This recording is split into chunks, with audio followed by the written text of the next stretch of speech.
Hello, welcome to day one of the November Conscious Business Showcase. We are a year in, which is just so wild to us that we're here, first of all. So this is like our anniversary show. We did it, December of last year. All the showcases are on our YouTube page, Healing Soul School. If you ever are just wanting some content, some really amazing humans we have interviewed this past year. And just really excited that we're here and we get to spend some time with you. Thank you for being here. If you are joining us, whether it's live or replay, pop a like or a heart or something. Let us know you're here. Say hi. We really love communicating or just being with you in the community. We are so grateful. My name is Christine Cardoza, and I am one of the co-founders of the Healing Soul School. And really, I just want to help end emotional suffering. I had that in my own life through depression and all of that. And I really want to help people to lift them up, whatever the heavy is, the patterning, the old childhood programming. We can heal ourselves. We are our own best healer. And then also, what are you here for? You know, what can you create, or what are all of the pieces that you have in your life, and then be able to move forward with them. There's just some real beauty in that, and everything has its purpose. Everything we've been through, our certifications, the trauma, all of the things, it makes a really beautiful picture once we kind of look at the pieces and we take that step outside. And so that's my heart, helping anyone who was raised in fear, any kind of abuse, or a strict religion like I was, to be able to just kind of figure out, okay, how do I go forward from here? And let's relieve that emotional pain. Virginia, would you like to introduce yourself? Yes, thank you. Hi, everyone. Welcome. Thanks for joining us on our 1 year anniversary. Woo! High five. Right? There. Oh, other way. I don't even know. Oh my gosh. You'd think after a year we'd have this figured out. Oh man. Yeah. Thank you so much for joining us. It has been such an honor to show up here every month and to just share and shine a light on all of these beautiful humans. We have had not only some amazing speakers that have joined us, but when we first got started, we had some amazing co-hosts that were with us and started this journey and really saw big things. So just a big thanks to everyone who has been involved in this along the way. It has been a journey and a wonderful experience, and meeting all of these fantastic people. So, my name is Virginia Fantasia. I'm also a co-founder of the Healing Soul School. And Christine said it right. Let's end emotional suffering. Let's end suffering. I mean, I feel like I just see what's wrong, like I'm seeing what's not right. Why are people struggling and working 3 jobs and just barely making their rent? Why are they struggling to buy healthy food for their family? So I just really feel like we all deserve to thrive in this lifetime. And I'm with Christine. Let's just come together and end that and find a way to live your dream. You can live your dream, whatever that is. And so, joining together, it's really just about us helping you based on our experiences and our journey, and just helping people to know that you have it in you. You can do this. You can live the life that you have always dreamed of. It is not just for the rich or for the special. It is for all of us, and it's within us to create that. So our goal is just to help you see that and to help you find that, and maybe be a little step along the way to hold your hand. So thank you once again for joining us. And we have a fantastic lineup. I can't wait. Let me share that. Actually, I'm just getting ready. When you were talking, this whole year, things are feeling really heavy. It's like we bring you in, we figure out what's going on. Let's help you relieve that pressure and why things have been happening, especially if it's over and over and over. There's a message there. And so we teach you how to heal yourself. We don't heal you. We are just the guides. You have to do that in and of yourself. And then we can teach you how to heal others. And if you want business, right, or you want to up level in your business, or you want to create something where that one-stop shop is, bring you in with all dirty, shiny app. Morning to June. Thanks for being here, Christine. Thank you. You two have been just really beautiful supporters of us this year, and we're just super grateful. So the lineup for today and tomorrow this is really because it's people who are really close to us. We've been interviewing people from all over the world, and that has been really awesome in and of itself. But everyone that we're going to be interviewing over the next 2 days are local to us. They're within a drive. Some of these humans we've actually met in person, which is really beautiful.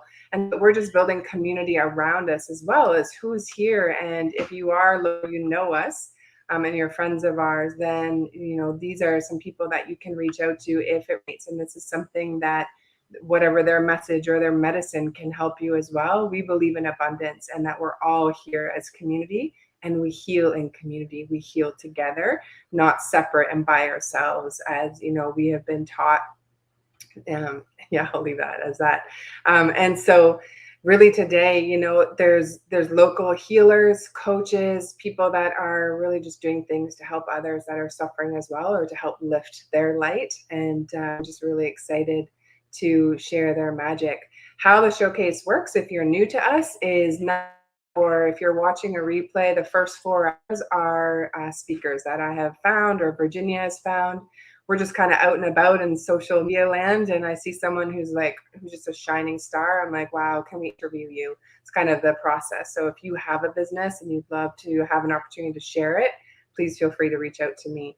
And then the last 2 hours is super special, just in the fact that they are energy healers, or people who are really strong in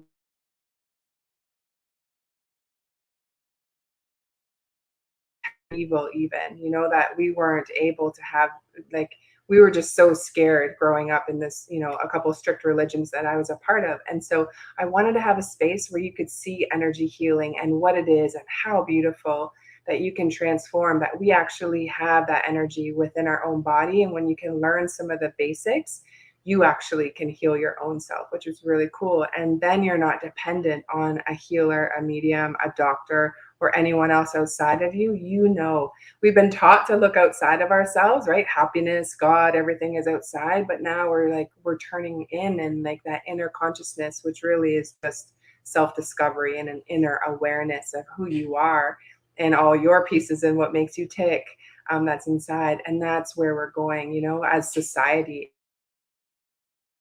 Going back to nature, I just keep thinking of the Farmer's Almanac, and it's now the soul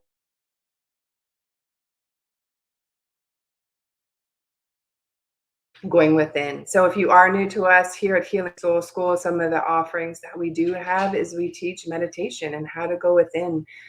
That's really important. We have tons of content in our Facebook group, My Soul Reconnection by Healing Soul School. There's also lots of content on our YouTube page. We are entrepreneurs. So we've done some workshops this year on how to help entrepreneurs and how to get there and how to get seen, how to really release the stuff that's holding you back. Many people are shy, or they're hiding somewhere in their life. And one of the fun things that just came as a download this summer was called Naked Alchemy. And it's how to have most of us aren't taught about sex or how to be in a relationship, right? Especially if you grew up in religion. This is really funny to me, is that, that do that, right? And be very mindful. And then you get married and bam, you got to be this sex goddess or god, overnight, where you were taught your whole life that it was bad, or the desires. And then now you're supposed to just, be this superhero in the bedroom. No one taught us. And so that really is the first 3 months is all about safe vulnerability, really learning about yourself. It's a self-discovery program on where your coping methods came from, fight,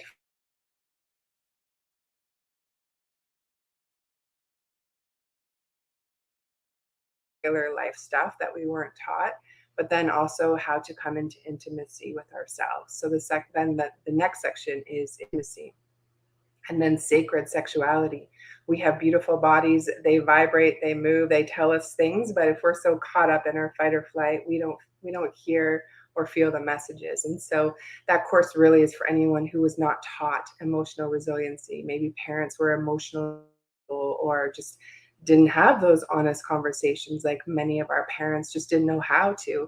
And so that's what that course is. But it's fun. It's some healing, but fun healing, right? Talking about the kinky stuff, or how to connect to another person, or to connect to yourself if you're not interested in being with anyone. So that, if you're interested in seeing the intro video, is on our YouTube channel. Just look for Healing Soul School Naked Alchemy. And that really, you can watch the video. It's 40 minutes. And I tell you about the course and kind of where we're going. Childhood trauma, I talk about that and some of the pieces of why, but also how to heal those masculine and feminine wounds.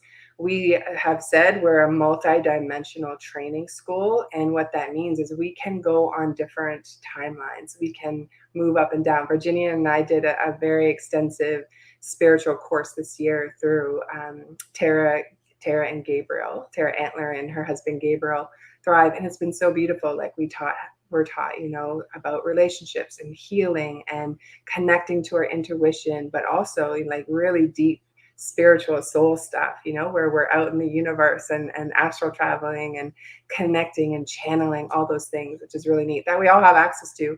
We are all psychic and highly intuitive. We were just taught, or we weren't taught how to access that. And when you can get into those really juicy states of like meditation and connecting to yourself, really beautiful things start to happen, and the world and opportunities begin to open up. And now you're drawing in the things that you really want instead of the constant pain and the cycles. So we got to break those cycles. And so if you're interested in that, please watch the video. You can also check out healingsoulschool.com/naked alchemy. And there's more information there on what the course is. But it's really like, how to have those safe and secure relationships so that you can have fun. When a baby's running down the beach butt naked, they are having the time of their lives, right? You can just see it and feel it in their body. And adults can also have that. We can get back to that feeling. We just got to remove some of the heavy stuff that we have from childhood. I cover healing the mother-father wound. This week coming up, we're talking about how to heal and remove shame that is locked in our first and second chakras, or in our sexual organs. And this is generational, right? Healing generational trauma as well, for your families, which is really beautiful, really healing that and lifting up the collective. And yeah, so that's exciting. We've got some new things coming in the year as well, of really like just how to holding that container in that space. You want a business, you want to learn how to thrive. We're going to teach you how to connect to yourself, heal yourself, but also the business stuff, right? Like how to get seen and the the practical stuff. Virginia and I have a huge business background, and I'm more of like the visionary and out there, and I'm doing, finding the speakers and out there in the community. She's our back end. I tell you, she's my support, and I am so grateful for her. Sending the emails and all of, we have a portal now, like we have a website, amazing. We have a portal with some courses there. We can teach you about moon cycles. We're doing one right now all about how to heal your scars on your body. There's one there on deprogramming from a religion. That's another offering that we have. So there's so many things. So if you're stuck anywhere, then book a call. You can our website. And if you want just an easy book, it's a 10-pager on how to start healing yourself, especially if you were raised in any kind of trauma kind of household, or you have dissociation now, right, where you're numbing and you can't hardly stay focused. That I wrote that book with all of us in mind, because that's also me. My brain can be like all over the place. So it's just like staying calm, back in your nervous system, back in your body, which is really exciting. So that's our lineup for today. We're also back again tomorrow, more lineup, really great speakers. And for those who are local to us in the Kitchener, Waterloo, Brantford area, where Virginia and I are from. So this is really neat. Anything else you want to share there before we bring up our first speaker, Libby? No, just it's I think just listening to you kind of talk about the Healing Soul School and the courses that we have available. Wow. Right? Like high five, sister. We did not have that a year ago. This was all a big dream, right? I'm not even sure which way to go. Okay, hang on, wait, that way. Yeah. But it's, Yeah.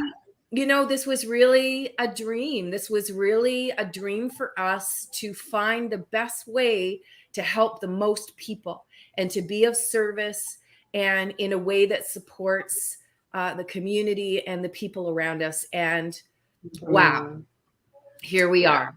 And Yeah. so success and so much more to come. And it's just really been awesome working with you and kind of learning all of this. We've been kind of feeling our way through too. And but just love that we're It hasn't been all lots roses, of people. changes, A lot lots of of growing ups and pains, downs, and figuring it's out who been we want to be. beautiful. Yeah, it's been beautiful. So, Yeah. thank you to you too, because it's not just one of us, it's been us, but a community of people around us that has really supported us to help make this dream come true. And there's just so much more to come. I'm so excited. So, Right? It yay. takes a village to raise a child, as I've been saying, and it also takes a village to raise an entrepreneur. Like, if you do Yeah. not have a support system around you, please let us know. We have the Lightworkers Lounge, that's on Thursdays, is really for entrepreneurs, anyone in the healing arts or mystics, or if you've been a weirdo or you grew up as the black sheep, there's a spot for you. Like, we are for you. And calling them all in, because we are also just as crazy. But there's a space and there's community, and Yeah. it's we really love our space and Yeah. all of the supports we've had this year, all the people who have stood beside us. Right, it's just been so amazing. All right, let's stop gushing. I know. Okay, And I will take a step back and I will well, let you bring up our first speaker. Let's okay, do awesome. it. I am so excited for this next speaker. We have to hurry because she only has a little bit of time.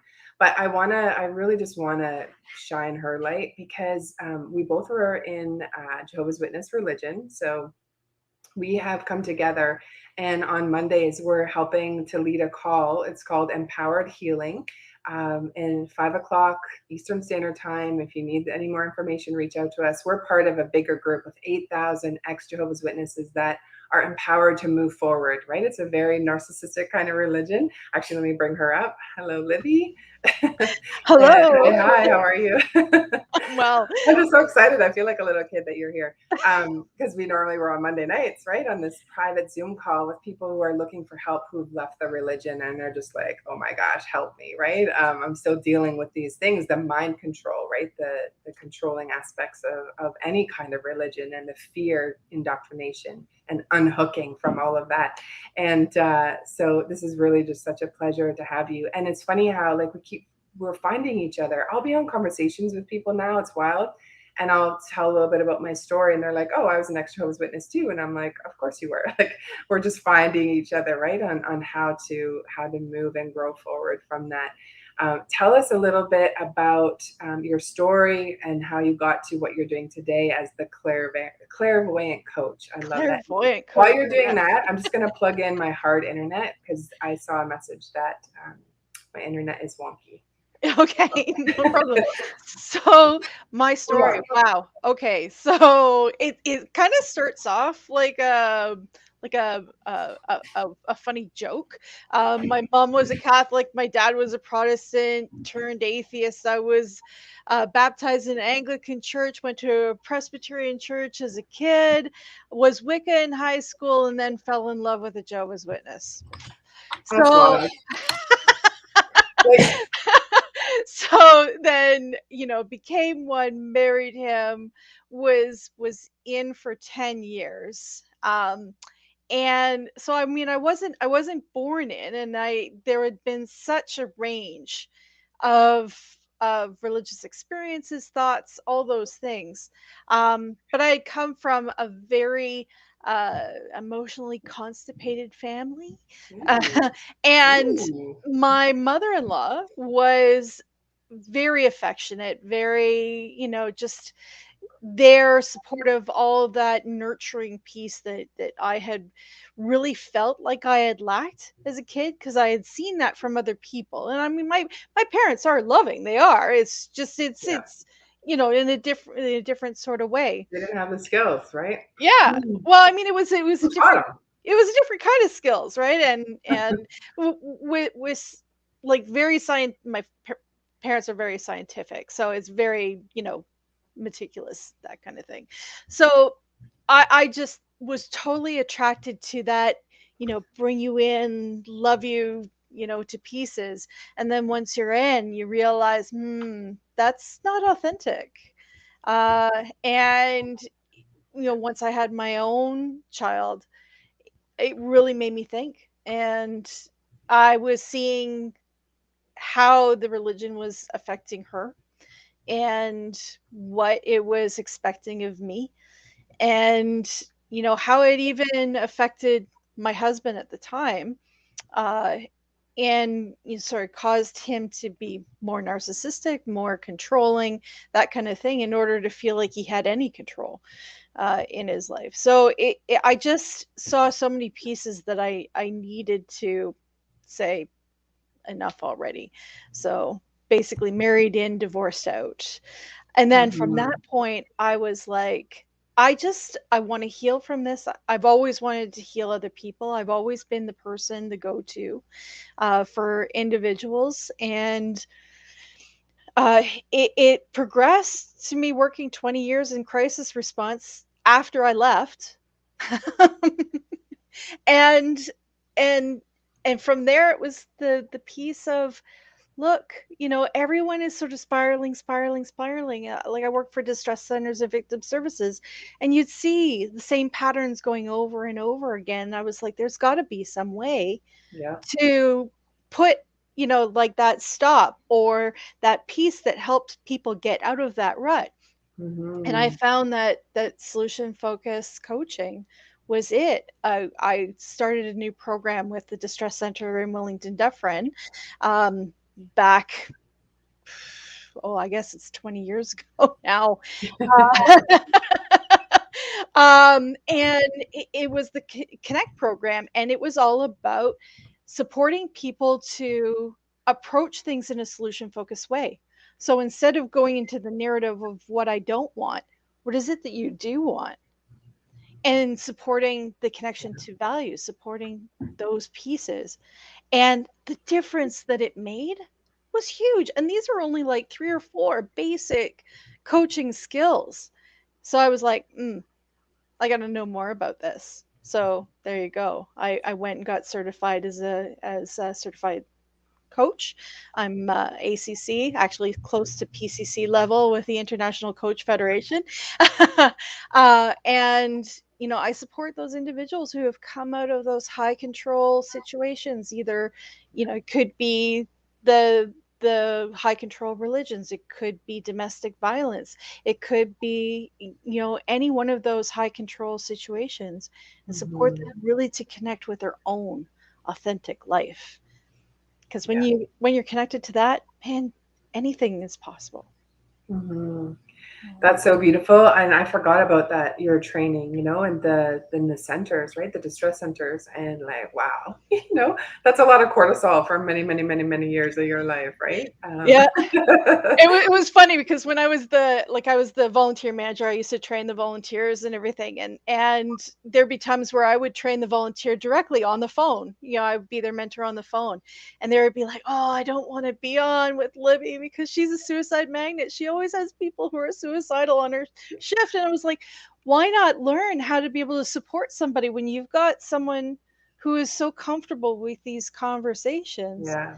to Yeah. help you through that, because it is a distress center, you're going to get those calls, you know." I just that is so beautiful, and for anyone who's watching, like this is a perfect example of how you can take what you grew up in and create something out of it, right? Where you already had the training from your childhood and growing up, and anyone who was in an really just an uncertain home, right? There may have been a lot of chaos, or you moved around a lot, or you may not have had like the big trauma kind of stuff. It could have been just little things. I was reading yesterday of anyone who has a dairy allergy, and it could have been just simple that your mom changed milk when you were a baby, and now you don't trust her because she's changed the food, right? Your diet. And that little window of mistrusting your parent just can start from that, right? So like everything that you had been through, and I feel like it's almost like that hit, right? That dopamine hit of like that next thing, right? And so working with suicide calls, that's just keeping you in that same kind of state of mind, I guess, is same as childhood, right? Which is normal. Why we get into different professions, but you wanted to help, right? You saw something there, and I agree with you. There's only so many patterns of, or like root causes of I'm not worthy, or fear of abandonment, fear of rejection, right? There's only a certain number. We all have one or many of them, so it's just finding out like what are they. But I really love what you're able to do and the big space you can hold for people. Like that's a lot. That's a very big conversation to have with someone, right? And I just want to share, if anyone is having any suicidal ideology or ideations, then we're running a call this Monday at 5:00 for that through the ex Jehovah's Witness community. But if that is of interest to you, send me a private message and I'll get you the recording. If you are an ex Jehovah's Witness, by all means, send me again. You're invited to that call, and just helping you with how to move forward. I'm going to share my very basic knowledge of it. Is I feel that when people can have some hope or have a path or a way that they can say, okay, if I'm looking forward to doing these things in my life, then maybe it can help to alleviate some of that, or at least give you some direction. But please share more. What is your kind of, if someone is having those kind of ideations, where do they start? Obviously getting help and like talking to someone who is familiar with this. But for someone who's just listening and they're in their own thoughts, what is your recommendation kind of on a little bit of a path? Well, basically, it's not being afraid to speak about it. A lot of individuals are like, I'm having these thoughts and I'm afraid that I'm gonna scare people off if I talk about them, or if I talk about them, it's just gonna solidify them and make them it more real, and then I will die by suicide. Um, so I mean, there's a lot of fear there. There's a lot of fear there, but really, it is a pain that you want gone. And if you feel like all of your options are s- getting knocked away, then that starts feeling like the only way to be able to alleviate that pain, whether it's physical pain, emotional pain. So Right. when we're able to speak with somebody who is comfortable, getting in beside you in those dark places, then it makes it safer to be able to release that. And when we can release that, it basically allows your limbic brain, that's the mammalian brain at the back, to relax. And then when that relaxes, suddenly your frontal cortex is able to work. Yay. And then when your frontal cortex is able to work, you're able to find more solutions. You can So see them. Yeah. exactly. So it's really that piece of allowing that space to talk to somebody who you have a rapport with, that you feel that you can trust. And once you release those things, it just lets your whole body just do a Big sigh. So good. Imagine, like, so for anyone watching, like, just think of your own self when you're caught in that fight or flight, right? And something trips you, you're triggered, and now you're flustered. You can't, you're scrambling a little bit in your mind. Then I feel for, someone who's at that point, you've just been tripped on in your fight or flight for so long, where your body's just like, we're stepping in now. We got to do something, because you actually can't even see the opportunities that are ahead of you. When you're in that triggered state, your brain just shuts down, because it's like, uh-oh, mayday, there's danger here again, right? And so you cannot function and see the opportunities that are ahead of you. That's why it's so important to work with someone. We can't see our own blind spots. And yeah, so this all goes back to, again, of like how you were raised and what your childhood was like. Really can affect the place that you're in right now. And I also want to share one other, super superpower of Libby is that she is psychic. She's clairvoyantcoach.ca, right? So she actually is extra sensory, it can be called, or the sixth sense. Her intuition is really dialed in. She knows how to read intuition. So when you're having a conversation with her, I also have been working on that. It's really dropped in the last year and a half, which is really cool. We all have it. We just have not been taught how to access it. But when you're having a conversation with someone who is, has, psychic abilities or is highly intuitive, then they're seeing something else. They're seeing beyond the physical conversation of what's going on. We're feeling, we're sensing. And that comes from a chaotic childhood, being Well, able to read the room, right? Of like, this oh, is definitely. It not can safe. come from the trauma, but it also, like, I mean, so many people who have come out of traumatic experiences find that they're really good at energy healing. They realize they're clairvoyant, clairaudient, whatever. Yep. Um, but it doesn't actually have to come from trauma. Like, if you feel that you've never had a traumatic experience, but you know that there's something else going on, and some other work that I'm doing with the UK Well, is full spectrum human emergence, and that's about unlocking your latent abilities. Everybody has them, and it's just like, well, no, I don't believe I have them. Well, no, you do. yeah, And just allowing that space, because when you stretch, when you grow beyond what you believe is true in your world, in your life, then that stretch, because that's what happened with our trauma too. It made us stretch, but not in a nice way. But this allows you to stretch and grow and allow those latent abilities to be able to emerge. so cool. So there's other ways to do that as well. You don't have to go through the fire Right. in order to get forged that way. Yeah. Yeah. And kind of like that feeling, if you're like, I don't know, or I don't have those feelings, is like, when you're in a dark alley, like to get out, that is your body. That's your intuition saying, move, like, come on, this isn't safe, right? Or you're in a room of people and you're naturally drawn to someone, it's because there's some kind of connection. And there's other people, you're like, whoa, stay away, like they're energy vampires or something. Like your body can feel that. And maybe you just don't have the words for it yet. So if that's a part of a conversation, then let us know. We love talking about that too, but we all have it within us. Now we're just learning how to actually use it. And I really do feel that and I'm even going to say in this next year, I'm going to be bold, that it's really important, if you have those kind of skills, put them on your resume, put them in your marketing, put them, anywhere that someone would be connecting with you, if you're online or you're a coach or you're helping other, or any business really, because you see differently. You see a different layer than the average person who just hasn't accessed theirs yet. And people pay for that. So now when people reach out to me, I get lots of ads of like, I help online, I'm a VA, or I help with marketing. My questions now, I'm just asking, are you psychic, or, are you highly intuitive, to find out if they are, because that's the only person I'm going to hire going forward. I want you to be able to see things that I can't, right? Or to get a sense or feeling, right?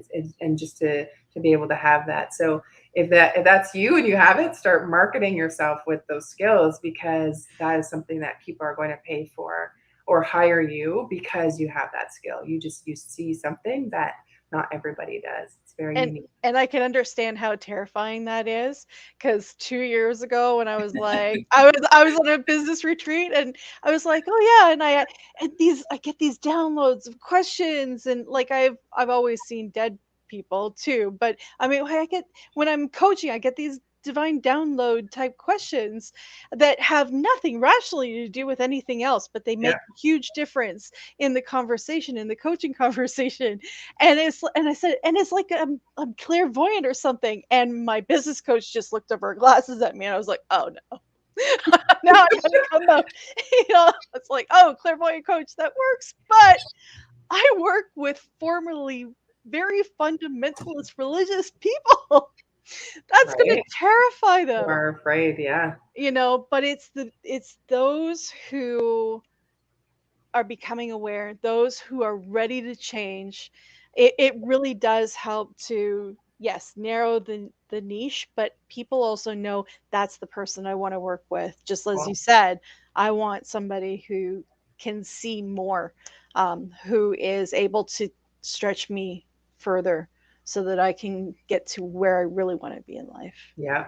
Yeah, it's so magical because we'll both get questions or those downloads, right? It's just like, it's, I hear it my own voice, but it's like, ask this, you know, or there it is, there's the pattern. And it's really cool because as soon as I say it, it's like, they're like, you're bang on. I'm like, I'm just a Yep. vessel. I get it sort of right here, or I get the whole, like, the other day Yeah. I was speaking with somebody, and it was just speaking with somebody. It wasn't in a coaching session, and I just had a full vision, and like like a whole active thing of like maybe 3 hours in their life, and it all flashed in one vision. I was like, whoa, okay, I need to tell you. This is what I saw. It was very, very clear, very vivid. So those are really Yeah. powerful things, and I don't keep those to myself anymore because they're so Yeah. important now. Yeah. So cool. I pulled two cards today and I want to share. So whenever I pull two, one is for the divine masculine, divine feminine that we all have within us. So or the feminine one was the seventh chakra. So this is the card here. It's I love this deck. I'm going to show you because it's my favorite. So Lawn Art, we've interviewed her. She's going to come on in the new year. Oh, very It's the nice. relationship deck. Whoop, sorry. Oh yeah, Sacred yeah. There we go. geometry. So yeah, if you look at this, this can actually access your seventh chakra, right? Your connection to source, God, a higher power.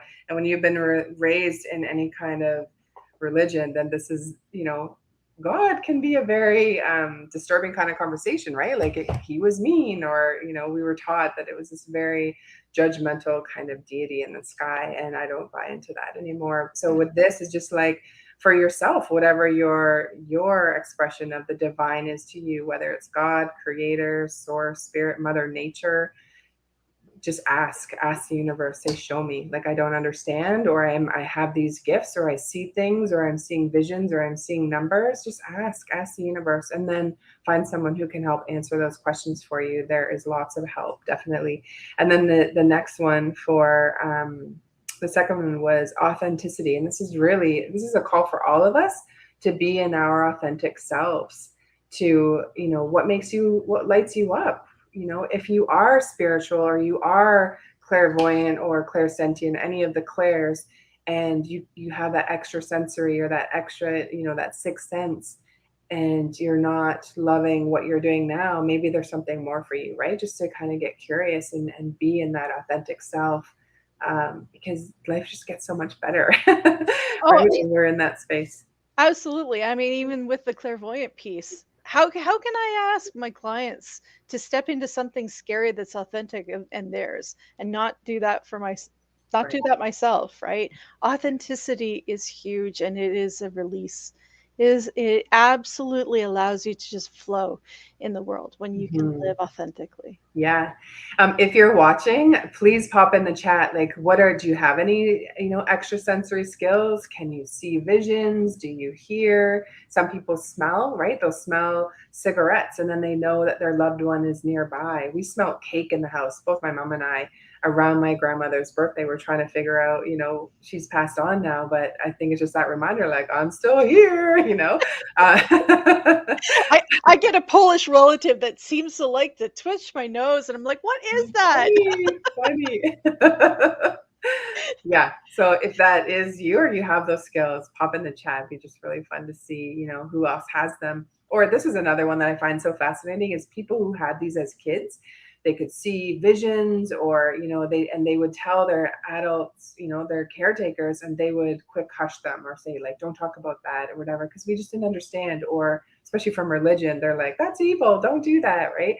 And really, it's people who already had those gifts from early on, maybe didn't understand, maybe it was scary for the child, but now, get curious and figure out what that was for. I know you only have about 5 more minutes or so, so I want to just ask for what would be your advice? So someone who's in an abusive kind of relationship, domestic abuse, what would be their steps to being able to either get help or remove themselves from the situation?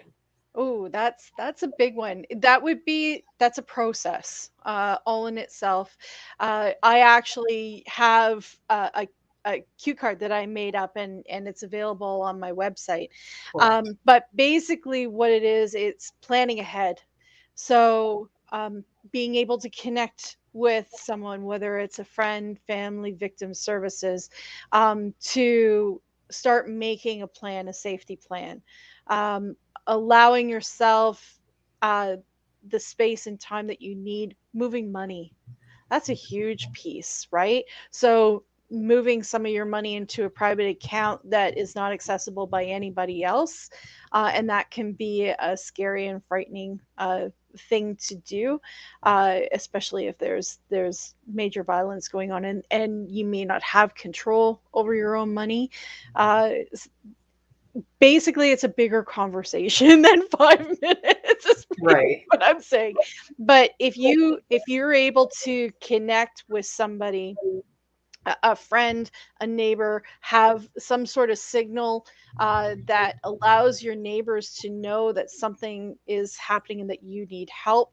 Those are different ways to try and ensure that you're safe. So, teddy bear in the front window when it's not usually there, a lamp on in a different place, or something that is not noticeable by the person who is causing the harm to you, but would be a signal to other people saying, that's sort of out of place. Oh, she said, or he has said Yeah. that this is a signal that something is going on. And I say both she and he because abuse can happen both ways. Yeah. Yeah. Absolutely. And if you are out of that and you're safe now, and that was your experience growing up, or you've had relationships that were like that, think about your early childhood, right? For us, we grew up in very strict religions. And so it's very easy. It feels like home because that's what your childhood was like, right? So we usually date our parents or something similar like that. So if there was, they were emotionally unavailable, or there was some kind of control, then you're going to easily fall into relationships like that until you break the cycle. And there are ways to do that. I have a course on that. So if that's something, I know that Libby can help you with that too. It's also building your own esteem because you you accept what it is that you believe you deserve. And that happens with anything in life. That could be work, the relationships, that could be anything.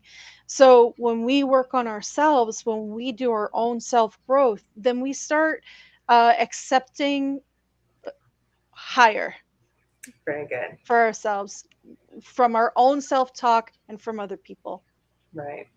Yeah, I love that. That is, you mentioned the law of assumption. I love the universal laws. That's the law of assumption, is like what our core belief is about ourselves is what we have. It's what is in our existence. So if there's, scarcity of time, money, love, then there's some core within you that is creating what it is that you have. Absolutely. And then coming into learning how to change that in the brain, but also then having that law, the expectation that good things are going to happen to you, or that the universe really does have your back. But sometimes there's some work that needs to be done. If that was not your experience growing up, then it's going to be, part of your work now to come into that place of surrender, acceptance, and trust. Yeah. So Thank awesome. you so much for this. Yeah, you're welcome. I love you. I'm so grateful for you. How can people connect to you? They can connect with me through my website, theclairvoyantcoach.ca, or you can find me on Facebook. You can look Clairvoyant Coach or Libby Pease, and I'm always open to having new people to share their journey with. Awesome. Awesome. Okay. Well, thank you so much. And I'll see you on our regular Monday call. Okay. Bye. Ciao, ciao. Awesome. So we are, next, I'm just going to showcase some local businesses that are in the Kitchener-Waterloo area that I'm aware of. And Virginia, if you know of any, then please let us know for Brantford area. But I want to share, sorry if you hear my cats, they're just in their crazy state right now. Like the little children. Just some things that we're aware of, or that I know of that's in the community that I just want to shine a light on. They either weren't available or just didn't have the spots to bring everyone on. There's some really amazing people that are in our communities. And so the first thing I'm going to share, if you like crystals, and let us know if you do. If you have a favorite, let us know. There's a place called the Rock Spa, and that is on Victoria Street by Weston's Bakery. It's really it's small, but it's mighty. The Rock Spa, you go in, and there is all kinds of crystals and divination tools. You can get pendulums in the back room. It's also a warehouse, which is really cool. So if you do end up going there, make sure you go in the back room, because that's the warehouse, and you can go in and buy pounds of crystals, and you can make things. They also have salt therapy, which is really neat. So that is on Victoria Street. And have you been in there? Did you want to share just while I'm changing to the next slide? Yeah, I have not been to that one. I like the salt caves though. There is a place, Brantford. I think it's Grand River Spa that has a salt cave as well. And oh my gosh, it is so awesome. Some really neat therapies. I've been to that salt spa in Brantford, and it is so cool. It's like you're in a cave. Yeah. And you go in and you sit and have a meditation, or like a steam, I guess, in there, and you just feel. And the cool thing I learned, I listened to your meditation again this morning, Virginia, that you did for November. It's on our YouTube page, Healing Soul School, the November one. And you had the Lemuria crystal. I'm not saying it right. Lemurian crystal. And you had said that all crystals have a memory. There's a memory inside of them, which is really neat, because you think of like the earth, right? It remembers who was here before us. And I thought that was really cool. So when you go in those kinds of places, you just feel the energy. It's almost like a vortex in and of itself, right? Because of all the rocks and the crystals that are in there. But a really cool day trip to, either go for the spa or to go check out crystals. We'll have to do that. Maybe we'll do that as our anniversary little. Yes, I love that. Yeah. There's a cool, I just discovered it, and I just started kind of looking at it and researching it because it looks really cool. And it's a company also in Brantford, I believe, called New Float. Okay. And like NU Float. And I think they have, actually, I'm just trying to find the New Float Studio. I got it. I'm just pulling it up. Yeah, I think they have different locations and whatever, but these are those ones where you get those you can buy float packages, where you're in a soundproof like little cocoon. And I think of my meditations when I started reading this, because that's what I thought of. I thought, wow, you're in like this soundproof in water, and it's such a high content of salt. So you're floating, so like, wow, that just sounds so cool. If anyone's watching, and this is it right there, just flash quickly. It's like an egg, and you get in. I wonder, what if people are claustrophobic? Me. And you know what? I mean, and I am too. I'm not really a fan of small places, but when I do my meditations, I'm guided into a crystal cocoon.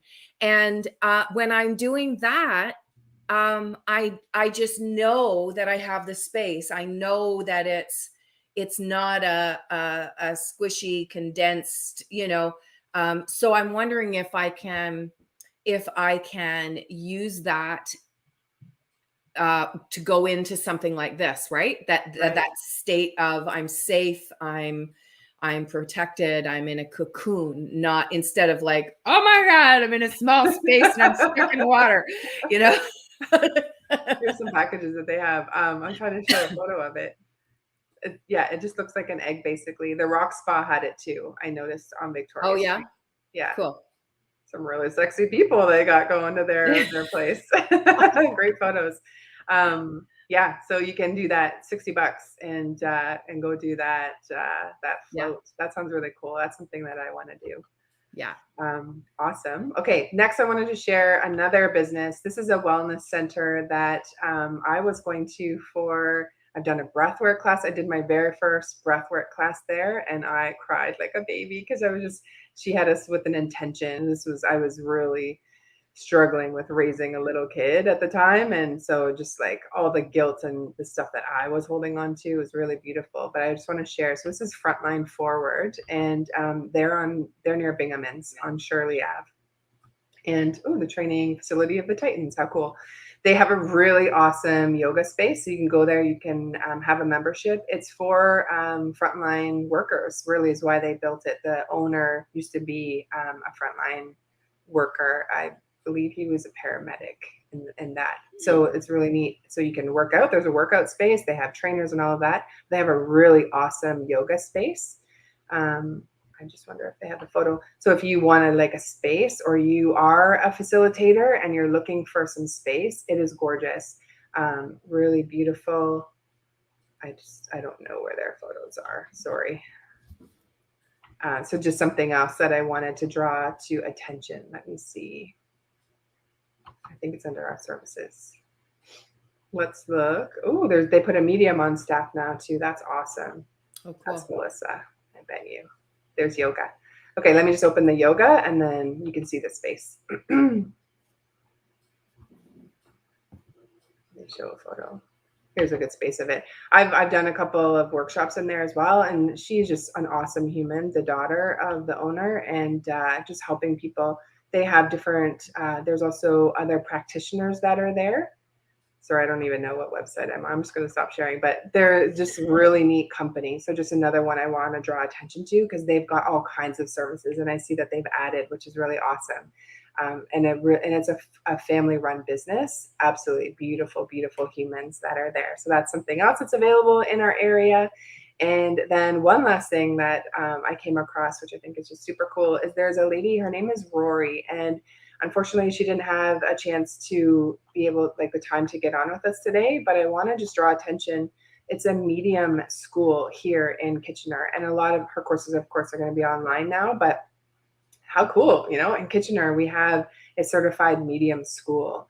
So if that's something where you want to develop that piece of it, maybe you see dead people or you see spirits or something like that, and there's something deeper that you want to go into, then that could be something for you. She has a really cool Instagram page that she stays active on, and her programs and such. So I just wanted to draw attention to her, as well as someone in our community that is in the healing arts, or in a very similar space as us, just a little bit different, which is cool. Cool. Yeah. I have a business that it's called a local. It's in Ohsweken here near Brantford on the Six Nations Reserve. And this is really a beautiful place. I kind of. What's it called? And I'll pull it up. Sorry? What's it called? Ancestralvoices.net is the website. But it's Ancestral Voices Healing Center. And they just opened in this way in September. They just did their grand opening. This was, I believe, originated with Gail Whitlow, who owns the building that hosts this. And I went there one day because I was doing my Munai Key rights, and Gail was one of the teachers that was kind of supporting us along that. Cool. And so I went out to her store, which was at the Ancestral Voices Healing Center. And, again, what you were talking about, the crystals and it was like, oh, I mean, I walked in and I was like, oh my gosh, look at it all.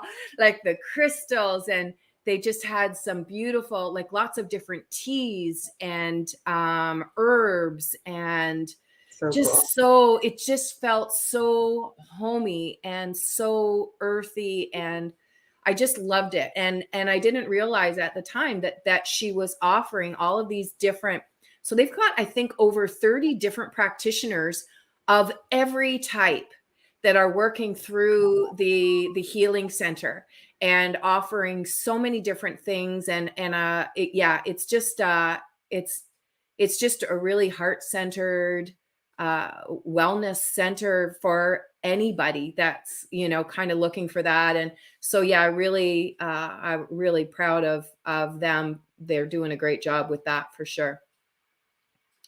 I'm not sure if I'm frozen or if Christine is frozen.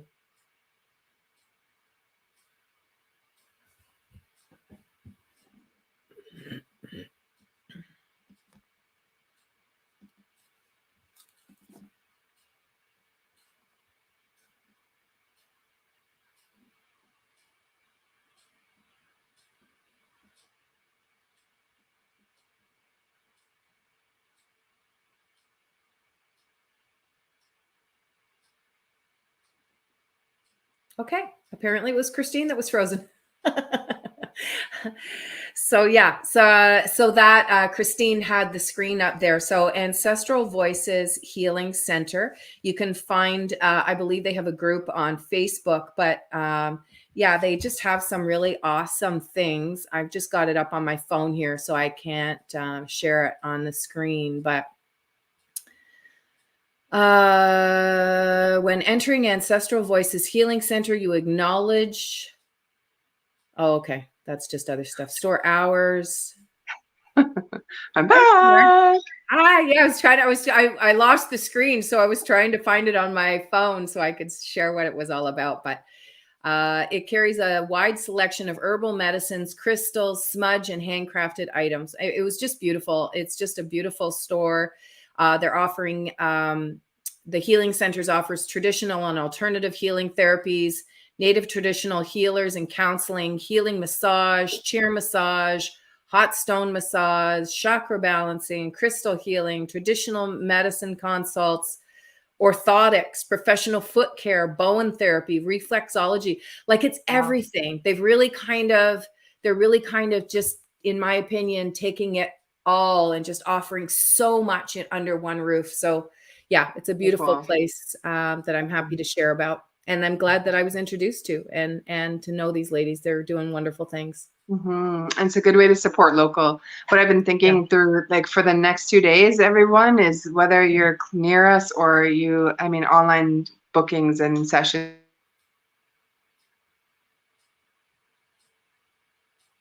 Oops, Christine is frozen again. Yeah, even though, yeah, sorry, you were frozen. There you go. Gosh.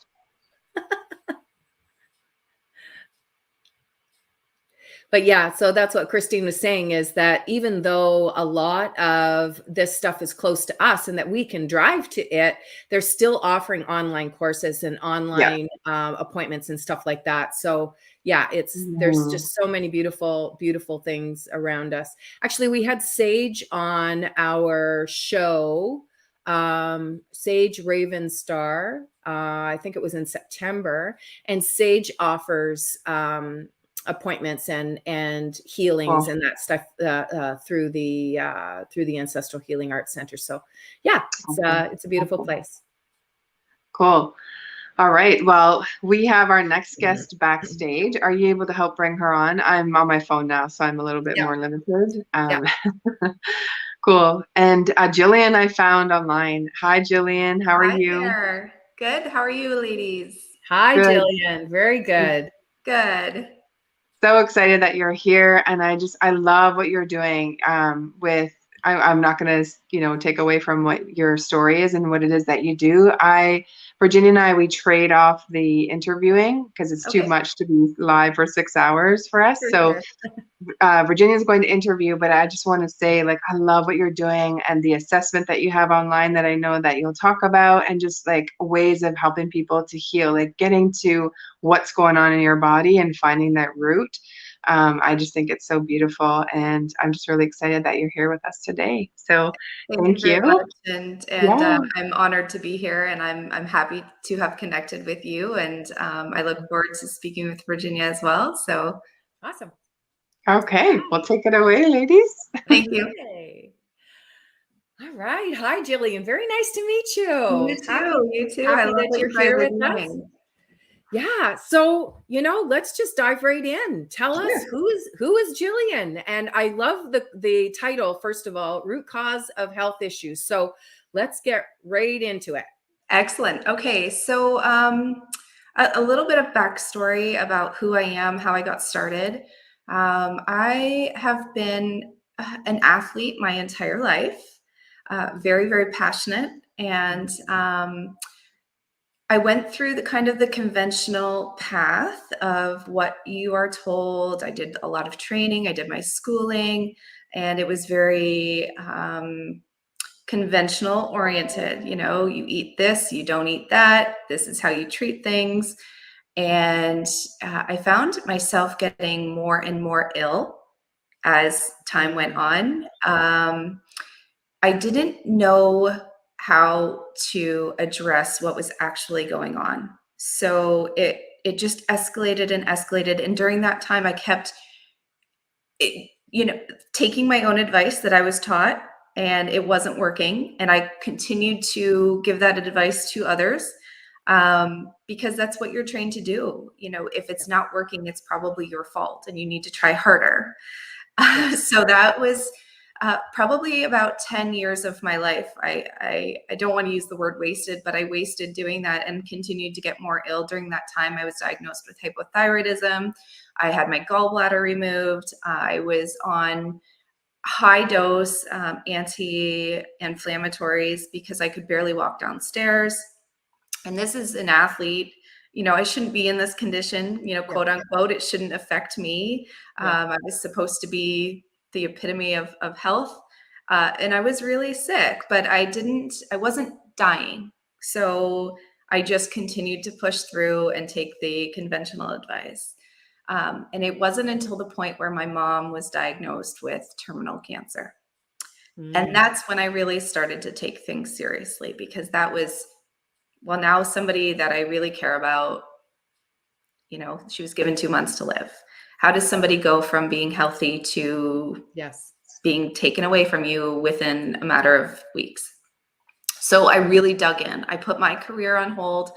I started researching and studying and, really changing my focus to what was causing the cancer. If she was going to survive this, I needed to find out what was causing it. I didn't want it to just be a Band-Aid. So then looking back, taking away the sugar, obviously, she wasn't being told that by her oncologist. They actually gave her the exact opposite advice, was she's not going to make it. Let her enjoy the rest of her life.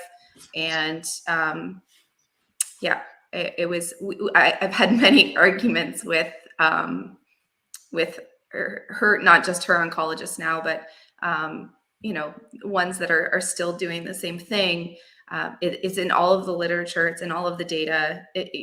Cancer thrives on sugar. Right. And yes, it's really insulin that is the driving factor.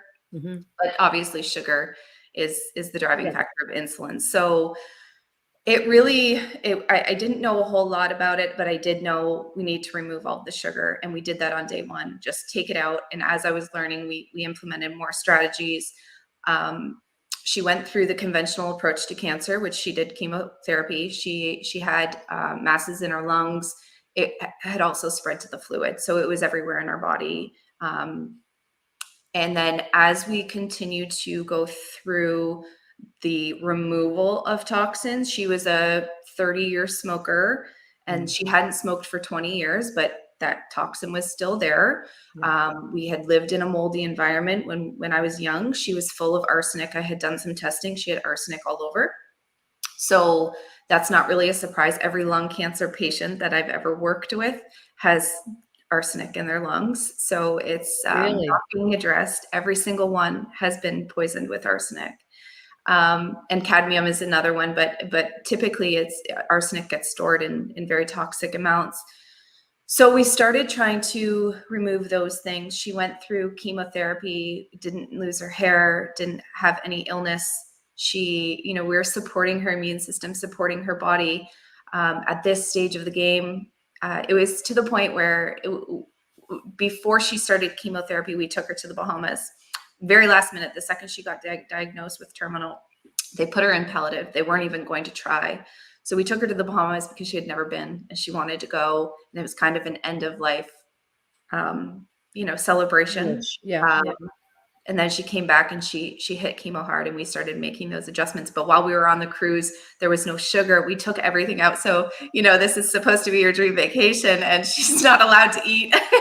She's not allowed to eat any of the luxury items on a cruise, but she handled it really well, and she was a fighter. So, we're 7 years later and she's cancer free. So wow. That's I jumped through that really quick, but there was a lot of strategy implemented and detoxing the liver and digging really deep. But so that was my journey in, and now my passion is helping people identify that there is always a reason for disease. The body it's not fighting against you; it's actually fighting for you. Right. And we need to start listening. So that is my passion. I do specialize in integrative oncology because that's my passion now. But I Good do for help you. all kinds of, whether it's something simple like acid reflux, putting a Band-Aid on it is really not a good approach. And it will usually lead to something like cancer. A good portion, 80% of my patients that are dealing with cancer at one point or another had been put on a PPI for acid reflux. So it's, I'm very passionate about making sure people realize that it's not bad luck, that there is a way out. Yeah. And you just have to find somebody that can help and walk you through it. Yeah. Yeah. And you got to be ready to do the work because, let's face it, doing this isn't a diet. It's a life change. You Yes. cannot continue to live and eat your way through life in the way that you're currently doing it, and not that we only know what we know, right? Our parents only knew what they know.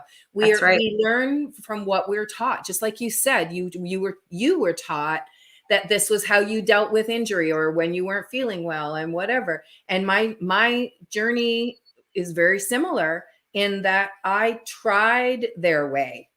Right. And I just got sicker. Right. And I didn't feel good. I didn't feel better, because now it's not just affecting my physical body, it's affecting how I show up in the world. I mean, I was miserable. I was stressed Absolutely. out. I was, and so, yeah, you really have to make the decision for yourself, right? It's 100% agree. I get very frustrated in the way that the world views quote unquote alternative medicine, because they act like I didn't have a choice in which medicine to pursue. So I'm not quite done my PhD yet, but I should be in a few months.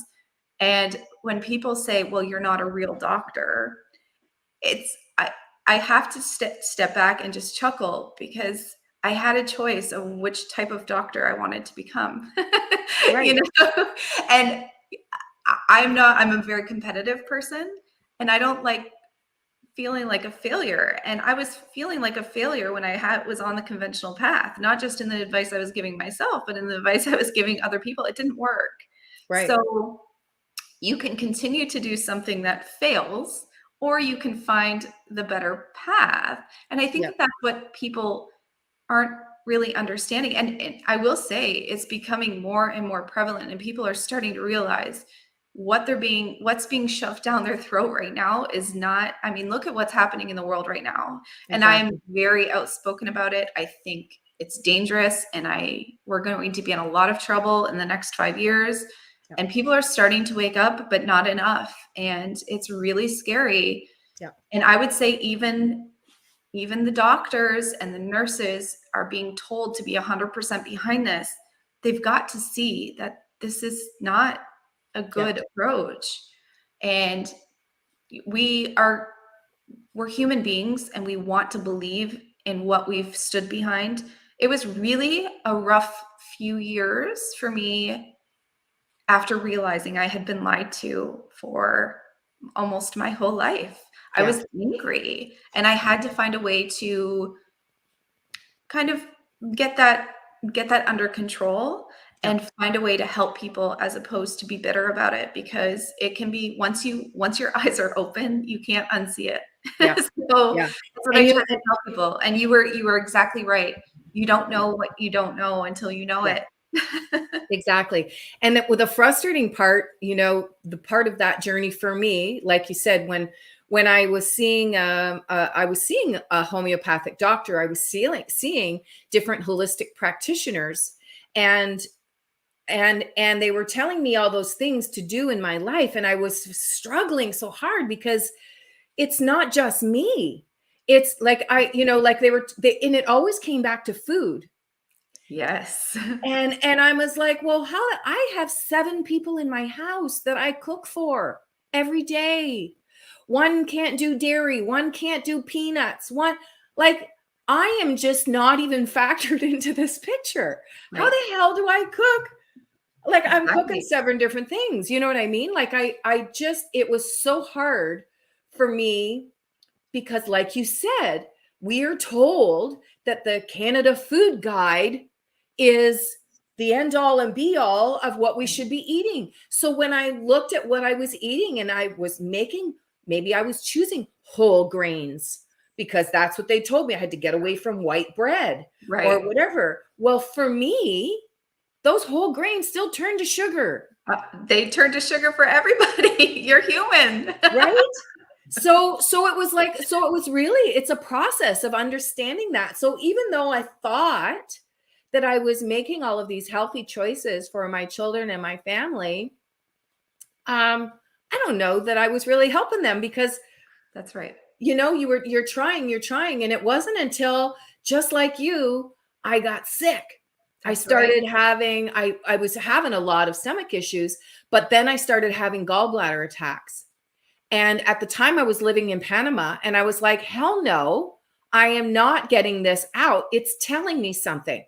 Yep. What am I doing wrong? And just like you said, sometimes you really need that kick in the ass For to real. just make a decision, right? Yes, I could have gone the traditional route and gone to the doctor and had my gallbladder out. But I knew enough at that point to know that I can do something different, that there are holistic practices and food out there that can help me support this. And boom, off I went. And it really, like you, stepping up now and saying, did you know that? Because for years when people said remove sugar from your diet, I thought that was just like white Candy. granular sugar candy. Yes. Like, yes. I honestly thought that that's what it meant when they said remove sugar. Yep. No, there's so much more to that, Yes. Remove grains, remove really corn, remove potatoes. Yes. Right? Anything that turns into sugar. And then people get really upset with me when I tell them, no, that strawberry is exactly the same as a Snickers bar, according to your body. The body doesn't know the difference between good sugar and bad sugar. There's no such thing as good sugar when it comes to insulin. So if you're diabetic or you're feeding cancer, you need to take that. We're not negotiating here. So you either do it or you don't. If it's life-threatening, you take it out because it's feeding that disease. And I don't care what your oncologist says. I don't care what your doctor says. If you want to listen to them, then we have nothing left to talk about because they're I'm not saying not to listen to your oncologist when it comes to conventional treatment and treating the disease. I'm not sitting here telling you I'm treating cancer. I'm supporting the body's natural ability to fight it itself.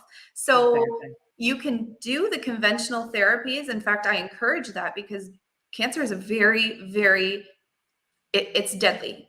So if you have somebody on your team that's treating the disease, absolutely. But that's usually where it stops. Who's treating your health? Because that mitochondria is continuously being damaged and you're not removing the toxin. You're actually creating more by doing conventional therapy. So it's really an interesting situation that we're all in. And, people will come to me, people that really were very much in your situation that thought that they were doing everything right. And they sit in my office and they cry when I explain it to them because they have that accountability for the first time that they're not being enabled anymore. And that's one of the major healing tools that I provide people with is if we stop using the terminology, I have cancer, I have diabetes. Let's turn it into I created cancer. I created diabetes, because once you acknowledge that you've created this disease, you give yourself back the power to eliminate it, to uncreate it. Exactly. Yeah. And people don't realize they're coming in and they're the worst mentality that somebody can sit there and say to me when they're sitting across from my desk is saying it's genetic or it's hereditary. No, it's not. Yes, you've inherited the genes, but you've also inherited the toxins The toxins are what express the genes. You take away that toxic environment, your genes are expressed differently. And that's what people aren't really realizing. 5% of disease is genetic, including cancer. We're really starting to acknowledge that cancer is a mitochondrial disease. It's not hereditary like we once thought. It's mitochondrial damage. And oncologists are still saying, oh, well, it runs in your family. No, the toxins run in your family. Yes, exactly. Including emotion. Including emotion. Emotion is toxic. Yes. And that's, and often when, when you're working with someone in a healing, a healing session or something like that, and I'm certain you run into this all the time, is to say to them, and the hardest question to ask is, where did you start this disease? Where were you in your life when you accepted this as your fate or your, and I remember when my dad died. My dad passed in 1994, a similar story, it sounds like, to your mom. He passed within a month of being told he had lung cancer, and it had moved all through his body. And I, of course, I didn't know anything other than just get my family together and let's just, be in that time. Right. And when we went to his funeral, we had a celebration of life, and there was a man there who was married to a cousin of mine. And he was some sort of big research person, I think with McMaster Hospital here or in Ontario, to do with cancer. And at the time I was still smoking cigarettes. And at the time you could smoke inside. You know how long ago that was. Right. So I knew I wanted to quit, but like with anything, you got to get there, right? It's about you and your choices.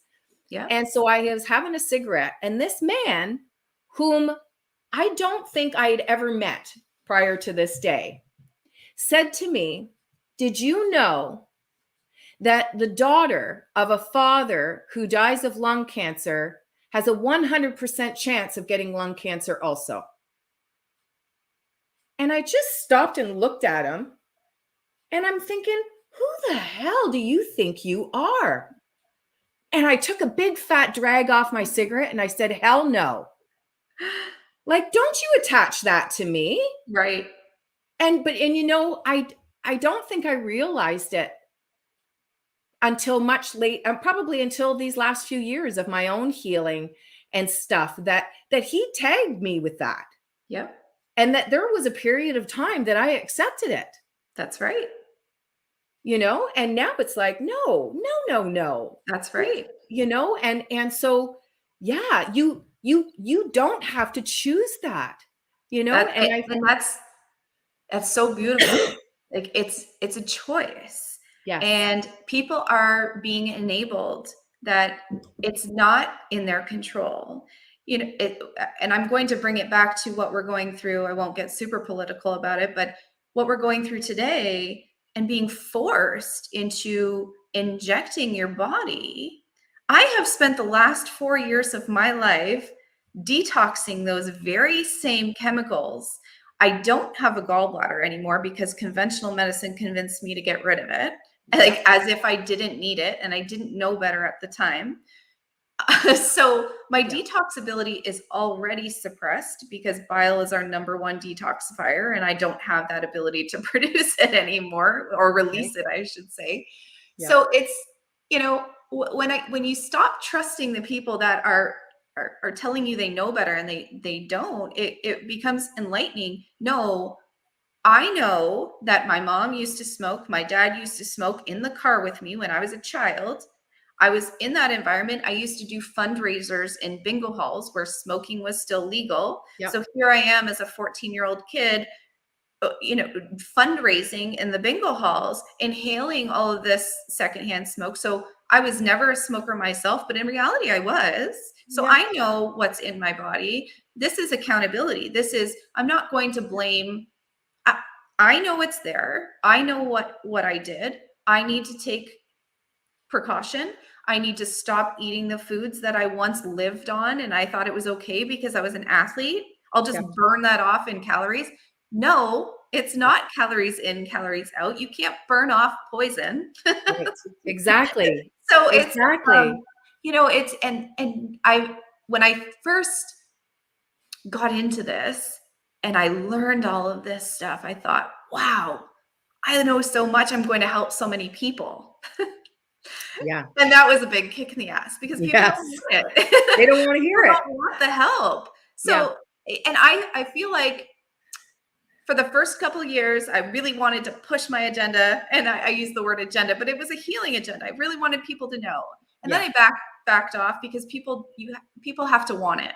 Yeah. And now I'm in that cycle again because people are literally injecting themselves with poison to stop from getting sick. Yeah. On something that is completely in their control. You know, if you're going to inject yourself and you've got a Coke in your hand, or you're being given Krispy Kreme donuts as incentive, it does, you know, we need to stop and think of what we're actually doing in the world. And I feel like as much as I'm frustrated about what's happening, it's also it's pushed me to be more aggressive and say, no, this is not right. And there's no threat that anybody can give me. That's right. To suppress what I have to say because I know it works. So if you don't want to hear it, I can't help you anyway.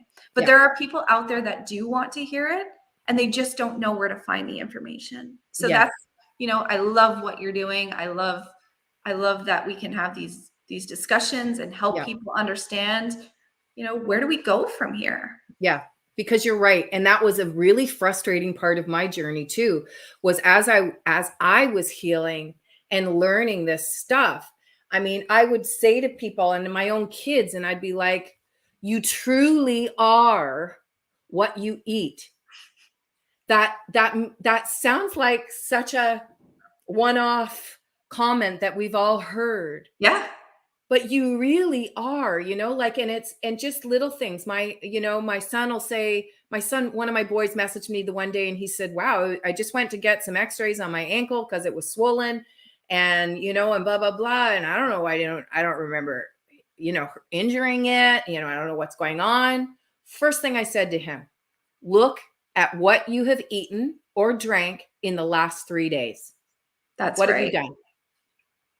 And you know, sure enough, what did he do? He goes, well, on Saturday, I kind of went and I had a little bit of a bender with the boys, and I haven't done that in a really long time. I said, alcohol, sugar. I said, you got to get rid of the sugar. And, you know, so again, part of his journey, but he has to choose that. He has to learn that, wow, look at how much better I feel, you know, from removing this or, you know, whatever. And it's just incredible and so frustrating all at the same time. It really is. And I feel like our messages and we've been through it, we've seen it, but you're right. And the frustrating part for me is knowing that people are going to have to hit rock bottom before they eventually come see me. Yes. And it breaks my heart. It breaks my heart. And I see so many people on a path to cancer. I work with and their stories are so similar. Cancer doesn't start tomorrow. It started 20 years ago. And that's what people aren't recognizing.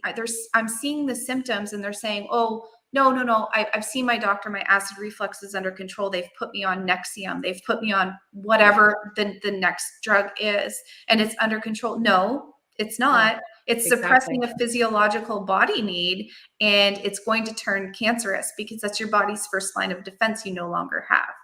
And it's, you know, but you can't tell people that. They get one, very, very offended. And, you know, very similar to the label that you were offended by because you've been tagged, right? And they get almost, I'll show her. She doesn't know what she's talking about. And really, I'm just trying to help, but people aren't ready to hear it. They're being enabled by their doctor. And I know that they're going to end up in the same place that 1 in 2 people are ending up in right now. That's the cancer epidemic. It's 50% of people will deal with cancer in their lifetime, and it's a completely preventable disease. It's not something that is, it's not bad luck. And I can predict it in so many people just by the symptoms that they're going through right now. And it's really scary. And, you know, but again, people have to choose it. Yeah, they have to choose it. They have to want to be, they have to be curious for that path. You know what I mean? Yes. I remember years ago, I had a cousin, close cousin that probably 10 years ago had told me that she went to the doctor and they said she had a spot on her lung. And at the time I was going through all this holistic stuff and trying to, you know, figure my own shit out. And, you know, and so I said to her, look, I know I'm seeing a homeopathic doctor here locally to me. It's called the Woodside Clinic. I'll give them a plug. She's a homeopathic doctor who specializes in cancer and supporting the body. Yes. Right? Absolutely. As you go through this. And same thing, you know, not that the conventional stuff, she's not about telling you shouldn't or you couldn't or you won't, or it's about just whatever you choose, supporting your body through that, right? In a positive way. So anyway, I had gotten a referral because my cousin lives in Eastern Ontario, and I had gone to this homeopathic doctor, got a referral for someone in her area that specializes in that. And, you know, to really kind of help her get ahead of this. Yes. You don't have to choose this. And, you know, okay, so today, yes, I'm happy to say that she's still with us. But that was probably one of the last big conversations that we had because, you know, I was a crackpot and all the wacky doctors and voodoo medicine. Right. And it was like, okay, well, whatever. And it just frustrated the hell out of me because it was like, you don't have to choose this. Why are you choosing this? That's right. And, you know, I had to really take that step back myself and just understand that that's her journey. It's not up to me to choose, you know, when, however, on a positive note, I had a friend, it was probably 2 years ago now. He, again, locally, was diagnosed, lives locally, and was diagnosed with prostate cancer. They said that the tumor had spread. They're going to have to remove his bladder, you know, and all of this, but we'll try some chemo first and what have you. And so at the time I had sent him that information to Dr. Storyahan at Woodside Clinic and said, you know, the same thing, you know, you learn, right? Only now I said, if this is something that you feel called to check out, not that you can't go the conventional route, but this will support your body while you're going through it. Something to consider. And I had just kind of given him that. I gave him the information, and he and his wife hooked up with her. 2 years later, he had one chemo treatment, was so sick, never went back. He has worked with Dr. Liz this entire time. He is cancer-free, has been cancer-free for 2 years, still has his bladder, still has, like, he is, you know, $1 million bucks. Right.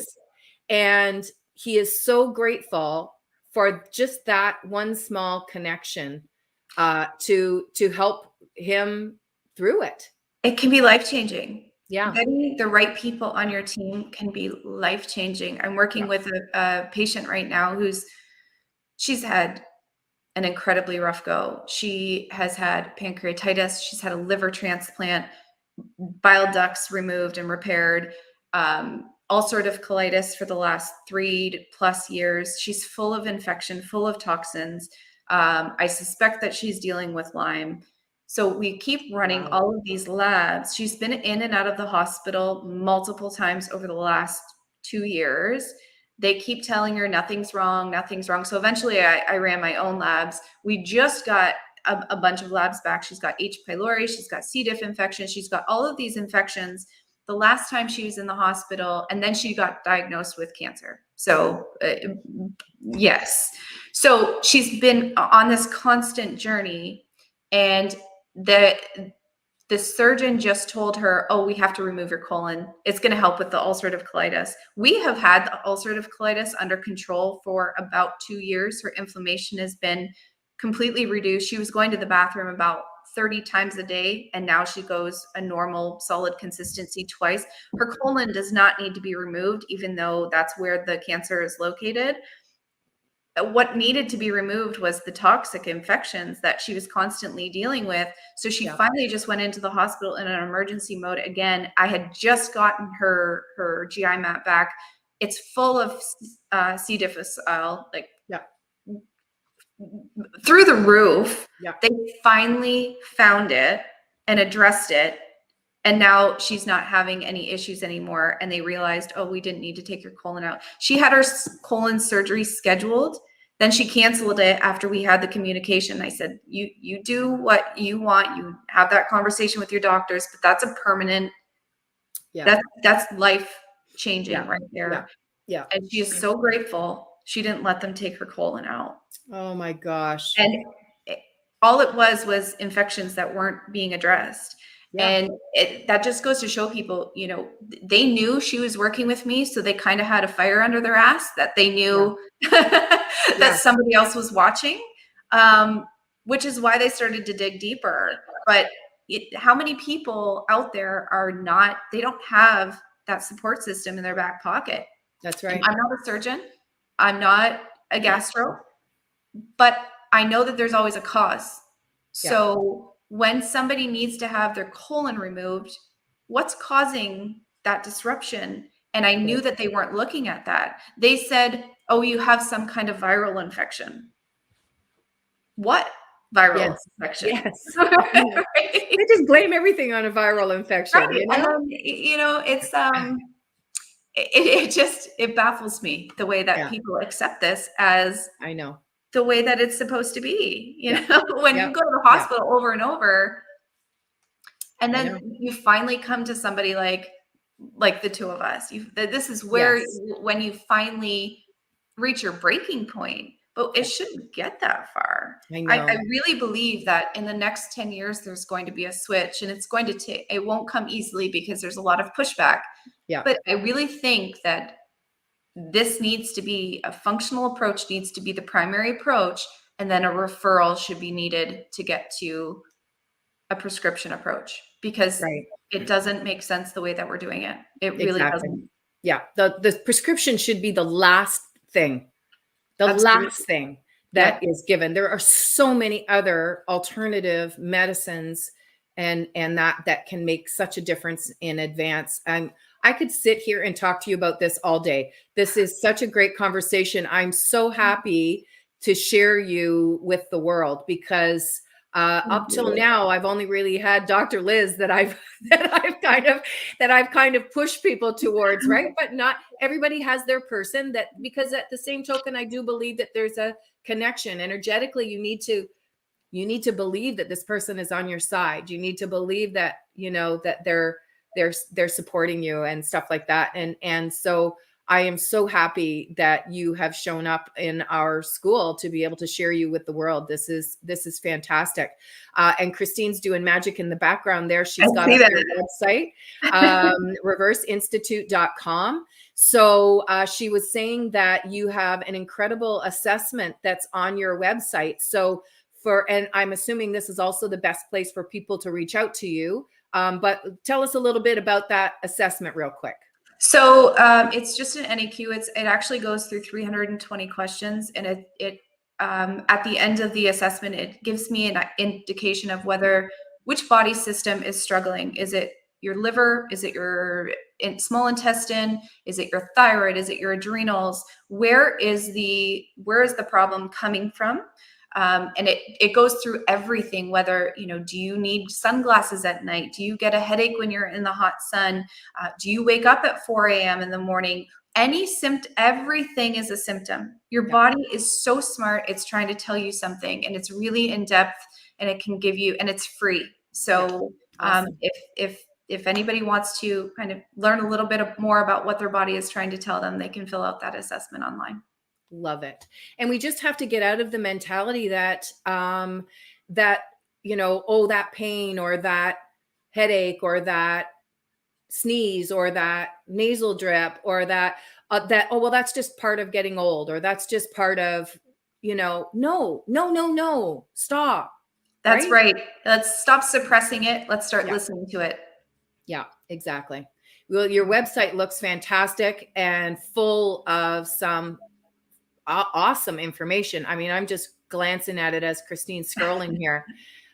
So yeah, I mean, if you are in this boat, if you want more information on, the root cause of health issues, I commend you, Jillian, because holy smokes, you are doing beautiful things. And thank God there are people like you in the world, because I mean, I can only speak of my journey and share with what I've learned with other people. And, but like you said, it has to be their choice. And I'm so grateful that there's people like you out there that are really making a difference for those that are ready for it. And, Likewise. And I agree. It's going to be in 10 years from now. You're right. This is what we're going to be looking at. It's going to be so natural for us to eat in the way that our bodies are meant, and really just take care of our health. So I awesome. hope so. I'm excited for that day. Me too. Me too. Well, thank you so much for being with us. It has been an absolute pleasure. It really has. I can't thank you enough for having me. Oh, no trouble at all. I'm looking forward to it. I think, we got to have you back again, because this is just a conversation that, I think needs to be heard more than once. That's for sure. Agreed. Keep doing what you're doing. Together we're going to move mountains here. Absolutely. 100%. Okay. All right. Thank you so much. Take care. Bye-bye. All right.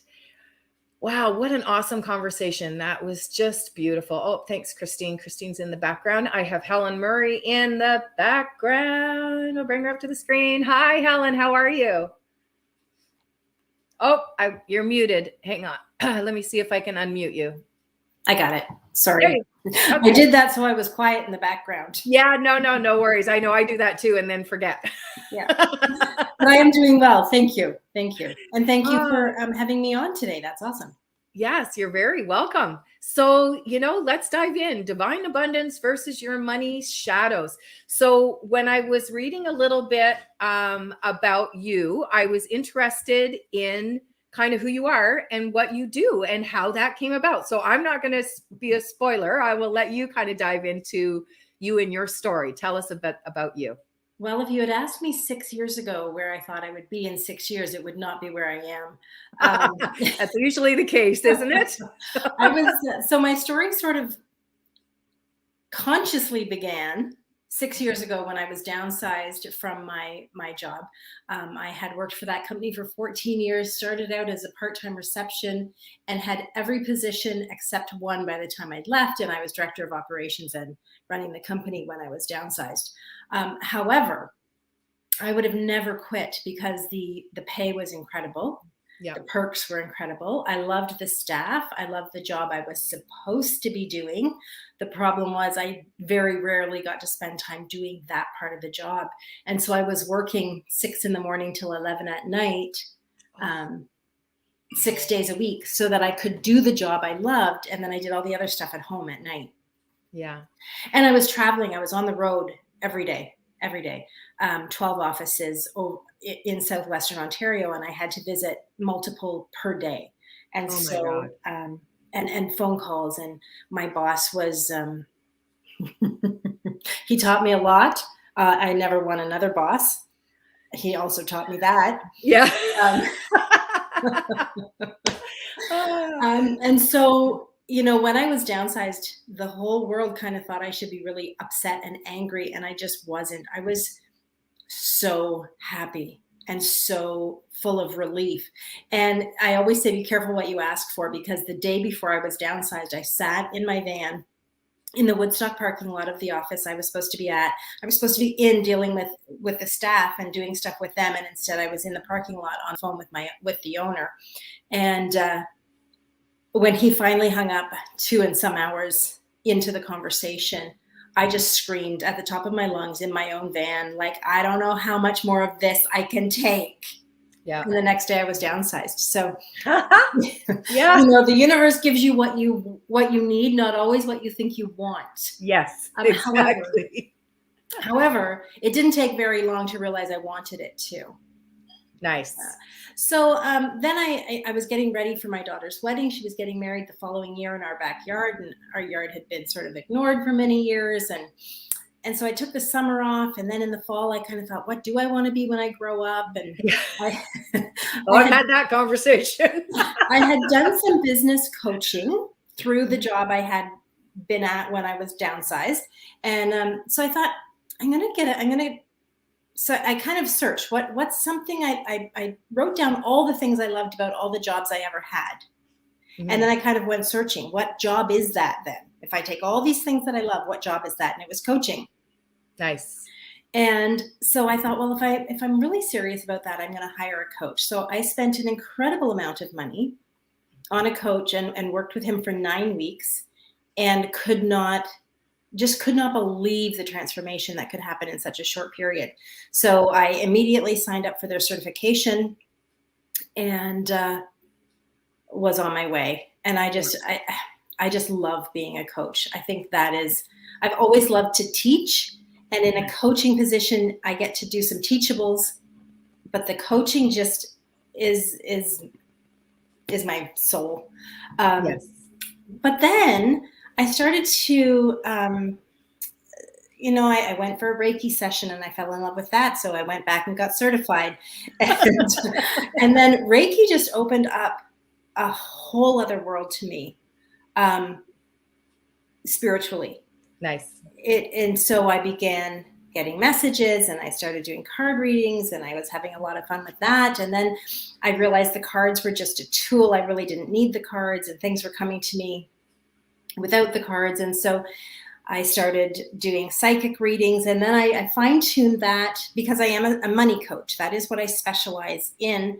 And right. The reason I do that, I'm a healer at heart. And the more women I worked with, the more I realized the biggest transformation I was seeing with these women that I was working with was when they healed their money stories. Yeah. And so now I forget what I went in there. Anyways. That's okay. Yeah, and that's a big part of the journey is that, and I find it interesting, that you picked up, you did the Reiki and and all those things. And people need to really understand that there's never always just one answer, right?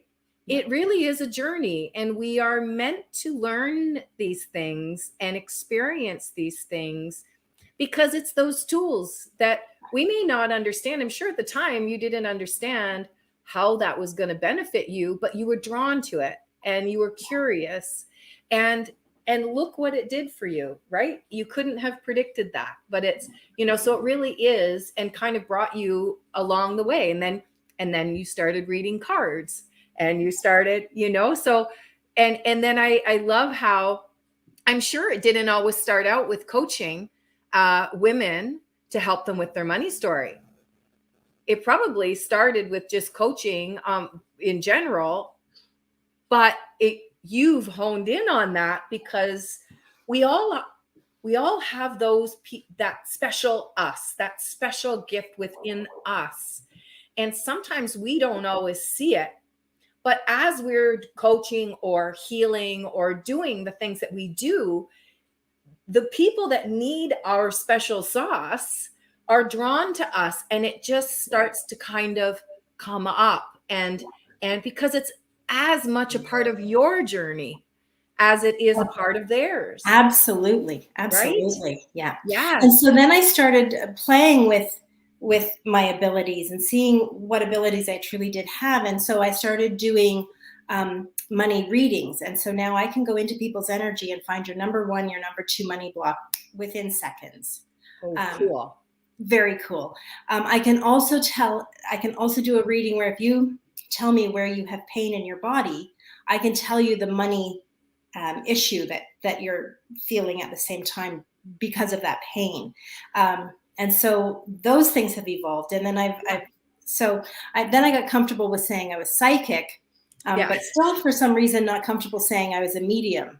Right. And so the last year has been all about coming out as a medium. And so I have done some events now and have thoroughly enjoyed those events too, group events and public and private events. So, Nice. So yeah, it's a journey and it never ends, right? And we're lifelong learners and we're meant to keep going. It's never, I've learned enough or I've done enough. There's always follow the breadcrumbs, right? And you never know where you're going to end up or why. And if I look back, and then in that my journey started with the downsizing. And that was in April 28th of 2015. My daughter got married in 2016. My next daughter got married in 2017, also in our backyard. December of 2017, my mom suffered with stage 4 colon cancer. She had surgery. They did what they needed to do. She came out of the surgery, beat the cancer. Everything was lovely. January of 2018, she had an obstruction in her bowel, and that almost killed her. And she was in the hospital for days, and I was arguing with them get her up, make her walk. Don't let her lay in bed. We got to get her moving. Finally, I went in and I said, I'm doing Reiki. Yeah. And I took my crystals and I had them all over her. And my dad's sitting there shaking his head. And the doctor came in and Dad's like, Helen, put that stuff away. And I'm like, no, I'm not. And the doctor was so cool. First time I've ever seen this. He said, no, I'll work around you. You keep going. Within 4 hours of that Reiki session, she'd had a BM. She was up walking and she was released and home the next day. Wow. Crazy. But then later, so that was 2017. 2018, my father-in-law passed away in February. My father passed away in August. 2019, my sister died of a brain tumor. Oh my gosh. And then 2020, I had a sister who had a 37-year marriage, had her marriage fall apart. I had my other sister and her husband lost their jobs. My brother and his wife lost their jobs on the same day. Oh no. So my one sister said to me, Helen, well, I'm so glad you're working on yourself because since you started, look what's happened in our family. Yes. Yeah. But it's because the generational healing, right? We heal forwards and backwards. Yes. So, and 7 generations is nothing. That's right. And so as I was doing the work, they were receiving the benefits as siblings. My mother was healing from her money stories, right? And so now my mom has sold her house. She is better off than she's ever been in her life. She's moved to a new place. She is living so comfortably and enjoying time, not missing the home that she sold where she lived with Dad for 38 years. And just, I watch her and I know that she's my gauge of how well the work is going. Right. Yes. And it's just so incredible. And then I can look forward to my children. Yeah. And now I have 4 grandchildren. And so even that next generation. And so this is why I find the work so, so important. Yeah. Because those money stories, like everything else, are handed down to us generationally. Yeah. My father went bankrupt twice. Once was when I was 6 weeks old, and I almost died of salmonella poisoning at that point because the well was bad, and my aunt put the soother in the water, and accidents happen. Nobody knew, but we lost all of our animals due to the salmonella poisoning also, and so they lost their farm. And so, I had lived in that tension in utero. And I definitely felt the repercussions of that and almost died due to that incident in their life. And so all of this is held in our energy, right? And it is, because it doesn't have to be something that you experience directly. And Christine and I have had that conversation on the showcases in the past, that you can just be that little person, whether in utero or in the world, but you are in the energy of all that is going on around you. And even further than that, it can be from previous generations that you didn't even meet. And it can be, of course, past lives if you have a belief in that as well. Yeah. And you know, what we didn't learn in the last life, we come back and we're going to do it all again. That's right. Yeah. And it is amazing to see how, and it's beautiful that you have the ability with your mom to see how your own healing, and I'm sure you are helping your brothers and sisters and family in some way and supporting them. But isn't it interesting to really be able to witness that growth within them? I know for myself, it's exactly the same. Yeah. I have 4 kids.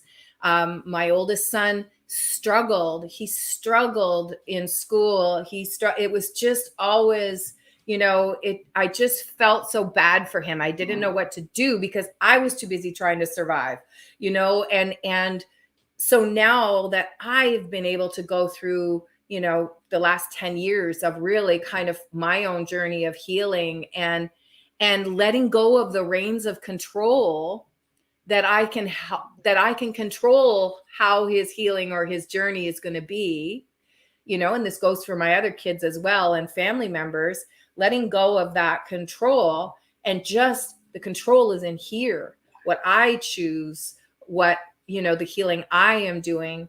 And in the last year or two, I have watched them all just like explode in this abundance, you know. And I often remind them, because they'll go back to that old patterning of, you know, lack, or that they feel, you know, and it's like, but look where you are.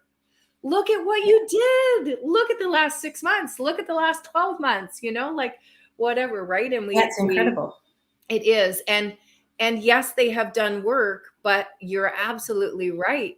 Me doing the work is healing both forward and backwards, you know, in the generations. I love that. I love that.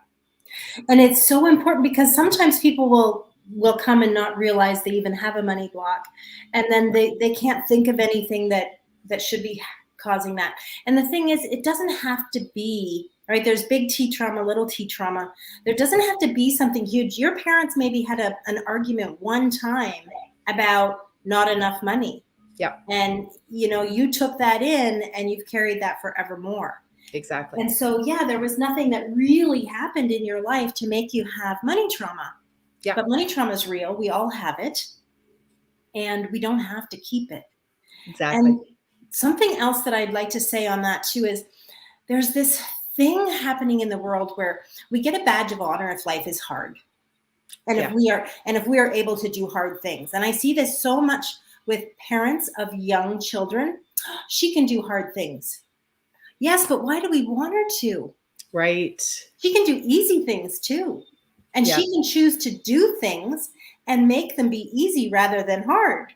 Yes. And we can have a way better journey and outcome at the end of it. You know, you get to choose your path, easy or hard too. I agree. And I was one who signed up for hard. Everything I did was hard.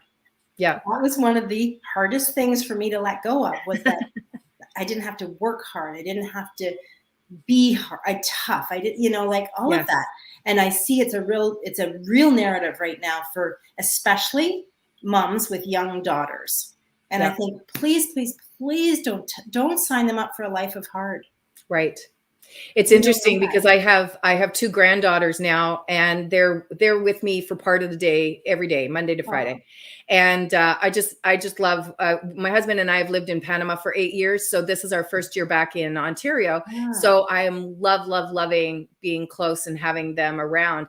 And isn't it interesting? I hear exactly what you're saying, because I notice that I speak to them in a different way than you know, I did when my children were that age, right? But I was a different person when my children were that age. And I hear exactly what you're saying, you know, like, well, life is hard. And it's like, whoa, it doesn't have to be. Right. You know, like it doesn't, that's just, we can choose that. Right. Yeah. So, and again, I watch with the girls, you know, when they'll maybe want to do something that is kind of maybe not, the easiest or whatever.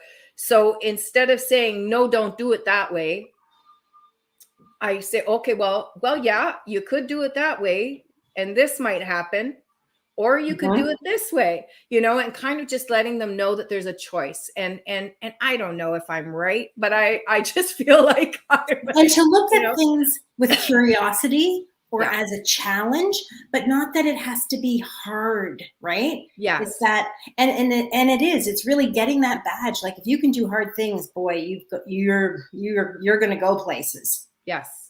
What are we teaching them? Right. Exactly. I have 4 kids and I have 4 grandbabies, and mine are 3 and under of the grandbabies. Oh my gosh. Wow. And my kids were 4 in 4.5 years. Oh my, yeah. Yeah. And my happiest days are when they're all home. But I have my grandkids part-time. They're both on mat leave right now, both moms, but in March, 2 will come back, and then in June, the other 2 will come back. And so I have them part-time each. So but I love it too. So I know, I love it. I love having them around. I love to know that I have the time now. I'm not in survival mode, and I can be supportive and conscious with them, each day. Yeah. And something else along that same line too, that I see come up and time again. And if it happens in one area of our life, it happens in all area of our lives, right? We don't just segregate and we have trouble in one area of life. No, if we're having a blockage, if we're having something emotional happening in one area, it affects all areas. So grief, we talked a little bit about trauma, grief. So my brother was killed on my 5th birthday. Oh. And we saw it happen. He was on a bike, a car hit him. It was my birthday party. We were all outside. So that is a trauma and a grief that all of my siblings and my parents carried along with us. But that day played hugely into my money story, because that day I begged God, I begged him, if you can just make sure the rest of my family is safe, I will never ask for anything ever again. That is a contract that we have made with the universe, right? And we don't realize it. Yes. And so I had to break that contract. I had to make it null and void. Yeah. Because good for you for catching that, because that's big. Yeah. That is a big contract. Yeah. Huge. And so I know all of my siblings have those similar contracts. But again, you have to meet them where they are. They have to want to do the work. They have to want to see things differently. And so they're not there yet. Some of them are open to learning. Some are not. But that's the journey, right? That's part of that hands off. They have to choose this. I can offer this and who I am and what I do, but they have to choose it. So HelenMurray.ca is your website. Yes. That's the best place for people to get in touch with you. It is. So now Divine Abundance versus your money shadows. Is that a program? Do you have you got a program that you have going, or, speak into that a little bit? I have a program that will be coming in the new year. It's not available yet. And it's really about working from your divine, from your feminine energy to create abundance, not coming from your shadows. I love to bring our shadows out into the light so that they're no longer shadows.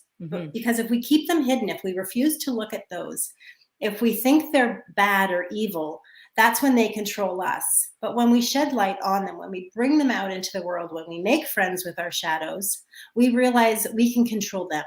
Yes. And when we do things from our divine feminine energy, it can be easy. It's when we start battling and thinking we need to be in that masculine and we're out of balance between the masculine and the feminine, that we get trapped into that thinking that life has to be hard and it's drudgery. And if I just work harder and if I just do better and, I'm never good enough, always gets in there. Yes.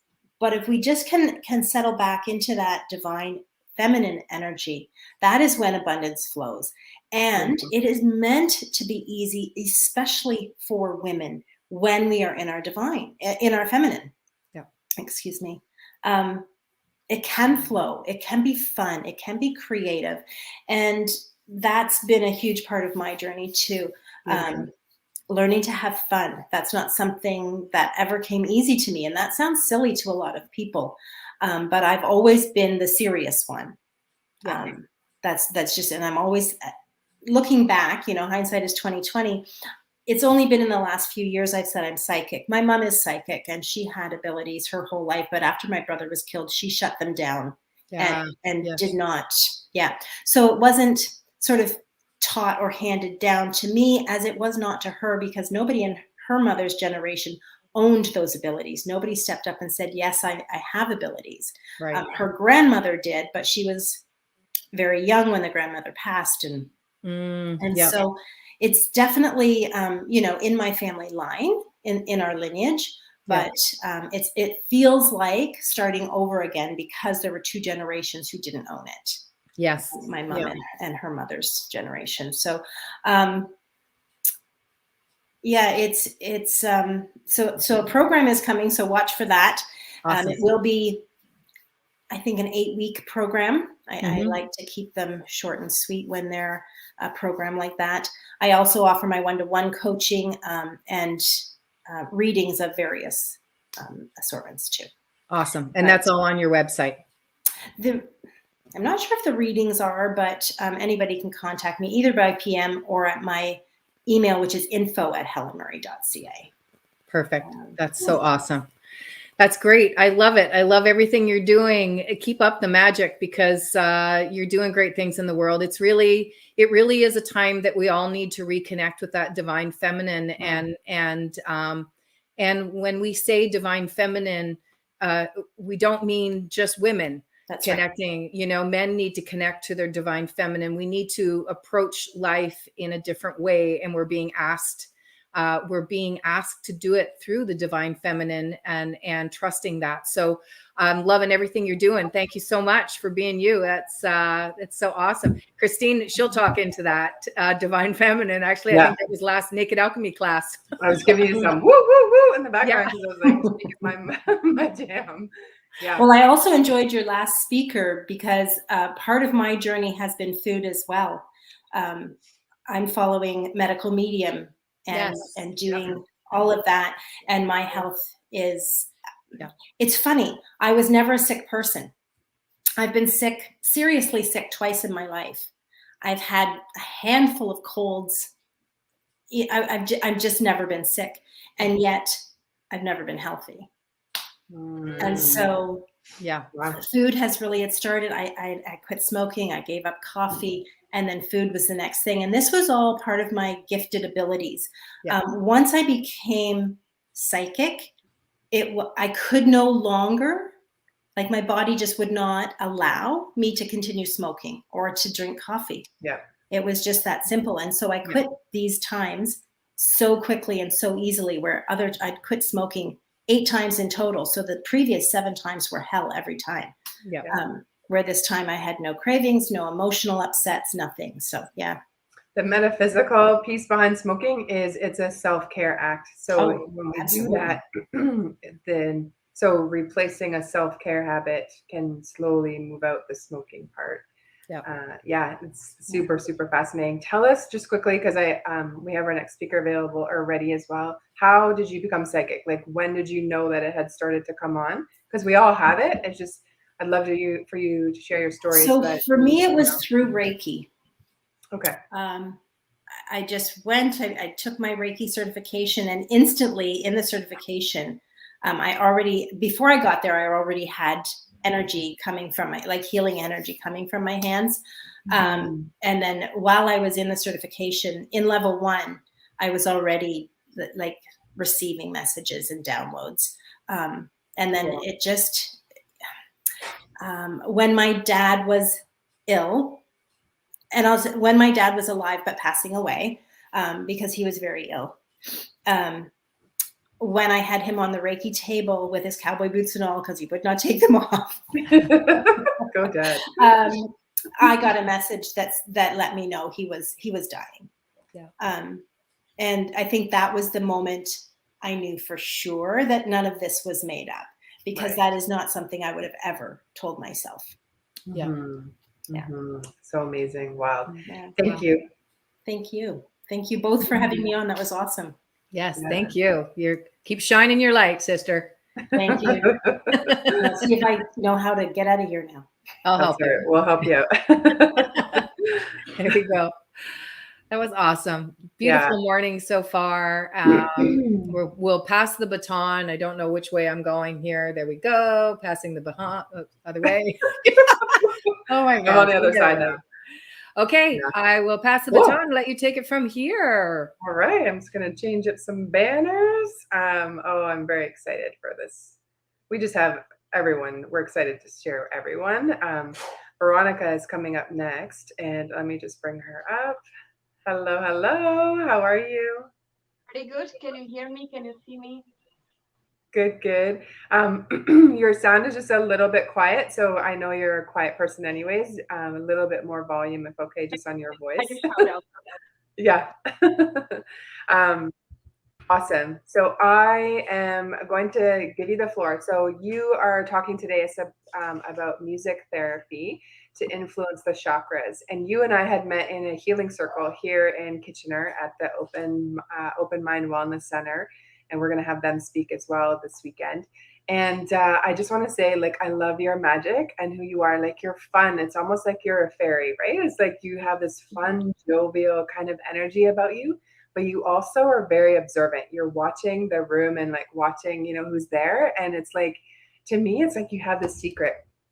You're like kind of watching, but you hang back like, I know what's going on here. And I just think it's so sweet and just really enjoy whenever we're together. I think it's so neat. And I heard you in a concert last Saturday for the first time. Second time, I guess, from the Healing Circle, but it was so beautiful. Tell us how, you got into what you're doing today. And I have your website queued up as well to show whenever you're ready. And I can show that too. Well, music is with me since very early age. Okay. And I studied music in a high school as a professional. So I'm professional flutist. Nice. And my interest was always how the music can heal. So any types of musical instruments who might be used for healing was calling me more than the classical music itself. So, for example, very important information would be for people who would like to listen healing music, try to find something what is tuned for 432 hertz. On the YouTube, there is lots of those opportunities. 432. And second very healing hertz is 528. Perfect. So search for those. So I have a question, because the 432 is the same sound as nature. So water running or waves, right? Even now I love this, they're putting amps and different things on leaves and trees and stuff to feel the vibration. And the forest can also create music and a sound, which is really neat. What is the 500 one you said? I missed the number. That number is more connected to the DNA. It more helps with the heart center as well. Cool. And it's not like the only one. There is tons of others, but they are the most common for beginners to use for the beginning. Cool. And that it helps calm you immediately, like your nervous system. So even if the kids are rambunctious, or there's an argument in the home, or there's just tension, just pop on some 432 megahertz music. Bob Marley is also 432. And it's so calming, right? And the energies immediately just start to soften. It's really beautiful. Yes, exactly. And that's what we need. Yeah. Very good. How did you get involved with all of this? Like that, so from high school, like you like the healing and all of that, and we're connected more, but like maybe I should ask a different question. What is your healing modalities, or the things that you really connect to? Because I bought my first Native American flute on one of the psychic expos when I was presenting Somavedic. And then I started to be more in tune with more wooden stuff and more frequencies made from the nature. Before I played the silver thing, flute, which has completely different frequencies than wood itself. Wow. And because it's made from the nature itself and even smoked inside, it brought completely different frequencies into my life. And I started to understand what that flute does to me when I play it. Breath helps that too, but there are 6 holes. And each of those are connected with a different chakra. So when I played this note, it was connecting with my roots. Cool. When I played this, it was 2nd chakra, 3rd, 4th, 5th, 6th, and 7th chakra. So whatever I play, the song, it's interconnecting with the whole energy system of me and listeners who are listening me. Mm-hmm. Somehow let the energy flow through. So whatever is some, you might even hear it like disharmonized, or I don't like this tone. You should stay with that tone, what you don't like in that moment, with that dissonance, so it can release itself. That's cool. I love that. You know what? I will play for 1-2 minutes to show up what it can do. Okay.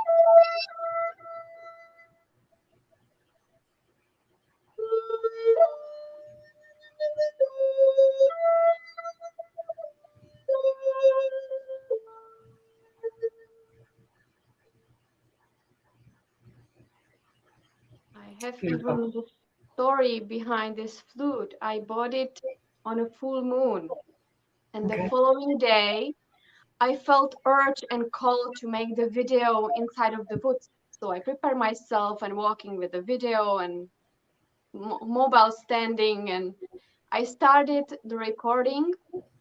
And after 1 hour, some very deep noise, and the tree fall down a few meters away from me. Wow. And the message from that moment, from that forest, I was there alone, was that the tree didn't want to live alone by itself. He wanted someone or something or some ceremony to be done in the moment when it fell. Wow. And that was one of the encouraging moments for me to inform me that, well, what you do impacts others. What you do is creating very magical moments for the people around. Right. That's really neat. Awesome. So when you are working with a client, like how does that look like? Is that something where people come to you for lessons, or do you do a healing session where they just, lay down and relax and you do your own magic? The most I prefer in person. So I can do one-on-one. Mostly people visited me for massage named Bowen. And while that session is done for 45 minutes or 60 minutes, I also add some musical instruments what I have around. Crystal ball, gincha bells. I'm not using flute much because it's too noisy, but some melody drum is great for this massage therapy. Okay. Or like you were the last week, I would like to do once a month the group session where we just gather together in the Open Mind Wellness Center. And there's the place where people can listen the healing vibrations and feel feel the place and Right. music and magic of the moment. Yeah. I took some photos of you while I was there. It was such a beautiful concert, and you're like, you have so many instruments around you. And I just want to say to anyone, if you are in the area and local to Veronica, she can come to your a ceremony or for a performance, and it's really cool because the music just surrounded the whole room, and you just felt alive, right? Being there and the different tones, and you played the different musical instruments. So that's you there playing the flute, but you can see in the photo that there's, you know, instruments all around her. She is very talented. I have one more photo to share as well. Let me bear with me on the sharing of the tech.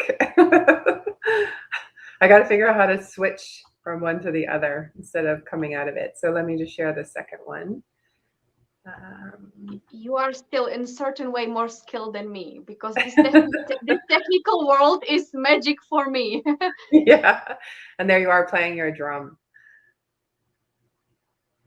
So beautiful. Tell us about the drum, because I feel that there's usually a story around people and their drums when they buy them. I actually did my drum. In a Guelph, a guy is doing the workshops. He provide the materials and he provide even the instructions how to lead you. I have 4 drums. This drum on a picture is the Native American drum. So I chose the skin. It's probably the goat skin. I don't remember exactly. The frame might be the cedar, handmade by me. What is special on my drum? It's not much looking nicely on the outside, but if you would see it inside, I have a drawing in there on the skin to amplify the energy. So there are the special symbols, which are even helping more the vibration to be spread around. Mm-hmm. Oh, that's awesome.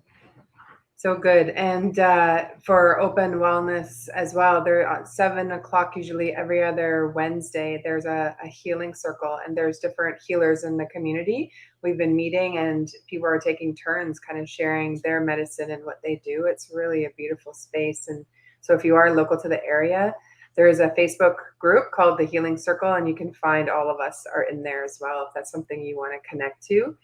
Or if you want to reach out to Veronica, I have your website as well. I'm going to share that because you can hire her to come out to a ceremony. It is so cool to have, she has her, you know, the speaker there, and just like you're on a yoga mat or sitting up, whatever feels comfortable to you in your meditation, and the music just surrounds the room.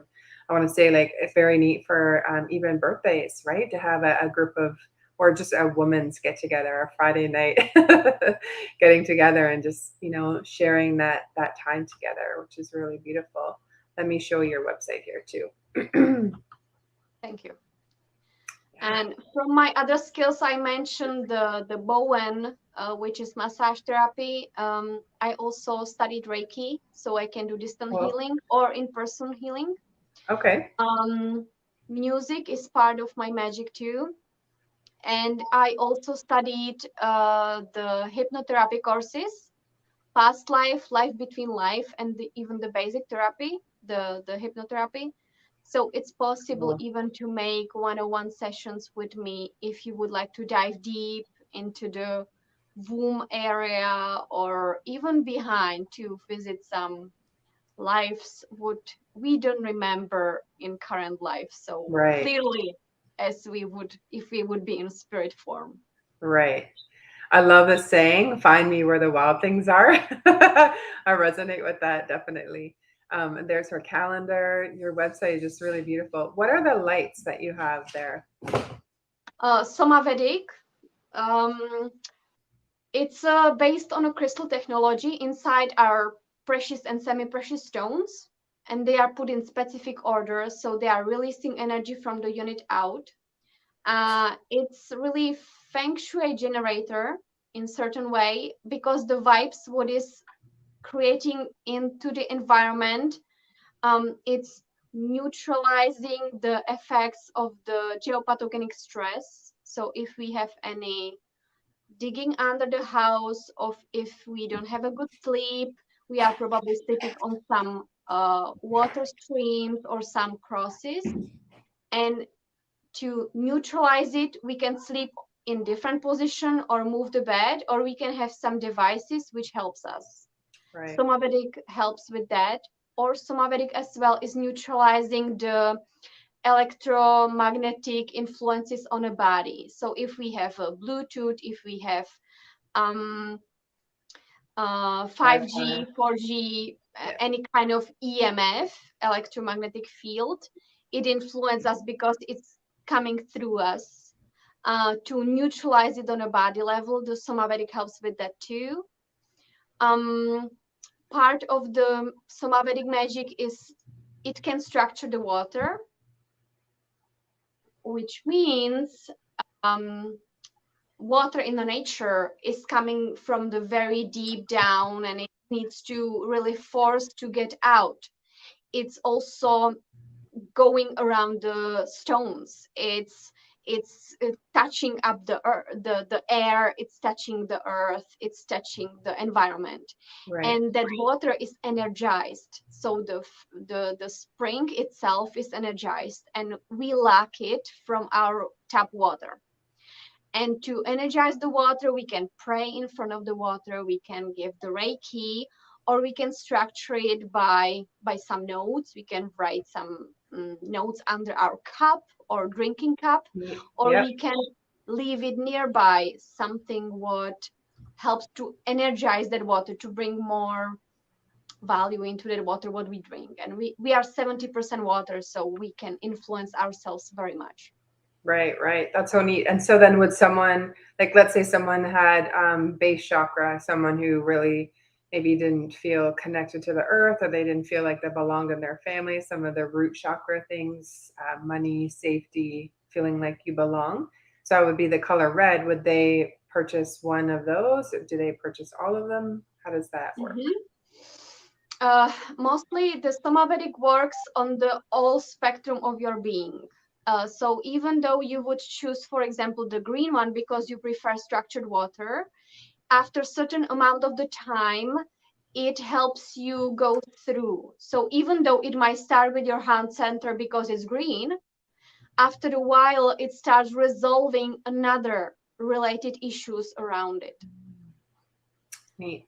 So it's not more like, it's not color orientated. It's more like each of them has little different stones as different properties to work on. I will be more specific. This one works more with the throat, with the crown, and with the third eye, and psychic abilities, and balance the left-right hemisphere. Okay. Which then when this I introduced into my life, it helped me with those psychic abilities to deepen my connection with the intuition. Right. Then Well, there you go. Anyone looking to deepen. Many people are like, "Oh, I want to open my third eye, or I want to get in deeper." Then that's a tool that can be used. And how would they find that information? By booking a call with you on your website? They can personally ask me, and I can relay them, or just find somavedic.ca or somavedic.com. Okay. They are worldwide. Cool. Just search for Somavedic. Okay, super. And if it's okay, I'd love to ask, what is Bowen therapy? Bowen. Yeah, Bowen. Bowen. It's a touch of the acupressure points, stimulated in certain very gentle way. So let's say if I have acupuncture point here, I will stimulate it in some kind of this way, and then I leave it for 2 minutes, release. Because when the muscle is in tension, I stimulate it, and the release happens on a nervous level as well as on a physical level as well. Because of that, we are like a musical instrument which I am tuning in. So I do some moves, mostly on a back or on a back side of the buttock or thighs, some parts of the back as well. I can do even the face if someone has really kind of like everything is holding up, or shoulders. Usually a session takes 45 to 60 minutes.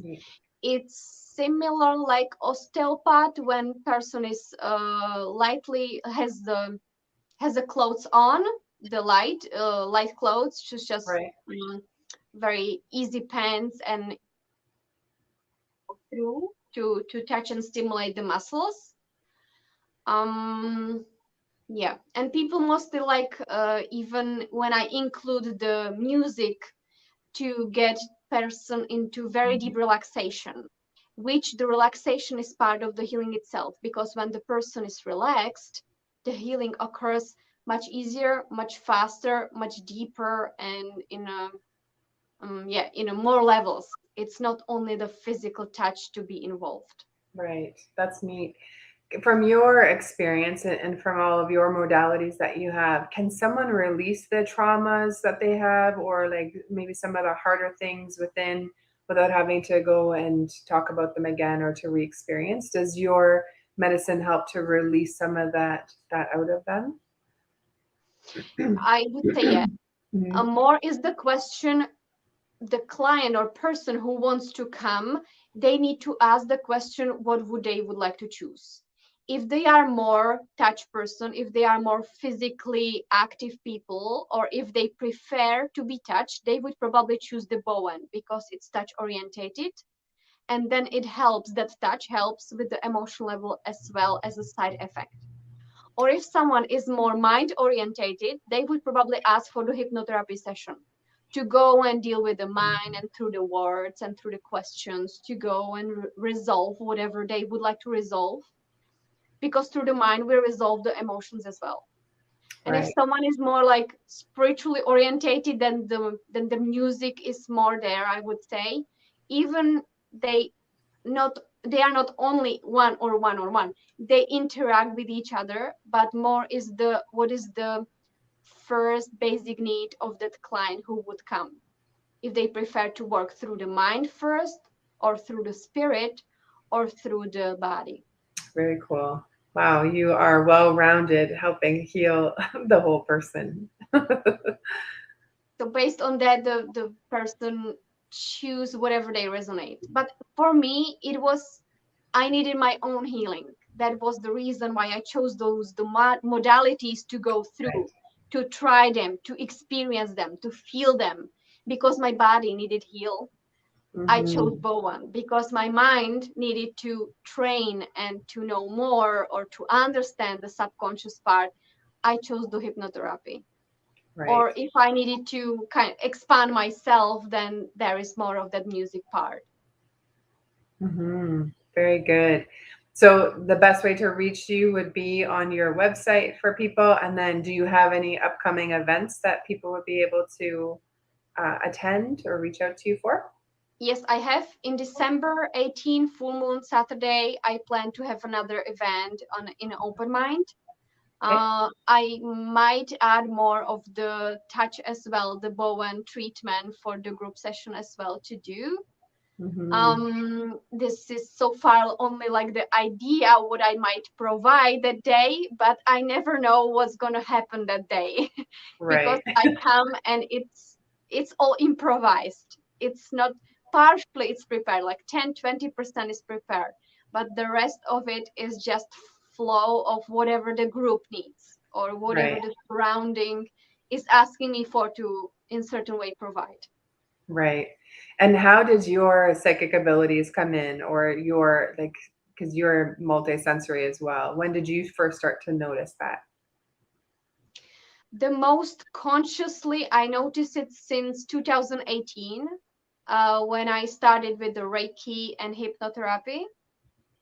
I Well, was for a long time holding it back, or it was unconscious. It was only like, yeah, some intuition is telling me something, but on a conscious level since 2018. That's so cool. I love that. And anyone who's watching, and you also maybe are feeling that, like, this is the little nudge. We need you.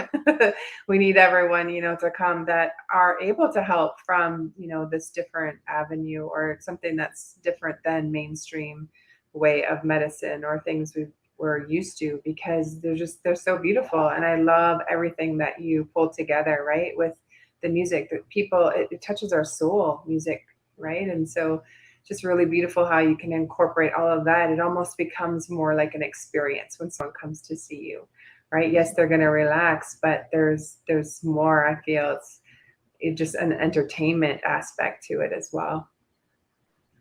Mm-hmm. Thank you for putting into the words Yeah. the things what are more energetic than words. Yeah. You're welcome. My pleasure. Well, thank you so much for being here today, and just really looking forward to getting to know you more here in Kitchener-Waterloo. And yeah, if anyone's watching this and you have possible events or for work to come up, Veronica would be a very neat person to reach out to because of just the scope of things that she has access to and can help others with. It's really beautiful. Yeah, so thank you. Thank you for having me. You're Have a welcome. nice We will day. see you soon, for sure, before Christmas. Namaste. Okay, take care. All right, awesome. She's just so sweet. Okay, next up, another sweet soul. Man, I've met so many really cool people from the Open Mind Wellness Center this summer. Hello, how are you? Hi, I'm good. How are you doing? Good. So nice to see you.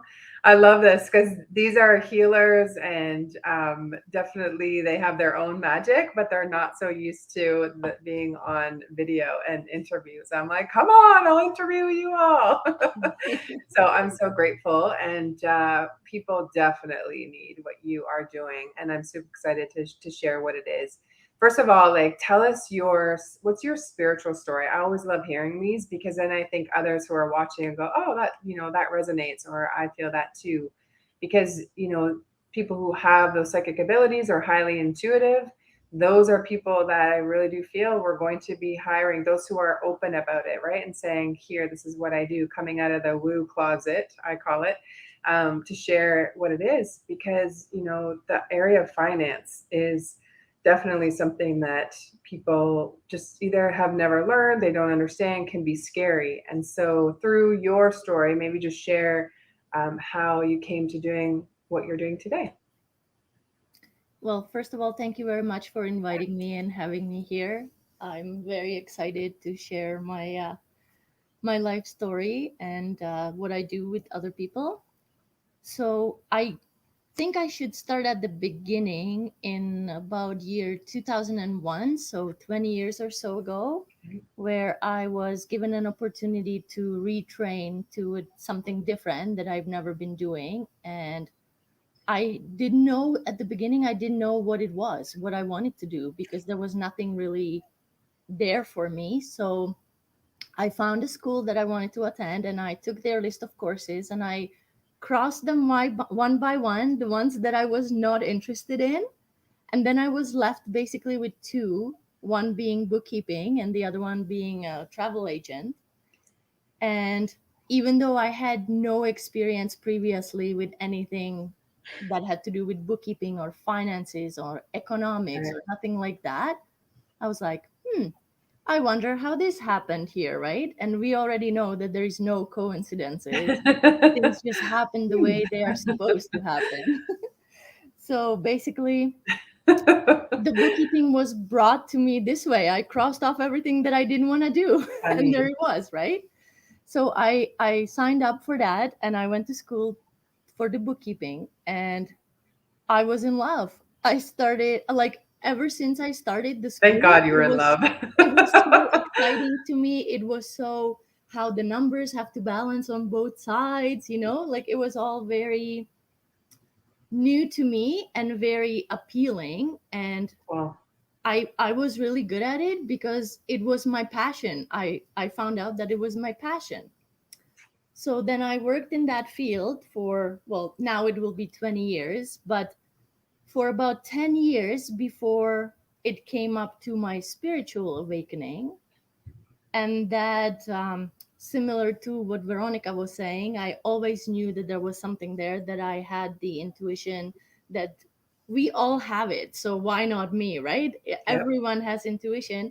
It's just our choice whether we choose to listen to it or not. Sometimes you have that feeling in your stomach and you decide to ignore it, or you decide to go with it. So in 2012, I met a friend, Blashka. She will be having an interview later on.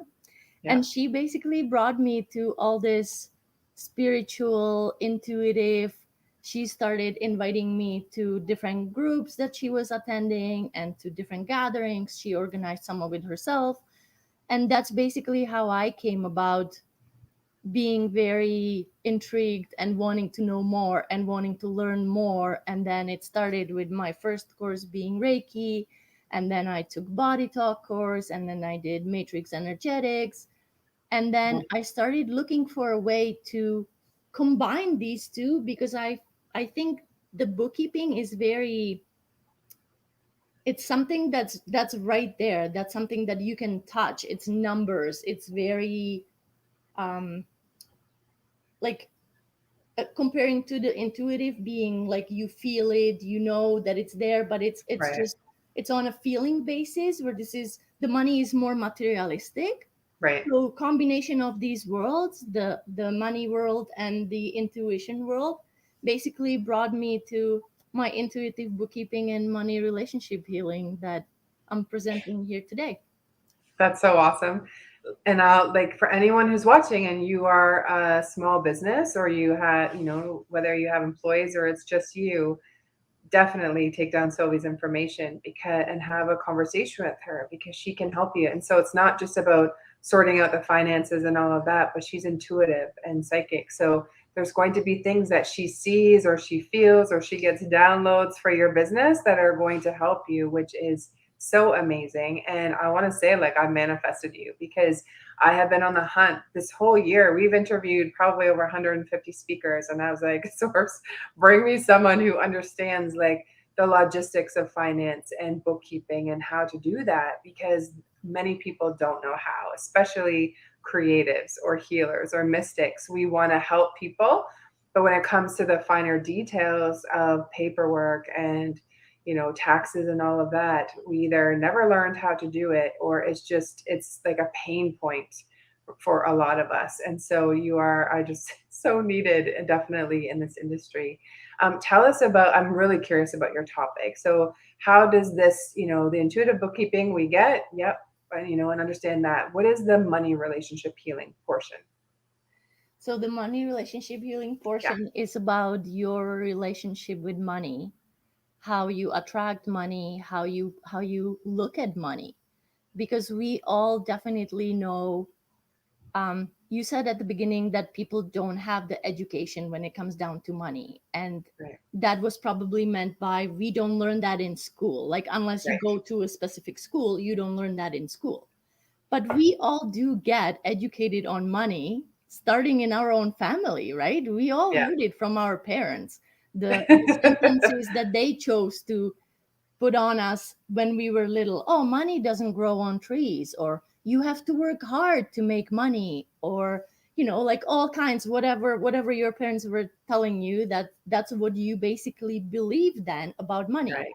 So the healing part for me comes from, if you have any issues or any inputs there in your brain, any beliefs about the money that's negative, it can, even though your business is successful, this can prevent you from making money because of your inner belief about the money. Oh, money is bad, like rich people, when they have too much money, they don't have good personalities. Like, Right. all these things that were input in our brains are basically creating a relationship that we have with the money, and that may protect us from being successful financially, because we believe something that was put in our heads that wasn't even ours to begin with.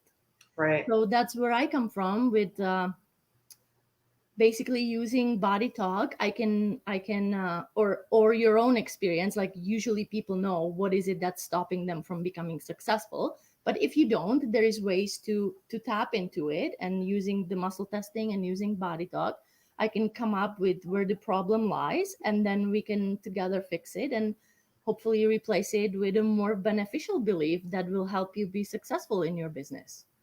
That is so awesome. Two things I want to share is, like, we've even learned that money was, some difficult money stories, I guess, from Hollywood. Like even just think of the story of Robin Hood, right? The good guy was poor and an outcast, and he had to live in the forest, and he would, had to sneak around. Those kinds of stories, or anything, Disney, doesn't even matter, or even on TV shows, is that usually the bad guy had all the money and the good guy was this, poor sap, or, struggled in some way. And we don't have to look live at that even story.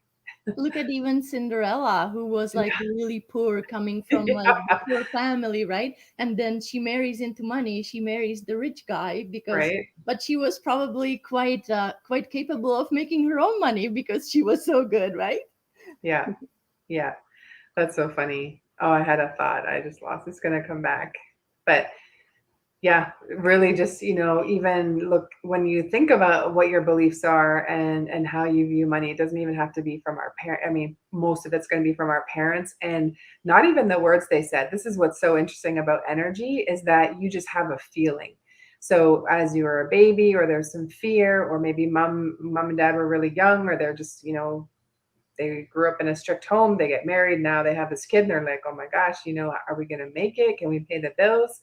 Second child, third child comes along, and things get tighter and tighter, right? It doesn't even have to be that we heard the words, but we felt the energy, right? We felt maybe the tension or their worries about money. And we also then end up taking that in, because that's from 0 to 7 years, our brain doesn't have the cognitive understanding like an adult or older, right? And so we just take that in, and it could be something super simple as that, and or parents were just very tight-lipped or didn't want to talk about it. And then where do you learn, right? There's got to be somewhere. It's got to be angels like you that come along to help. And the body talk. So I haven't had a session from you, and we definitely need to get together, because I think that would be really cool. But I have from your teacher Blashka, and it is so cool, just the muscle testing, and you guys and your intuition, just asking the question and listening to our bodies. So for me, when I've had that session, and you can tell me if this is how you do it as well, but she just like lifts up my wrist. She'll ask a question in her intuitiveness, or she'll ask me, and then she lifts my wrist to see if I'm ready to respond, or I can give an answer for that. And it's so neat. How does it work for you, like when someone is in a session? Yes, I absolutely use the same technique. Cool. There is other ways how you can do it. Muscle testing works in many different ways, but this is definitely a way if you have a in-person session. And then for a long distance session, I can always use my pendulum. Cool. To give me the answer. So yeah, very cool. Works too. I just wanted to touch upon what we talked about before about the money stories and the money beliefs coming from parents.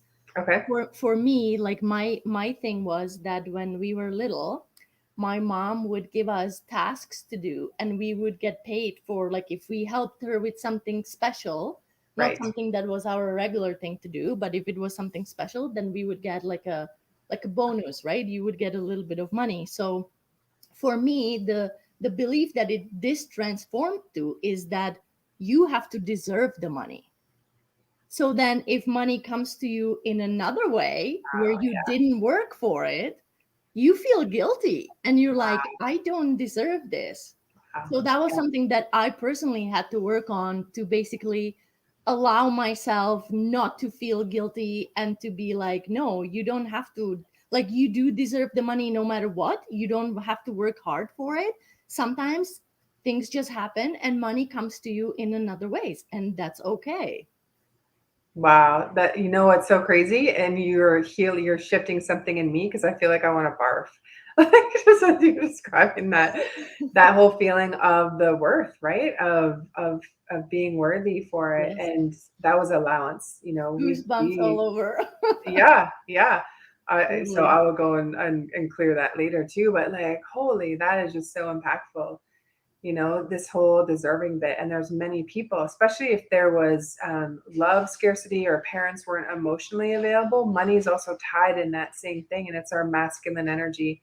So if you had any like scary, whether it was, I'm going to say scary people in your life as a kid, whether it was, a very mean dad, or someone who was very loud, or, fear was brought in from religion and God, all of that is tied to your money story as well. Look at religion, right? There's a scripture where it's easier to get through the eye of a needle than to get into for a rich man to get into the kingdom of heaven. And so even just the way that that money is taught from a religious standpoint is that you need to be lowly, be humble, put other people before you, and not really. And so it's just, there's just so much messed up there in and of itself. But that scripture is not taken in the literal, like the way that we read it. It's not even what it means, right? And so there was a pass for what's talking about is that there was a pass for the camel to go through, which was really tiny, and it didn't have anything to do with like you're not going to get into the kingdom of heaven if you have a lot of money or Yes. you're flashy or whatever, right? It was Yeah. just taken at a very different context to how it was written. Many times there was money was put in like a bad light, so having money was presumed as being bad, and that right there, it could be a limiting belief that's stopping you of becoming successful, because if you believe that, if it's deep in your brain, then how do you ever come over that, right? Right. Oh my gosh, can you take all the religious programming out of my subconscious? What time are you available at 4 today? I'm done at 3. Totally, come on in. Oh man, so funny. I really love you and just getting to know you more. This is so great. Talk more about the money story and what can help people. Like, where can they start? Something I had heard is just to like write out what our beliefs are about money. And this is something for those who want to practice channeling or connecting to guides or to source is start writing your money beliefs and then just keep writing. Because you're going to start like, money makes me happy or money is freedom. But then what's going to come out is all the junk where you might want to barf too, of how you feel about money. But what ends up happening is your guide or an angel or spirit is going to take over and continue to write that. And then just find a way to come back to compassion for yourself and forgiveness for the times that maybe we didn't treat money right, or, there's so much in there. For that. What are your thoughts on it? So I really believe in writing as getting into the intuitive. It always helped me. That's my way to deal with stuff. Sometimes if I have something that I'm not sure how to deal with, or there's something that I'm not understanding, like a question, right? We all know that all the best advice lies within us, right? Like, you don't have to go to somebody else for advice because they don't know you as good as you know yourself. Right. So always the best in advice comes from yourself. And for me, if I can't seem to reach it on a conscious level, a wonderful way to do that is I'll just pick up a pen and paper and I start writing. I start with writing the question out, the question that I need the answer for. And then you basically take a deep breath, close your eyes, and just focus on, please give me the answer, and start writing. And usually I was very, very surprised what came out of me. Not totally, like, if somebody would sat me down and say, now talk, tell me the answer, I would not be able to do that. But by releasing and by taking the deep breath and by concentrating and connecting with the higher power, it just comes through you, it just comes through that pen, and then you go back and you read what you wrote, and there's your answer right there. That works for me every time. That's awesome. So forget about calling your friends and asking them, what do you think I should do? Because they don't know you as good as you know yourself. Right. So this is, Right. to me, this is the way. So even if anyone feels like they're struggling with the money, or they are struggling with, there is some blockage, and they wanna empower themselves and empower the intuition in them, this works perfectly as an exercise to basically come up with, oh, now I know what my problem is. Now I don't know where the limiting belief is. And there might be like a whole bunch of other stuff in between the lines, but definitely it will get out what the important part is and what needs healing. And then it doesn't matter whether they want to work on it by themselves or whether they want to contact me if they need any help with it. Right. I'm here to help others heal their own relationships, how I healed mine. So Yeah. But So if they can do beautiful. it on their own, all the power to them. That's Right. awesome. That's amazing. Totally. Kara has a question. So yes, we do have space for it. Absolutely. And I appreciate that. So if you want to put that in the chat, Kara, and then I have a question. What about like, so there's, this fear for people, and I was there too, definitely, of like this fear of looking in the bank account or talk to the person who, this is another thing too, growing up in my 20s, it felt like money would come in and then it would go, right? Where it would be like a bill would just come up or some kind of expense out of nowhere, and then that money was gone. Can you speak to that a little bit? It's around limiting beliefs, right? And I feel just back to the scarcity mindset. I totally feel like it's coming from the same pot where if you don't believe that you deserve the money will leave you. It will not stay with you. So then, like you Right. said, an unexpected bill comes along and stuff. So it all connects back to the beliefs, but it also probably comes down a little bit to being organized too and knowing what is coming and what is not. So there's a lot of people in this world that have no idea what's coming in and what's going out, whether Right. it comes to your business or whether it comes to your personal finances, because there is really no difference. Right. uh, we should learn a little bit of the organization, at least to know, to look at our statement and see like this is the money that's coming out and approximately how much it is every month, and then this is what's going out and approximately how much it is, and then you can balance it and you can see whether most months you're up or most months you're down, and then that Right. needs to then lead to other decisions about what am I going to do to bring more money in so that I can balance it out, or can I save on spending some money? But there needs to be the balancing act is always in play when it comes to bookkeeping, or even just like I said, regular financial in your personal household. You need to know how much coming in, you need to know how much going out, and then it's just about balancing. If you're spending too much, you can always make more money, or you can always decrease your expenses. there's Mm-hmm. there's that, the balancing act. That, and then again, some people are good at it because some people are organized in their life and they know, and they, like, I have an Excel sheet and I record everything that I bring in and that I spend, and then at the end of the month I can see clearly whether I that month made money or lost money. And then you look at the trend over a couple months or a year, and then you can go from there making decisions, because there is always ways how to fix it. And again, I have many different things how, what to look at. It depends, it's very personal. So it's more like when talking to a specific case, then I can tell you how to help you, but it's very hard to generalize it because there's so Right. many different ways how it can be presented. Right.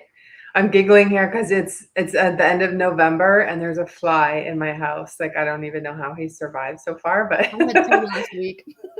the fly is like, if just look up the spiritual significance of a fly, everyone, and why I'm laughing, because it's all about be persistent and like and consistency, right? And the buzz is like bzz, it'll keep there. So your Yep. money story, heal it, because the fly is here, fly energy, to say like you gotta, just keep at it and get help if you don't know how. Otherwise, you'll end up in a really, a deeper situation where you're like help, right? And we want to be proactive with this before it can get deeper, but you can come up out of everything, right? I've healed myself of debt, you have as well, in a conversation that we've had, and all of those things that you can do it.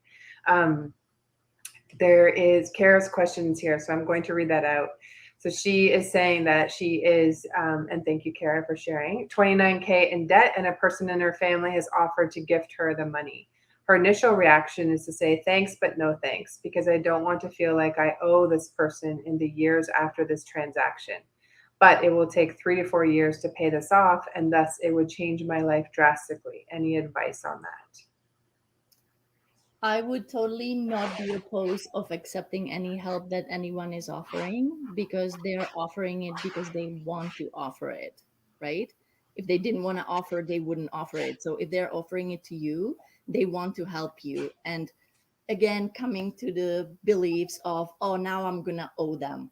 Well, you don't need to owe them. You can pay it forward. And one day when you're in a better financial situation, you can pay it forward to somebody else and help somebody else get out of jam. So I would totally go for it and use the help that is being offered, and maybe just make sure that they know, or make sure that there is a communication, not just like taking the money and be like, okay, thanks, see ya. Just ask them maybe what they are, if there is anything that's attached to this, whether it's a loan and you're going to be paying it back, or whether it's a gift. Just ask, like, what is behind it. Is there anything being expected in return, or is it just a generosity gift that, okay, here you go, and then, like, when you're in a better spot, help someone else and just pass it forward. Right. That's really good. I was going to say that too, is the whole thing. A gift is no strings attached.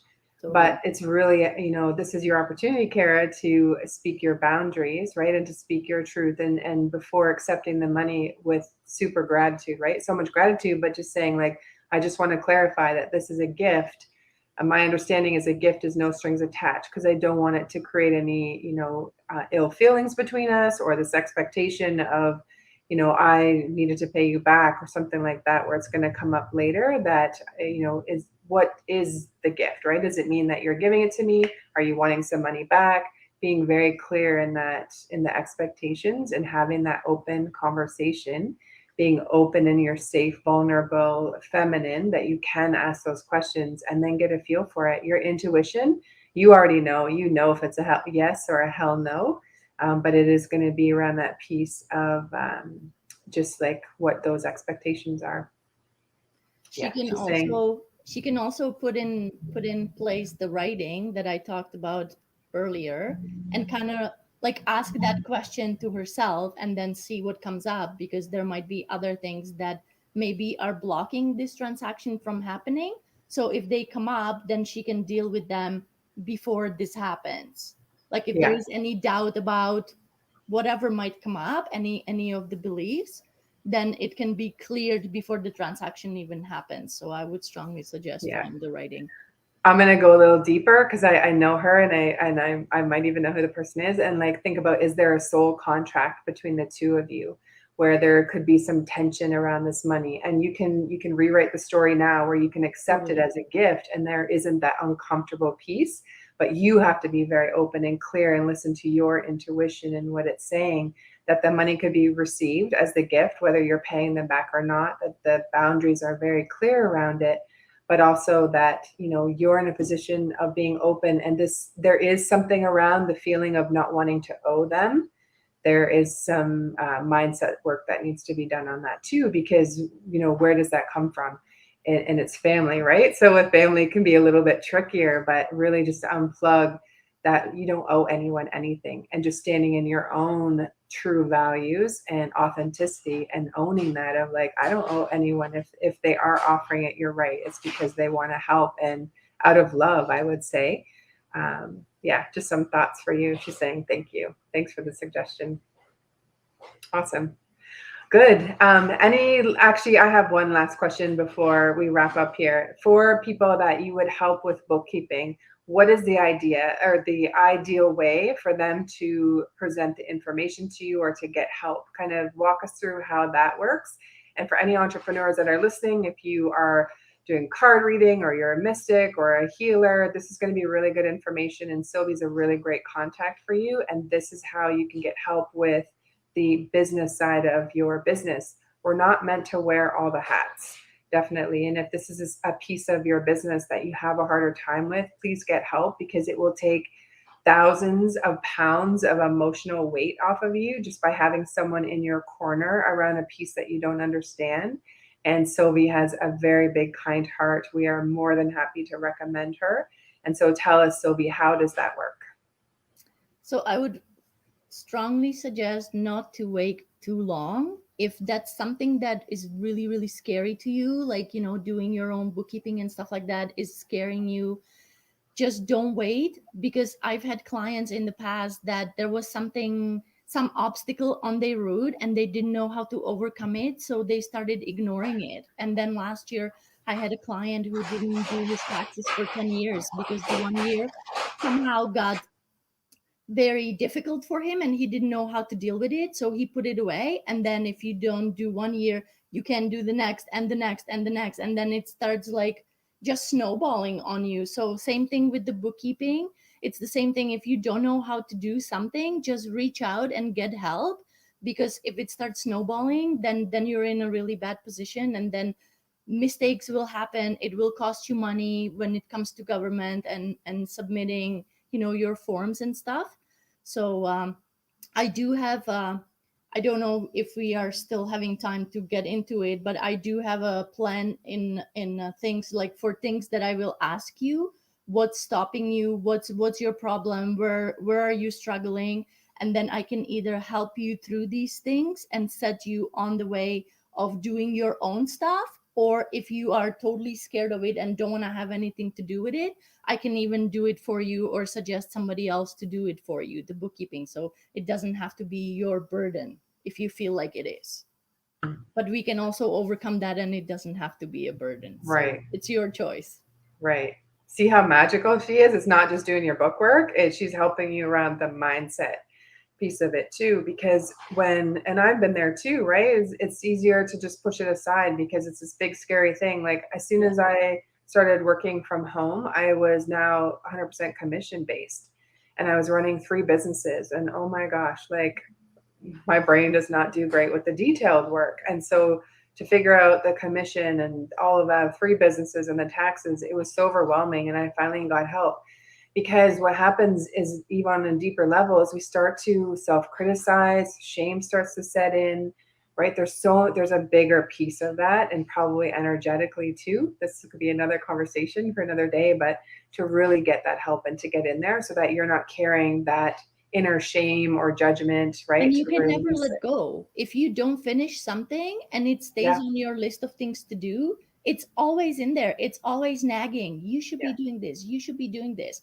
And you never do. And so it's always this constant buzz of things that you should be doing, which prevents you from concentrating on the things that you are doing. Right. So to either dedicate it to someone else or do something about it clears your head so that you can move forward and you can focus on other things that you like and that you maybe enjoy more doing. But this needs to be done. It can be avoided. So might as well deal with it, right? Yeah, such a good point.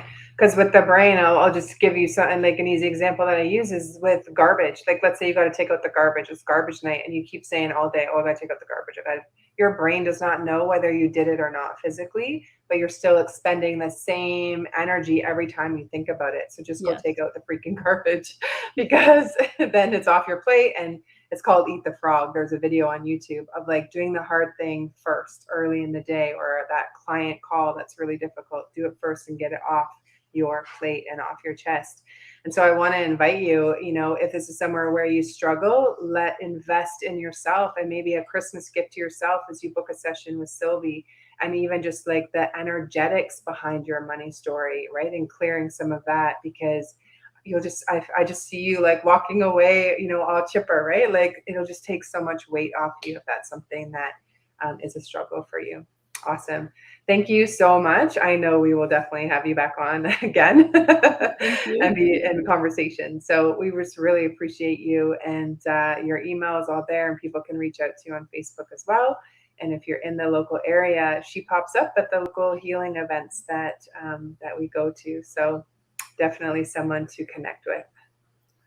Absolutely. Thank you, everyone, for listening, and can't wait to hear from you. Thank you, Christine, for having me here. You're welcome. Enjoy your day. Take care. Bye. Okay. Sorry about the noise if you can hear it. My cats found a paper bag that they love. So family, if you're watching, can you please come get the paper bag? All right, next I'm going to bring up a real live witch. Hello, how are you? Hi, good. How are you? I love your big microphone there.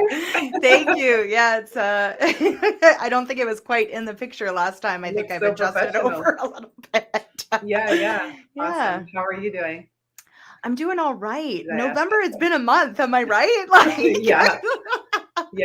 Yeah, I'm really looking forward to the expansiveness of Sagittarius season, because Cool. I really feel like Scorpio season was like, hey, this is what you want. Like, this is what you want. And it's like, okay, yeah, I want it. And Sagittarius season is like, all right, let's teach you how to get it. Let's teach you how to move forward. So I love that you just had Sylvie talking to people about how to teach them how to, conquer that fear of finances, because I think that's a huge one, especially leading into December. And I love that you have the emotional eating coach after, because again, that's a huge one over the month of December, right? That's, it's great. That's awesome. I'll just talk about her now. There just wasn't enough time to bring in all the amazing people that are around here. And we had her on last month, pretty sure it was last month. So Kim Baszler, find her even on the Conscious Business Showcase if you search for the October show, and she'll talk all about it. She's in Kitchener here as well. And I think what she's doing is so helpful because it's getting to the root. It's, it is food, but there's other things that extend past that. It's going to be your money story and how you deal with money. It's the same way you deal with food, and same in your relationships, right? It's all tied together. And with all of the big energies, and we're right smack in an eclipse, right? Another one coming, is that this is the time to really let go of the things that are not serving you anymore. Whatever's not working, it's time for it to go, because it does not serve you anymore. And this is just a really good time to be surrounded by people who have the kind of magic that can help us, right? That can really teach us, learn us, even just have a conversation around to release some of those heavy feelings or the burdens, because we heal in community, we heal in village, right? And we don't need to go through these things alone. 100%. And I think I love that you brought up the eclipse, because, a lot of people don't realize the power of eclipse season and how much transformation we can see and grow through during this time. So when we had that eclipse, that lunar eclipse back on November 19th, we might have noticed that, oh my gosh, like how I said, Scorpio season was like, this is what you want. It was almost like a plate was like, here you go. Like, are you ready to take it?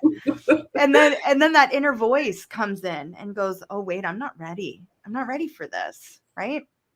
And so during eclipse season, we get it 2 or 3 times a year, depending on the year, depending on the astral forecast that's happening.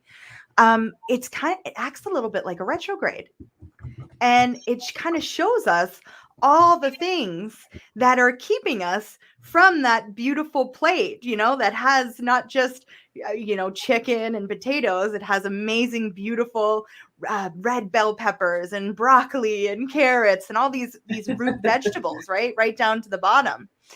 So we have 2 weeks of that waning moon cycle to be like, what do I need to let go of? What is really holding me back here? What is stopping me from achieving that big picture? Knowing, and this is when you get tuned into the moon, that I don't need to take these really large steps in order to get there. I just have to take little tiny baby steps that accumulate over time, that give me what I want, that I get to be there. I get to enjoy the unfolding of it.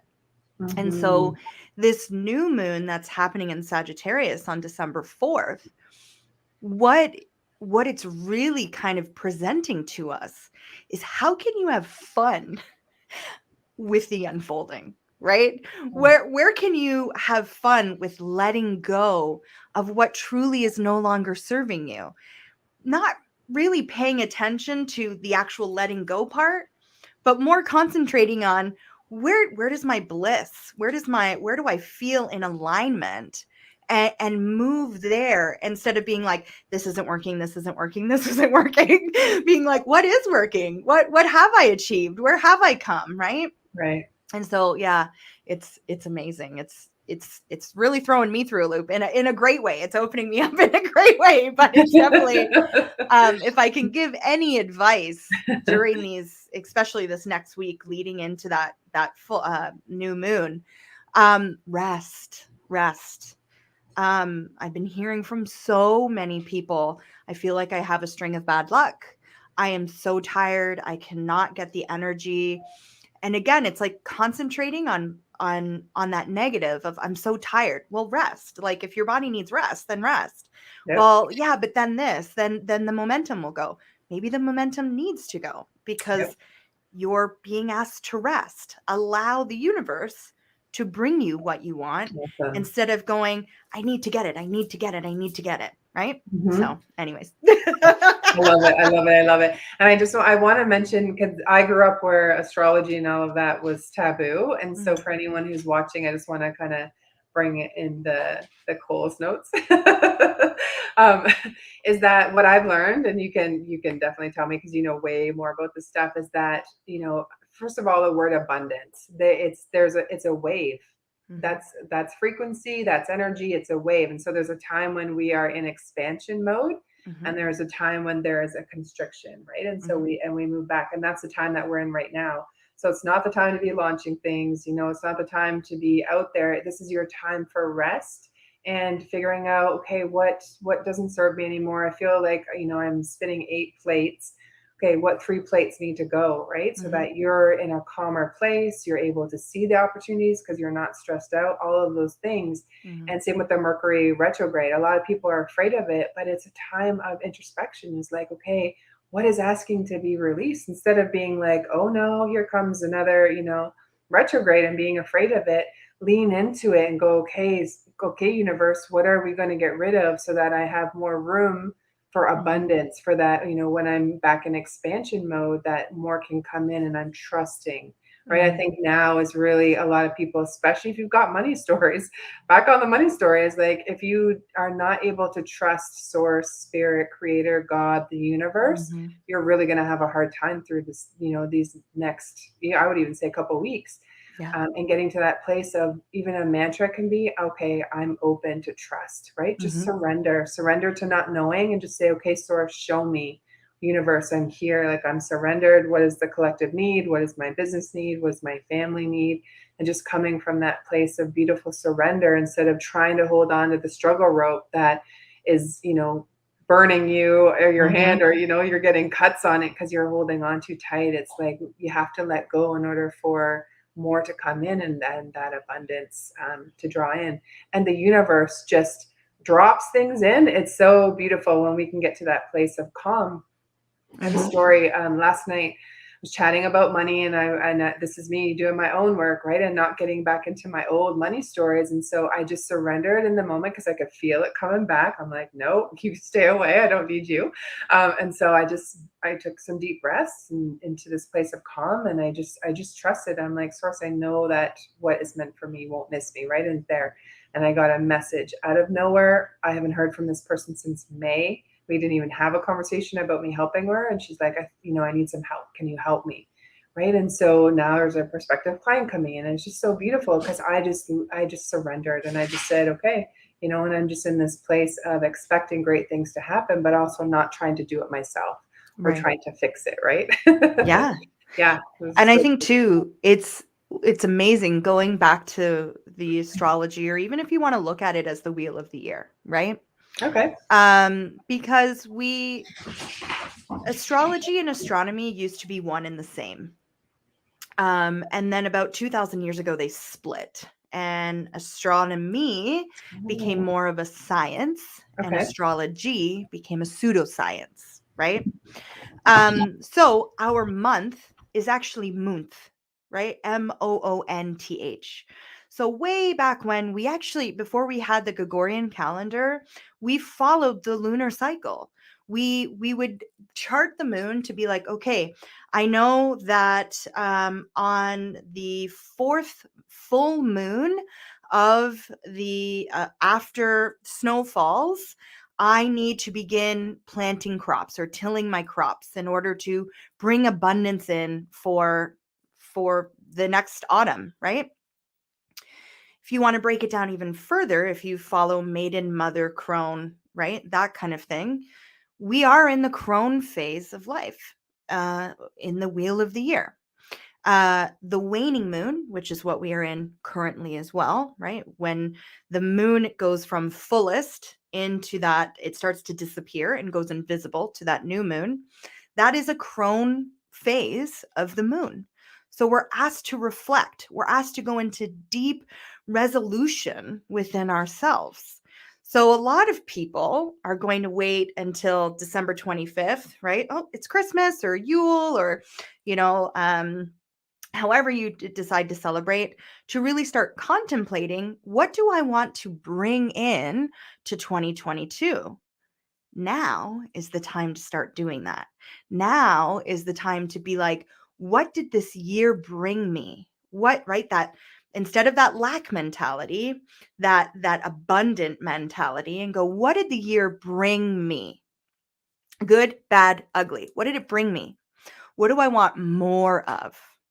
What really, it felt good in the moment, but on reflection, I'm saying, you know what? I don't want to commit to that anymore. It's too much. When I think back to it, great in the moment, it's a little bit taxing now, right? Back to that money.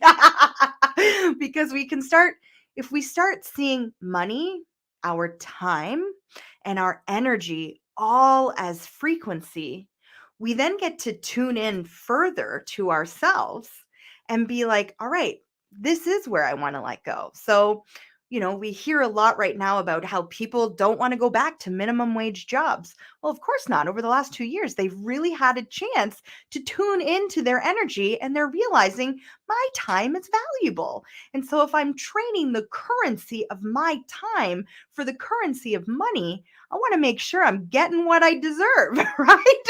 It's the same thing for anything that you are trying to achieve in your life, that you're trying to bring into your life. Now, the thought that keeps popping up for me, and it's a Thomas Jefferson quote, where if you want to get something you've never had before, you need to be willing to do something you've never done before. And so a lot of people will hear that and go, well, then I need to do. No. If you're always in a doing mindset, then that's something you've always done before. Something you haven't done before is going, I'm going to rest. I'm going to say, just like you said, your mantra, my mantra lately is, I am blessed and I am worthy of everything the universe wants to give me or bring me.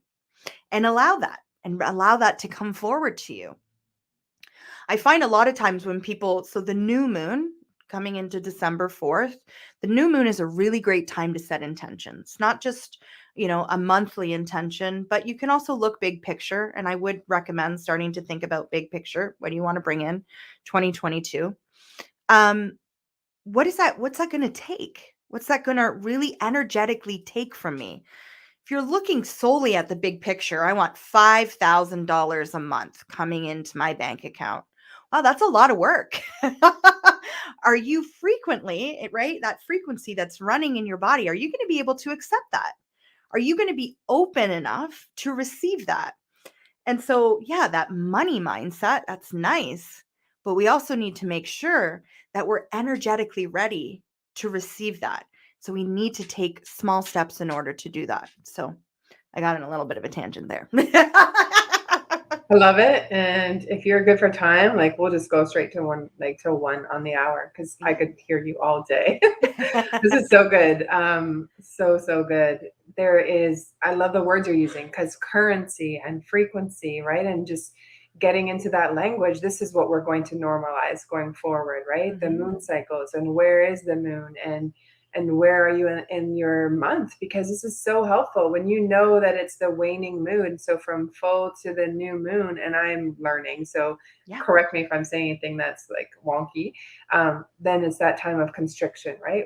It's that going within and what can I make changes? And then when it comes from new moon to the full moon, come on out, baby, because that is your time for abundance, and that's your time that you want to grow. And this is so helpful, because even in your business, and I've been on a few calls where someone was getting coached on, just in their business and stuff. And they said, whenever I grow in my business or I do really well or a new client comes in, then something in my family goes to shit. And it's like, yeah, it's there's a belief there. There's a constriction in their currency or their frequency, I would say, of like being open, right? That if one thing's going really well, then that means other things are not going to go well. So it could have been a childhood where, you know, things would be happy and then all of a sudden something would happen, right? So you're expecting the other foot to drop or the other shoe to drop. And part of that, like, it's all a piece of your medicine, which is so great, are the breadcrumbs to figuring out how to live in a life where you just ride the waves, right? Ride instead of being pummeled under them. There's a way that you can pop up and be on top of the wave the whole month and allow it to ride. And in that time when you move forward in your safe masculine, and that time when you take that step back in your safe feminine and you rest. This is so juicy. I love it. And can you live in that contrast? Right. Does it have to be either or can it be both? Right? So something I've noticed in my business is my business booms from, you know, 1 or 2 days before the new moon leading up to the full moon. So I've tuned into that energetically and I'm like, awesome. This is when I'm going to sell, sell, sell. Around the waning moon, on the back half of that, I'm going to look and say, how did that selling feel? Right? What felt good to me? Now, I think sometimes we get caught up in, when we're doing that law of attraction, that everything's going to be great, right? If I'm in alignment, if I'm moving with where the currency wants me to go, then nothing bad is ever going to happen. No, life is real. Like, it's not a movie. So we have to learn to live in that contrast of life.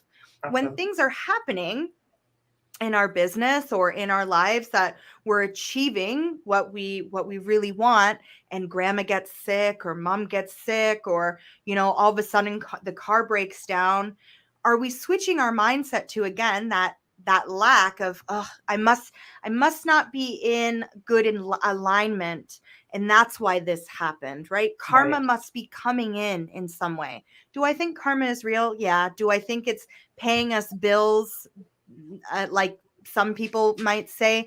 I don't know. I don't know if it necessarily works like that. I think karma is more energy of how we navigate that contrast of life, right? So can we live in that? My business is really good and mom is sick right now, so I'm going to have to adjust just slightly so that I can still pay attention to what I want, where I want to be, while also tending to what needs done at this time with regards to family. I watched It's a Wonderful Life the other night. And it was interesting because I'm watching it and I'm listening to the story of George Bailey, and it hit me a little bit harder this year because I realized, right, and this is the beauty of eclipse season, that I'm George Bailey.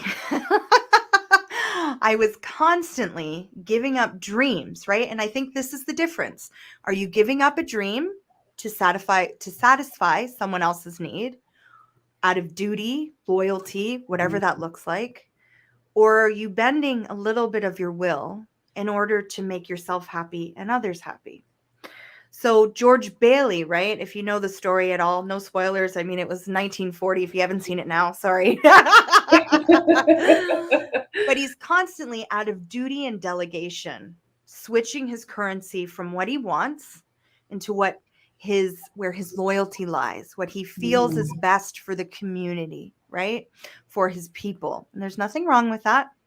At the very end, right, he gets all flustered because all of a sudden $8,000 is gone, and he's going to end up going to jail for embezzlement simply because someone else took them, like it was an accident.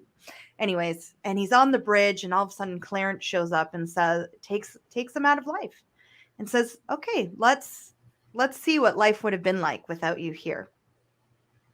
And then George gets to see, wow, life would have been so much different. Not just for me, but for others if I wasn't here, right? People are a lot harsher.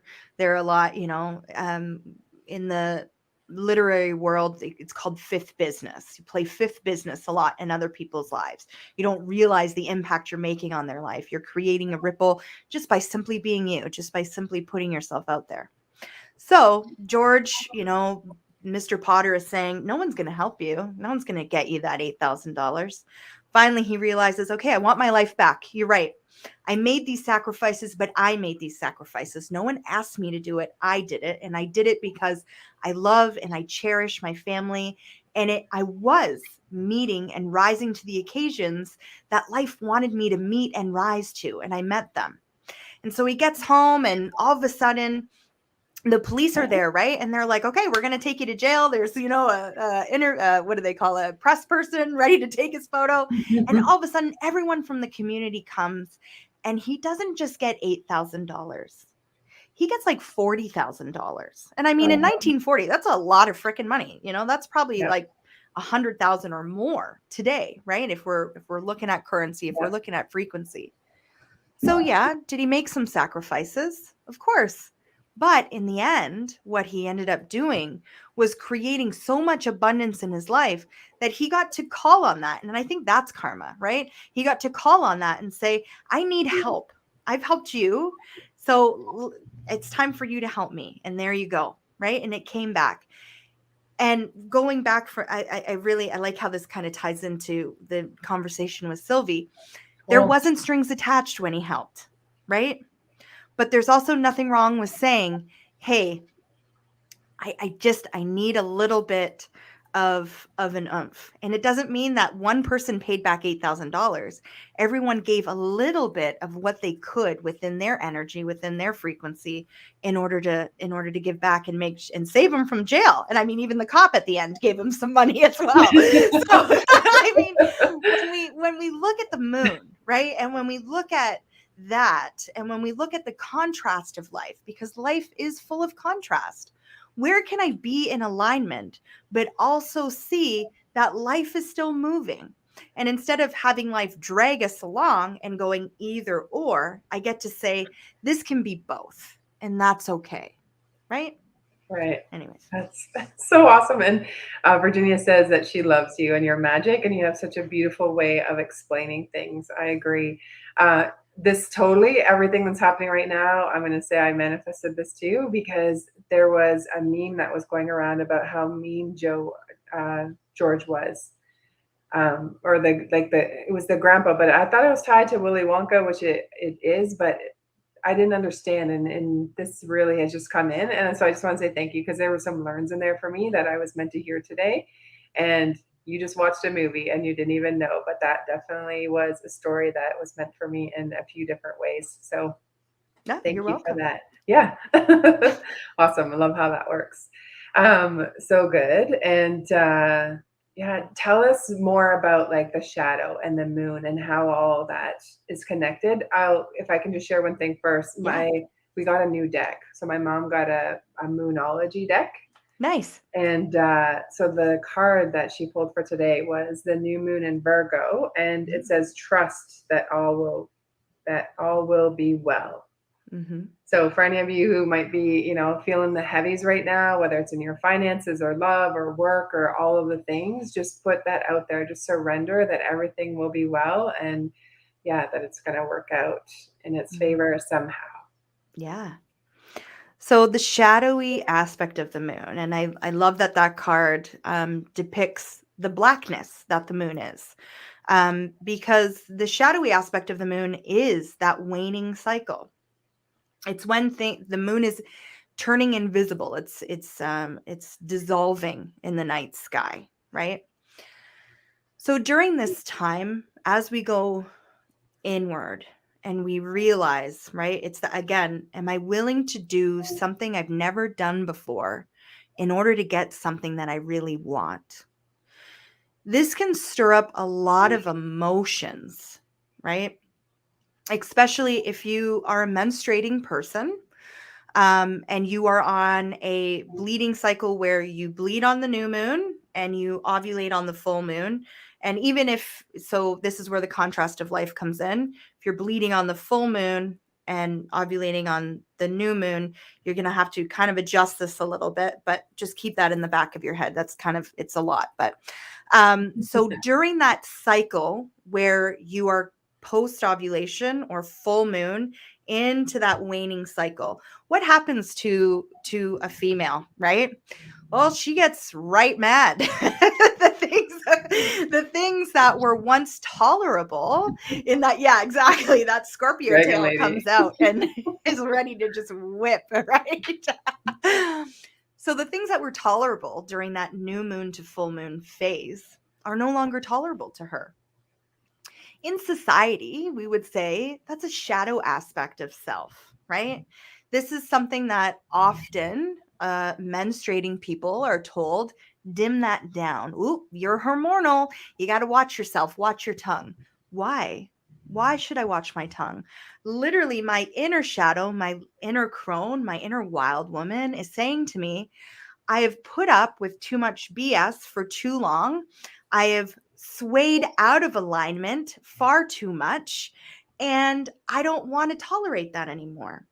Right. So, with giving into, now, I'm not saying don't apologize and don't kind of be mindful that that's where you are, right? Instead of just blurting it out in anger, realize the anger, realize the frustration, realize the intolerance that's coming forward in your body, and be mindful of that.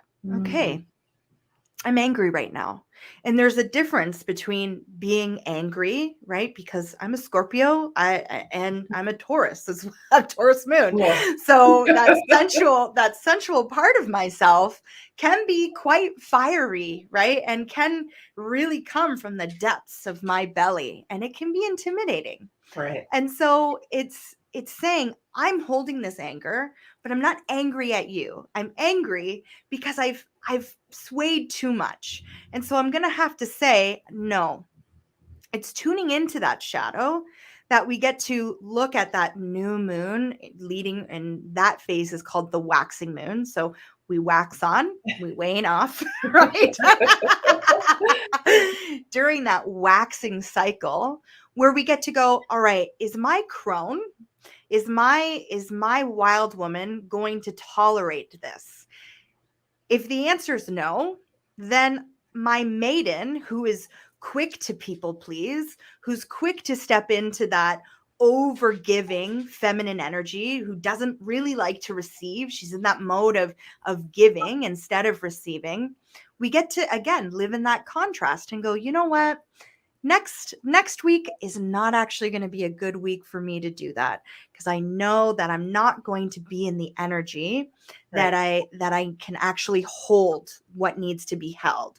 Why don't we book it for 2 weeks? 2 weeks later, right? Yep.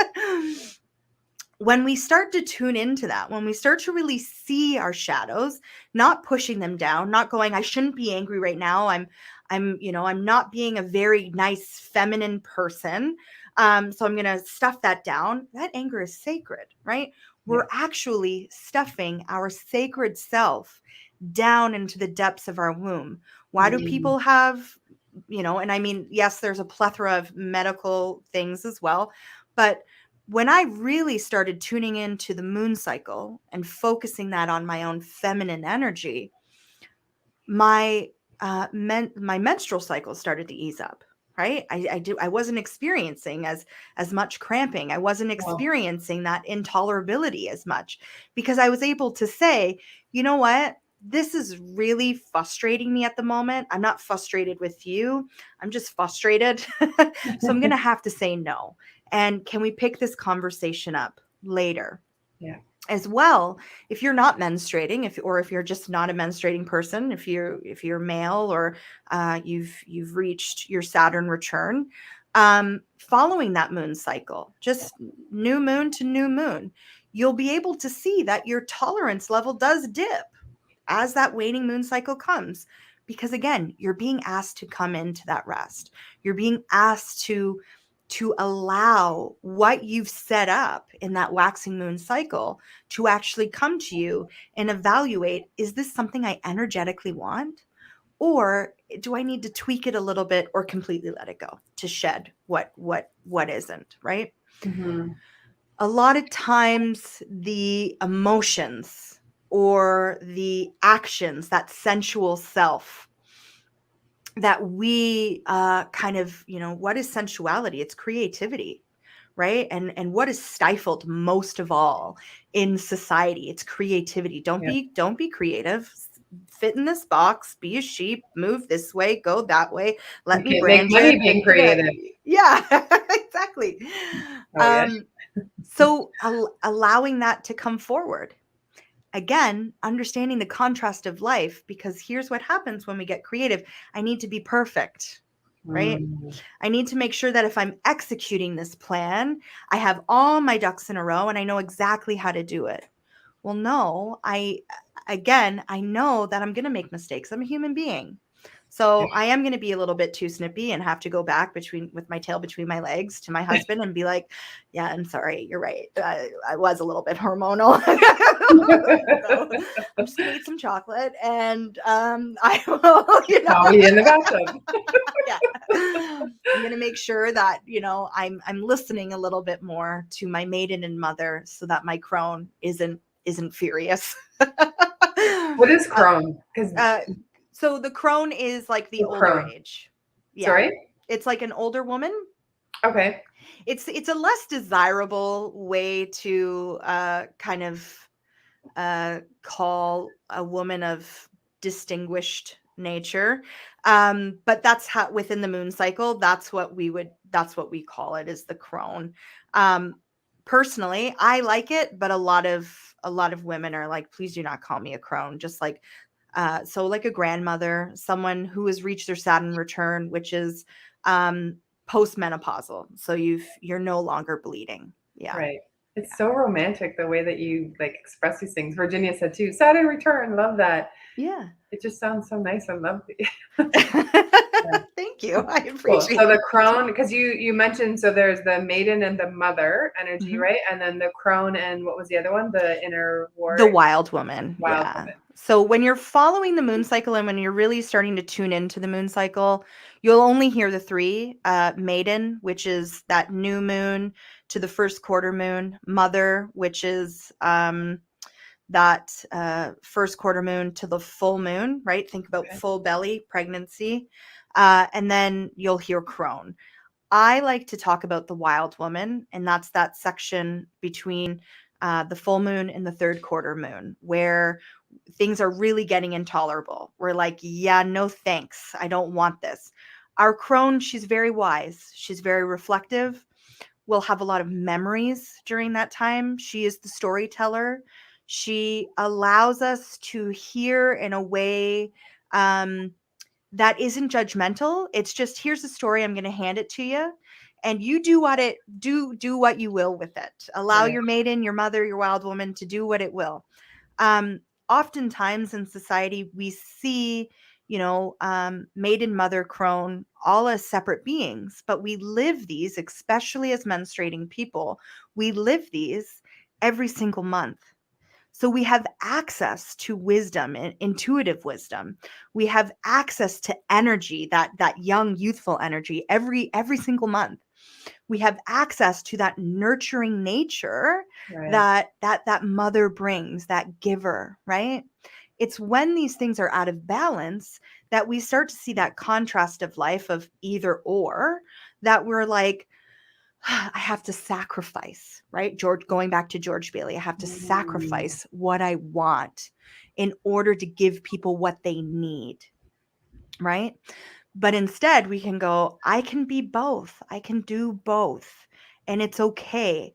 I often talk about in my work, becoming that inner villain to yourself, especially if you're a socialized female, where we're told, you have to give, you have to sacrifice yourself in one way or another in order to be worthy of existence in this world.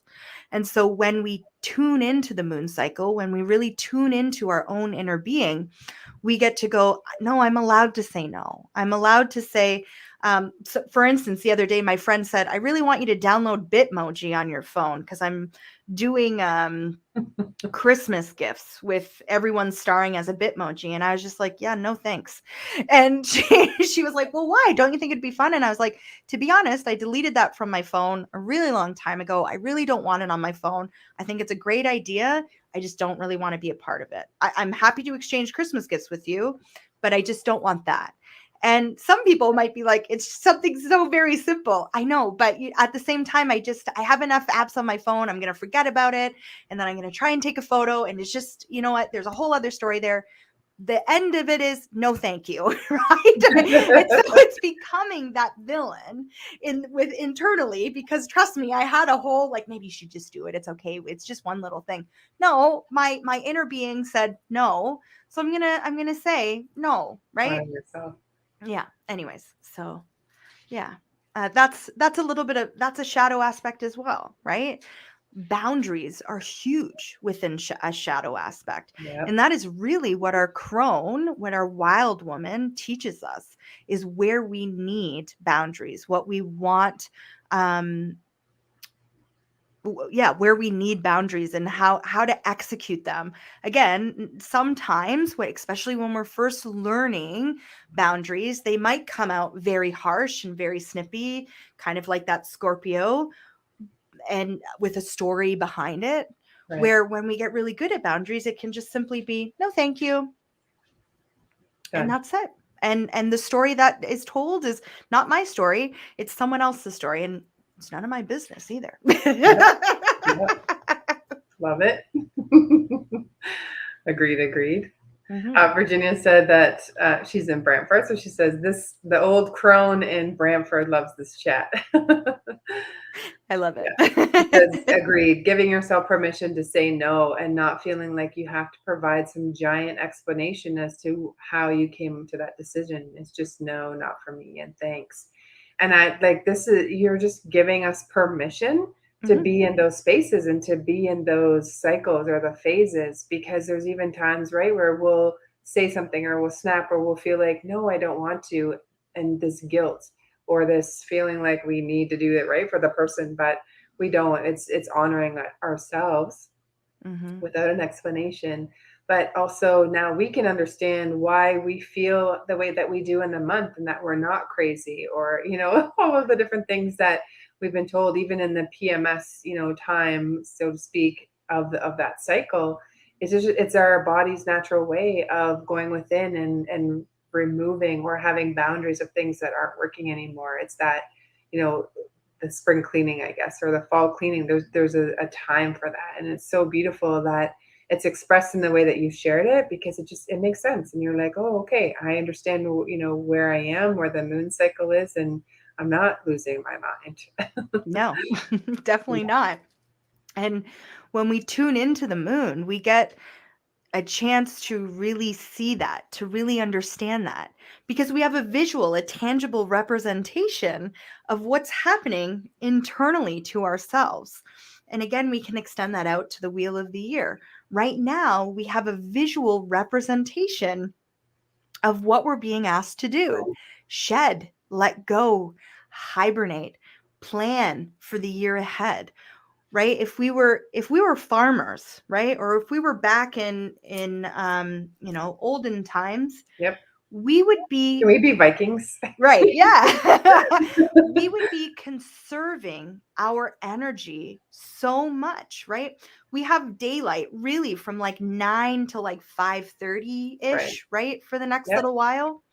So what am I going to, like, consciously, what am I needing to do? Not what do I want to do? What do I need to do during those hours to make sure I can survive through that night? And that's literally what the winter season, what we would call a dark months, asks us. What do I need to do right now in order to get through these months, to welcome that sun again, to come back into that maiden energy? And spring is that maiden energy. So, right. Yeah. Right. So beautiful. You're getting lots of yeses in the whoops in the chat.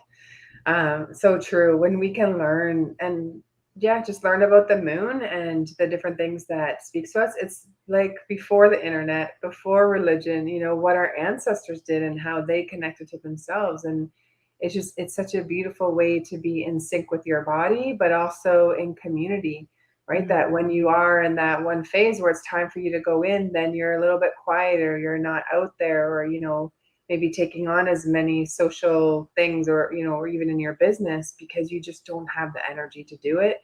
And if you try, it's just going to flop, right? Those are going to be the times when when you just feel like you fell on your face, or things didn't resonate. It's because you're in that kind of a space.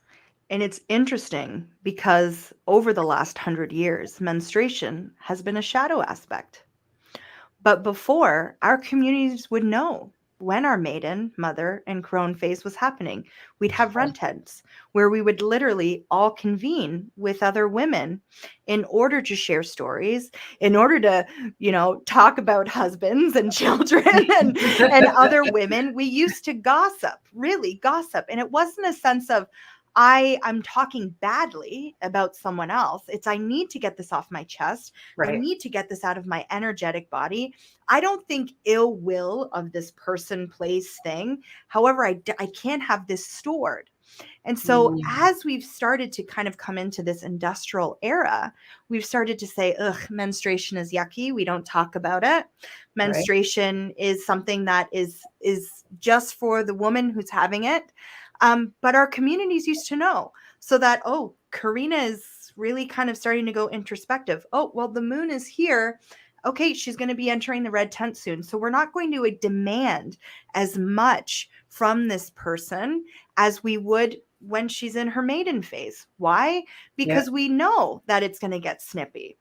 Right. Growing up, we used to track my sister, my mom's, and myself's menstruation on the calendar for that very reason, right?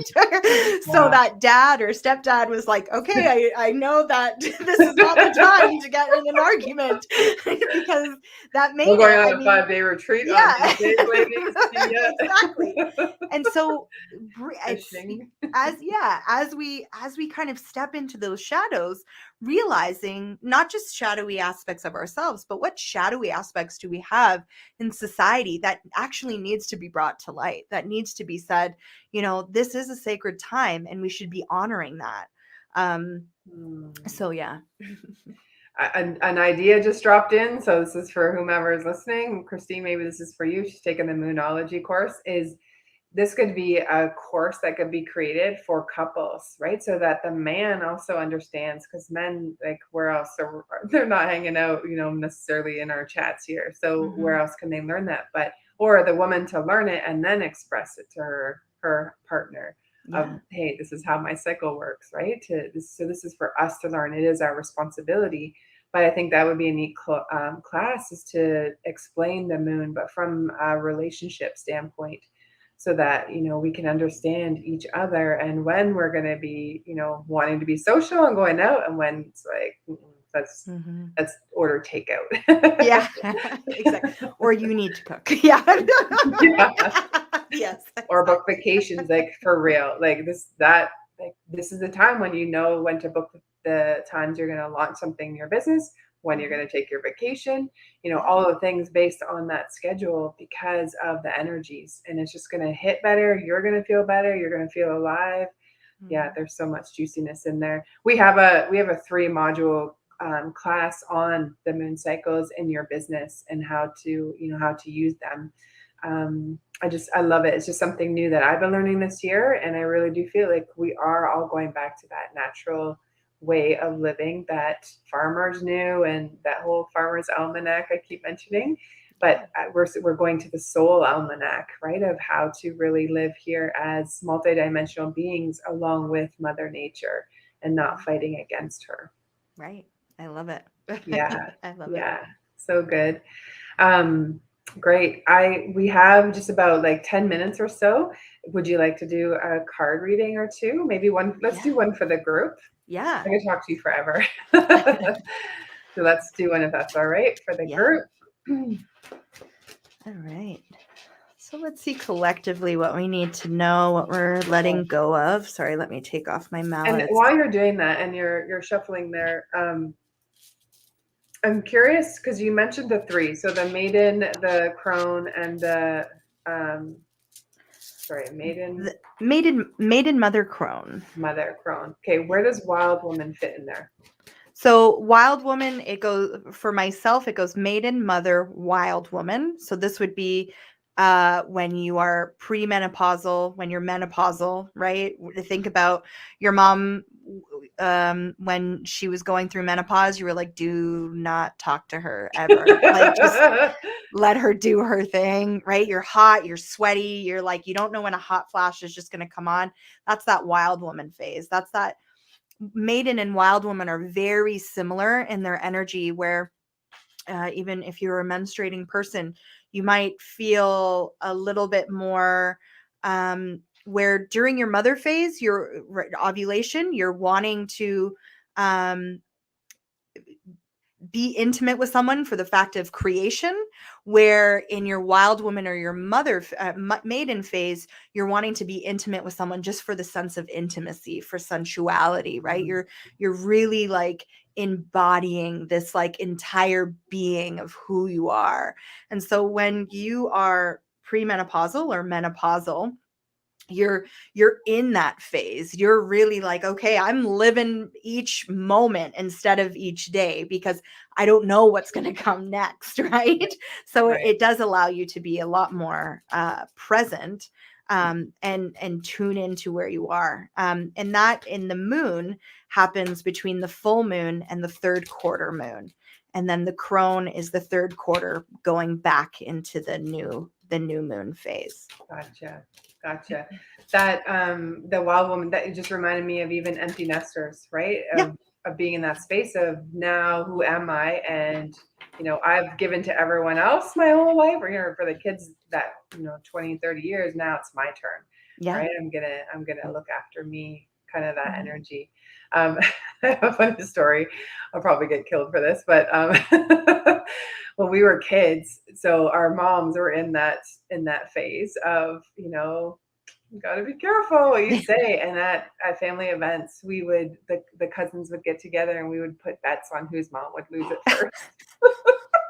We were being little shits, but I mean, that's the whole point of being a child, right? And I think that's we forget the nuances of family life, is that what we know what makes other people tick, and where they are in their cycles, right? If that's our closest form of community. So yeah, you might be little shits, but at the same, you're doing exactly what a child's supposed to do, and that's make mom and dad tick. Yeah. She told the story last night of like putting jumping insect type things into a box and then opening it for grandma's visit. And they just watched them. Yeah. I love that. I think that's perfect.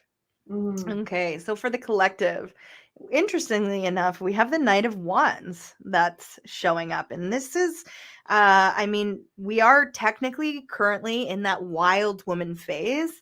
So if you look at the Knight of Wands, they're definitely taking action, right? They're moving kind of steadily. They're ready to kind of go at it. So within the collective reading, what I would say is really look at consciously where you are being asked to take action at this time. And again, action could be rest, right? You have to consciously say, I'm going to rest now. I also liked what you said kind of about doing that, eating the frog first, because this is very much that energy of, what do I need to get done so that I can actually take the time to do that?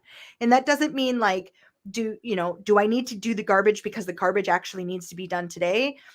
There's a difference between what do I need to get done and what do I want to get done. So seeing that contrast, seeing that, and allowing that to move forward, knowing that what you do right now is going to set the tone for December, for how you are going to be taking in that energy, that collective energy of December. Are you wanting to visit a lot of friends and family? If not, take action with setting those boundaries now, to be like, hey, I'm not going to actually be able to make it that Saturday. Sorry. Right? Not allowing the stories that are going to come about, because again, we're family, we understand each other's nuances, right? And just simply saying, no, sorry, I don't have the time. Okay. Yeah. So I hope that makes sense. That's really good.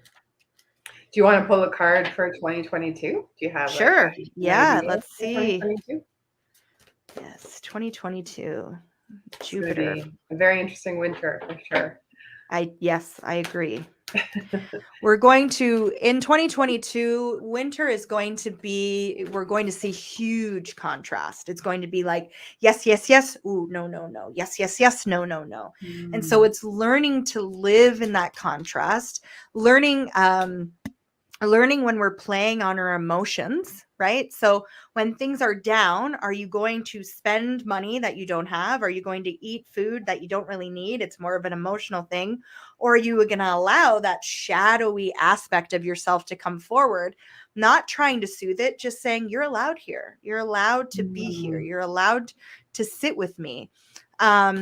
And it's in those moments that we're going to actually learn what we're truly made of, what we're bringing to the table, where we need to grow and, go forward. So we have another knight of pentacles. This is very slow moving energy. This is very calculated energy. And that's exactly what I was saying for 2022, right? Be very calculated. There's nothing wrong with overindulging if you're aware that you're overindulging and you have the means to back up that overindulgence. 2022, and 2021, it's kind of like it's residual, right? So 2021 taught us kind of who we are. 2022 is like, okay, how am I going to take steps in order to change those aspects of self that I didn't find that desirable, right? We've seen a big mirror for ourselves. And so this is saying, it doesn't all have to happen. This horse is not charging. This person is not charging. They're observing. So for the first month or two of 2022, observe.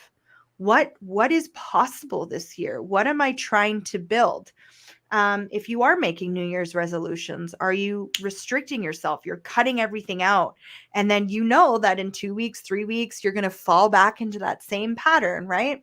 Or are you willing to go inward and say, I am worthy of creating something I want by doing something I've never done before. And so instead of being completely restrictive, I'm going to start off my New Year's resolution of wanting to get into better shape, wanting to live more healthier by observing my habits. What do I do, right? What am I doing around that new moon? What am I doing around that full moon? And what are small steps that I can take to come more into alignment into how I want to be living? Again, removing instant gratification, right? Life doesn't often offer us instant gratification. If it did, we would have babies and they'd be full grown adults, but then we'd actually miss out on all that wonderful journey that unfolds along the way, right? And so learning to live in that process with this with this Knight of Pentacles is learning to live in that slow moving energy of actually creating something you want. When you go to school, do you go to school one day or do you go to school for years and years and years to accumulate information? It's the same way that we need to go about changing habits or switching perspectives. It doesn't switch overnight. It's these small, gradual aha moments where we actually get to be like, okay, now I can see it. I understand it. I'm going to shift a little bit. And this energy actually allows us to live in that contrast a lot better because we're not, wherever that night went, we're not charging into a situation. Mom's sick. Okay, I got to drop everything and I got to go. Okay, where's mom right now? What's happening? What do you need from me? Okay, she's at the hospital. You're there with her. Do you need me there for emotional support? Or is there something that I can do at home? Can I prepare a bag, right? It's that slow moving energy, that grounded energy that's really coming forward for 2022. Yeah. You should seriously have your own radio show. Like, maybe just because I see you there with your mic. Like, that is just so good. You have a very gentle way of explaining things, not only like what it is, but then some examples of how to bring that forward. And just love that. It's so great. Tell us, how do people get into your world? Like, what is it that you're offering at the Witches Inn, which is not a physical place yet? Not a physical place yet. Yeah. We're working on it. We're manifesting it. Yep. So currently I am offering tarot and Reiki sessions. Okay. If you're in the Hamilton area on Sundays, I'm doing in-person readings and sessions together. Ooh. If not, I'm Let me share your doing website. virtual. Yeah, thewitchesin.com. Yeah. So I got it up. you can book there. I currently have a promotion on for 25% off. Black, yeah, I love it. I'm in love with my website. I And love it. We gloat, gotta wait people. till the scorpion picture comes on. Yeah. So distance Reiki and different distance tarot, which I'm really, really enjoying. I'm really finding that people are really getting tuned in, and Reiki is a really amazing opportunity that you get to clear, right? Especially under this waning moon phase, you get to clear some of that energy that is kind of building up, right? If you're shedding with your womb, shed with some of that energetic storage as well. Right. And like I said, I have a Black Friday sale on until Monday, where Well, you can get 25% off all services, all packages, and gift cards. If you are looking to book a service, it's all capitals, Black Friday 21. And if you're looking to book packages or gift cards, it's just all capitals, Black Friday. And you can find that on my Facebook account or my Instagram. So cool, super. And I just want to share, and this is for any business owners. Linktree is amazing. It's a free app. You just sign up and bam, you can have a lot of things that people can connect to, put on your Instagram or anywhere you put your link. Then this could be something if you're offering more than, or you don't have a website. This is really great. Do you want to chat a little bit about this? So on my Linktree, you'll see all the kind of services that I have. Book a tarot reading, it's kind of wiggling there. That's where people normally kind of get their first taste of who I am. On my Linktree, I also have my YouTube channel, which I am stepping into the discomfort of that, and I'm going to be offering more so monthly zodiac readings, as well as educational stuff, just regular forecasts. And then I have a little pet project that I really, really enjoy, which is making playlists to the different lunar cycles, different zodiac cycles. So that's what you're scrolling through now. I have my blood moon playlist there. It has Taurus undertones, Scorpio, and I'm currently working on my Sagittarius one. It'll be up there soon. But I don't know, maybe a podcast might be in the mix. You have so many things. I love this.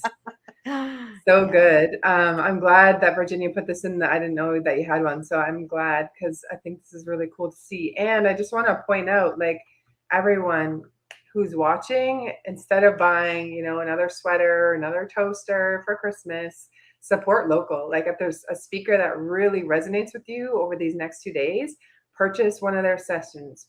Purchase a gift. I can't even speak. A gift certificate, and give that, right? If you have a family member or a parent who really loves readings, gift them that instead of something that is going to get dust on exactly. it, right? That is really awesome. And the gift of an experience is so nice. Yeah, right? More of the experience. So I think that's so cool, and I'm glad that you have that on your Linktree, because I think that's really powerful. So here's a business tip. Make sure that there is a link for that. We have, for ours, is a booking. You can have a booking with us, which is either healing or business. Same thing, just as a way to connect, right? How cool to have that experience. And that's something that's going to last, I feel, a lot longer than, buying someone some hand cream or some bath bomb, something like that. Yeah. And we're supporting local, right? We're not supporting the big box stores necessarily, or Costco. We're supporting someone's livelihood. Many of us have come online because our other lives, are no more, and work-wise. And so it's just a really good way to connect with someone. We really, really do love you and your magic. And I didn't know you're doing in-person things. So I'm definitely going to connect with you and be meeting you. Maybe we'll do a little something for the first time we meet. I really feel that as we, now that I'm connecting with more people who are local to me in a drive away, is that we can start to do an event, all of us. So something similar to this, but being able to offer kind of like a mystic fair. I've been wanting to have one in person. because I just love that stuff. I'm such a social butterfly. I love it. So, you heard it here first. Stay tuned, because definitely Karuna will be invited for that. Thank you. Yeah, thank you. Thank you for all that wisdom in your body and in your brain, and how you share that with us. And yeah, we just appreciate you, and I know we will be in touch. Thank you. I appreciate you all so much too. Thank you for tuning in, and I'll see y'all later. All right. Awesome. Bye, hun. Okay. So good. Oh my gosh. I need to go back and rewatch that session and actually digest the whole day. This is so great. And next, I know is going to be another powerful session. Let me bring up Brandy. Hello, hello. How are you? I'm good. How are you? Good. Welcome. So glad to have you here. Thank you. Your business name is so cute, the Sprouting Hearts. I really like that. Just speaks to your gentle nature as well, having met you at the Healing Circle. So this is great. Today you're going to be talking about how are you nourishing yourself. So before we get into that, I always love to just hear what's your story, and if you want to drop in your spiritual awakening or how your gifts started to come out, that would be really great, because then people can relate and connect to that too. Of course. Mine starts when I was quite young. As a preteen and a teenager, I started having bizarre experiences with food related. So food was not getting along with me. We didn't know why. Went all the way through the medical field, and didn't get too many answers. Got a lot of medications, but no treatments for what the root cause was. And I was quite ill for about 15 years. And as my husband can atone, when we first got together, there were some things that I couldn't do or couldn't eat without getting quite sick. And I just learned how to be my own health advocate, and started studying everything I could, and it led me to nutrition. So I've studied anatomy and physiology for over 20 years, and the last 15 years of that has been with a focus on nutrition, both holistic nutrition, how to incorporate it into your everyday life, herbal medicines, alternatives, all sorts of things like that. Mm-hmm. That's really awesome. And what was the first course that you took, and you're like, oh wow, I like this? Oh my gosh. I actually started with massage therapy. And I've taken different, I guess, chef courses or things like that. So I really love cooking.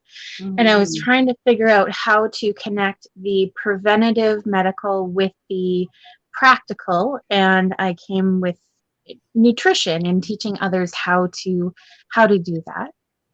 Right. That's awesome. And from what you're doing now, is there a healing modality that's included in that with your teachings? There is. So I have, I'm a culinary nutrition expert, which means I've gone through a very intensive course on how to incorporate everyday nutrition and how to really layer that in. And I've more recently completed the intuitive healing course as well.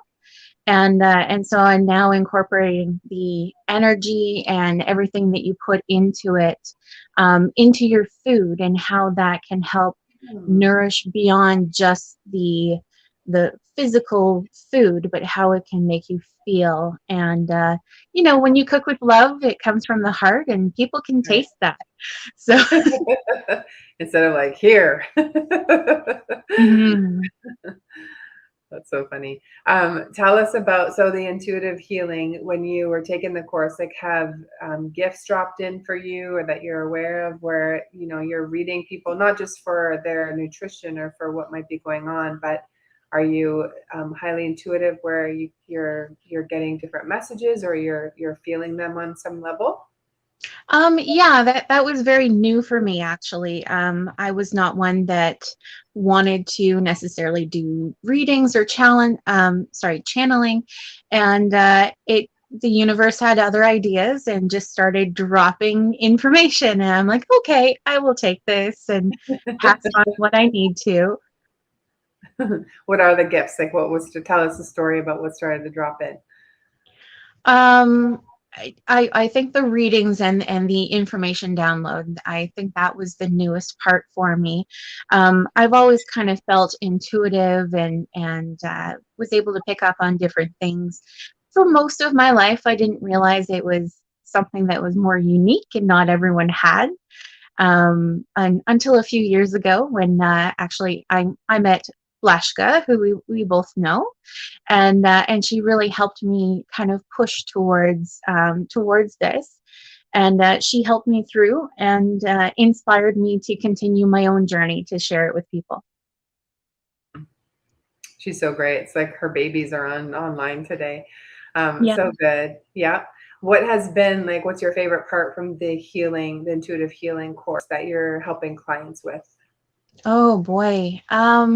I think just realizing how much energy, positive energy and positive emotion and what I can do at a deeper level and not just the surface where it's just food and things. Not that I feel that nutrition is on the surface, but it goes deeper than just the physical. You can get into the emotional and the spiritual even, and really have that feeling come through the food. Mm-hmm. Can you speak to the emotions, like from your experience with what you've learned and working from clients? Like where are some of those emotions or the roots? How do you look at that? So I'm going to try and get through this without getting emotional, but it's very near and dear to my heart. So my mother-in-law had a heart attack last January, and we were very fearful of what she was going through. We didn't know what the outcome was going to be at the other end of it. And while she was in the hospital, she was given a diet of, she was told to limit the sodium intake, but she wasn't given any further guidance than that. And then the foods they were bringing her were very sodium heavy, but she wasn't allowed to add any of her own flavoring in the way of salt.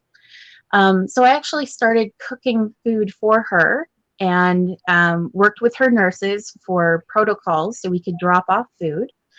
And not only was I able to layer the nutrition into it, we were able to energetically pour our love into it. And actually, my husband and our two boys, we would put our hands on the food and on the containers and just think of how much we loved her and how much we were looking forward to seeing her recover. And I mean, within 24 hours of the first time she had something that I had, because she wasn't eating the hospital food, it wasn't working for her. And within 24 hours, we started to see a difference. Within 48 hours, the nurses were commenting. So it was very validating to me that I was able to help her through that. And really, it was all of us together that helped her through it. Oh my gosh, you're gonna make me cry. That is so beautiful. And that's quantum jumping, right? Where you can do that with food, you could do that with water, where you're setting that intention. You could have 2 cups and 1 cup, maybe the insecurity that you have. And then on the other cup, you write what you want. So let's say confidence, right? Insecurity or lack of confidence, and then confidence. And you pour the insecurity of the thing that you want to change into the other cup, which now has like the confidence or love or whatever that is, and you drink that one, right? So you're pouring the intention, and you're doing the same thing with the food. That is so beautiful. And to get the kids involved too, right? So now they're aware. For sure. And we try to express gratitude for our food every time we have it, and just try to, it doesn't have to necessarily be a prayer. I know some people like to do that. We just open it up to be grateful for it. And that's such a good practice to be in, like even the gratitude, because when we're energetically, when we're in that place of gratitude, we're sending out the vibration to the universe, more of this, right? And to allow that to come. And for me, having been raised in different religions, that was a hard piece for me, because before the meal, I'm used to praying, but now what am I going to do? And simply we could just thank the farmers, right? Thank you for whomever brought this to the plate, or that we had the funds to be able to go and buy the food, the grocery stores. Thank you for the truck drivers, right? Often a forgotten piece of the puzzle, and all of that. And it's just really being in that space of gratitude. That's coming back to nature, back to really just being in tune with our food. And I feel with that, the more we focus and we're present on what we're eating and that gratitude, we will choose better foods, because we're just more aware of what's going into our body, and how it definitely can affect us. Oh my Of gosh. course. Yeah. Mhm. Yeah. I see, like for your family, that would be even such a beautiful business, right? To share that the food is prepared with love, and it gets an energetic upgrade before it goes out the home, right? Into the other person's home. That is so beautiful. And I love that, because I know more and more people are going to hear the story, or even just in their own different places, hear that and be able to offer that love into their own food, right? For ourselves, Mhm. that love, but then also for loved ones. What a, Absolutely. And if you look at previous generations, when it was mothers, grandmothers, great grandmothers preparing this food, they all did it with love, and that it was so nourishing and so helpful for all of everyone who was eating it. right. Imagine buying the food for like a family dinner, which often can be dysfunctional, right? For a lot of families, or there's tension usually. Someone doesn't like someone, or whatever's going on. But imagine now, as we're cooking it, we can infuse that energy and the love and the intention that it's going to be well received, that there's going to be love energy at the dinner table instead of what we're used to. Could be, and it'll just change the whole energy of the meal. And I feel less people will be, hesitant to go to a family function, but more leaning into it. That's really cool. Mhm. I love that story. Yeah, go I, ahead. I did a little experiment with my husband too, and he's Okay. aware of this, although he might not remember that I said it. I've been cooking him lunches, especially soups, for lunch, because he is a truck driver, so he's on the road all day, and so I would cook him a soup. And more recently, as I was cooking and finishing the soup, I would sit there and go, instead of, oh, I wonder if he's going to like it, I hope this is going to be okay, I would sit there and go, this is going to be the most delicious thing. He's going to love it. It's going to be his favorite. He's going to feel so warm and nourished, and he's going to feel the love that I put into this for him. And the very first time I did that, he actually called me the next day and said, wow, this soup is amazing. This is the best soup I've ever had. And I mean, between you and I, he's a picky eater. So hearing those words were like very validating for me. It was like, wow, that's, he loved it, and he feels all of those things. And it's like, there really is a lot of power behind that. Right, right. That's so awesome. The power of our words, right? And the intention. And I love what you said there. Instead of feeling like, oh, is he going to like it, right? Which we normally are in those insecurities, like, oh, is this good enough? Are they going to complain, right? All of that. It's just our brain's normal tendency to flip it in that, and to say, nope, I'm going to put this different intention, and we get to create, our reality. And I love that. That's so cool. One of my favorite stories from this year of working with clients is it was a group of ladies, and they were feeling like the husbands weren't listening, or, the whole maybe nagging kind of thing. And I said, let's flip it. Let's flip the energy of it. And just imagine he's at the counter, imagine his cute butt, he's doing the dishes, or he's making breakfast, whatever, and just set a different intention. Because the way that we view people is how they're going to respond to us, because we're putting out that vibration. And so they did that, and I got 2 messages in particular, and they were like, holy shit, it works. Like, I had a to-do list and I couldn't get him to do even one of the things. And now, he's on it, and he's on a ladder right now in the living room as I speak. And I was like, that's awesome, right? Just the power of our intentions and what we're calling in. That's super neat. You have lots of good stories as far as like really cool stuff working, right? And healing, and that's energy. And that is really beautiful. Mm-hmm. What does it look like when someone works with you? So if they say, I need help, then can you kind of walk us through what it would look like? I have a variety that I can offer because I'm a lifelong learner, so I'm always expanding skills. And so I can run a food trigger or intolerance session where we do muscle testing to see what kind of foods work with your body, what doesn't work with your body, if we can change it, if we can do different combinations so that it works for you.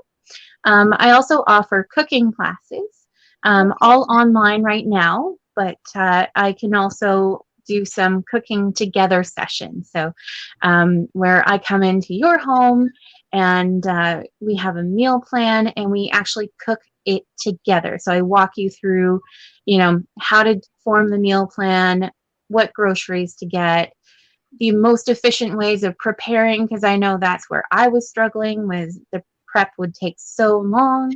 But if there's more than one person doing it, it's half the time or even more.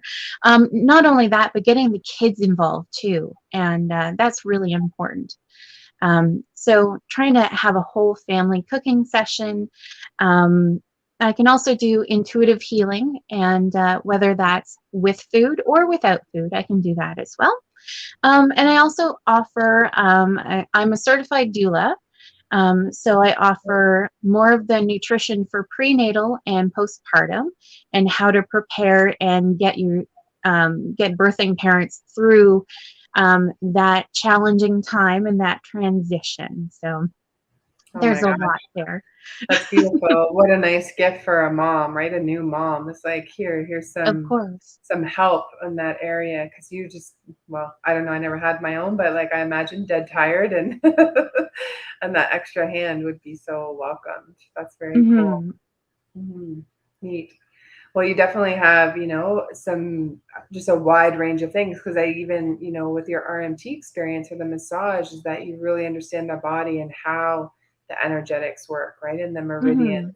Can you talk a little bit about emotional eating? And, if someone's in that place, what's some advice for them, or how can they start to look at what their maybe some deeper rooted stuff or inner child wounds? Recognizing how you grew up and how food was viewed in your home really helps.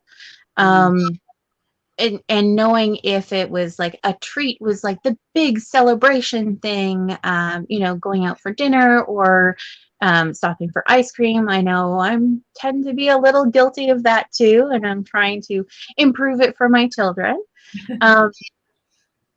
And just trying to work with people through blocks and things like why, getting them to ask themselves why they're having this emotion, why they don't want to eat, why they do want to eat, why they're tending to go to certain foods over others, even though they know maybe one's better than the other for them to consume.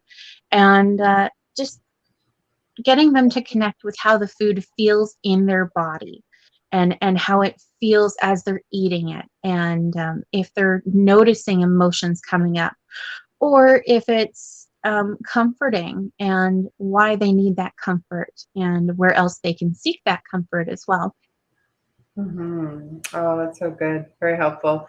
So that's one thing that a lot of people struggle with, right? And often it is how we were raised, right? And how was food, at home? Was it, there were restrictions? Was it free for all and you could have what you wanted? And then back to when we were babies, that initial comfort was food. It was milk.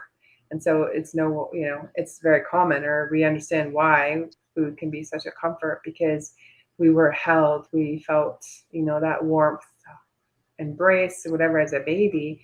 And so now, right, it's just being able to figure out what is it, what is the block or the limiting belief there, and then how to give it to ourselves, right, as now our own wise inner parent.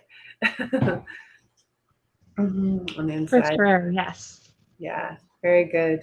Anything that you want to share as we wrap up? Like, how can people connect with you? Of course.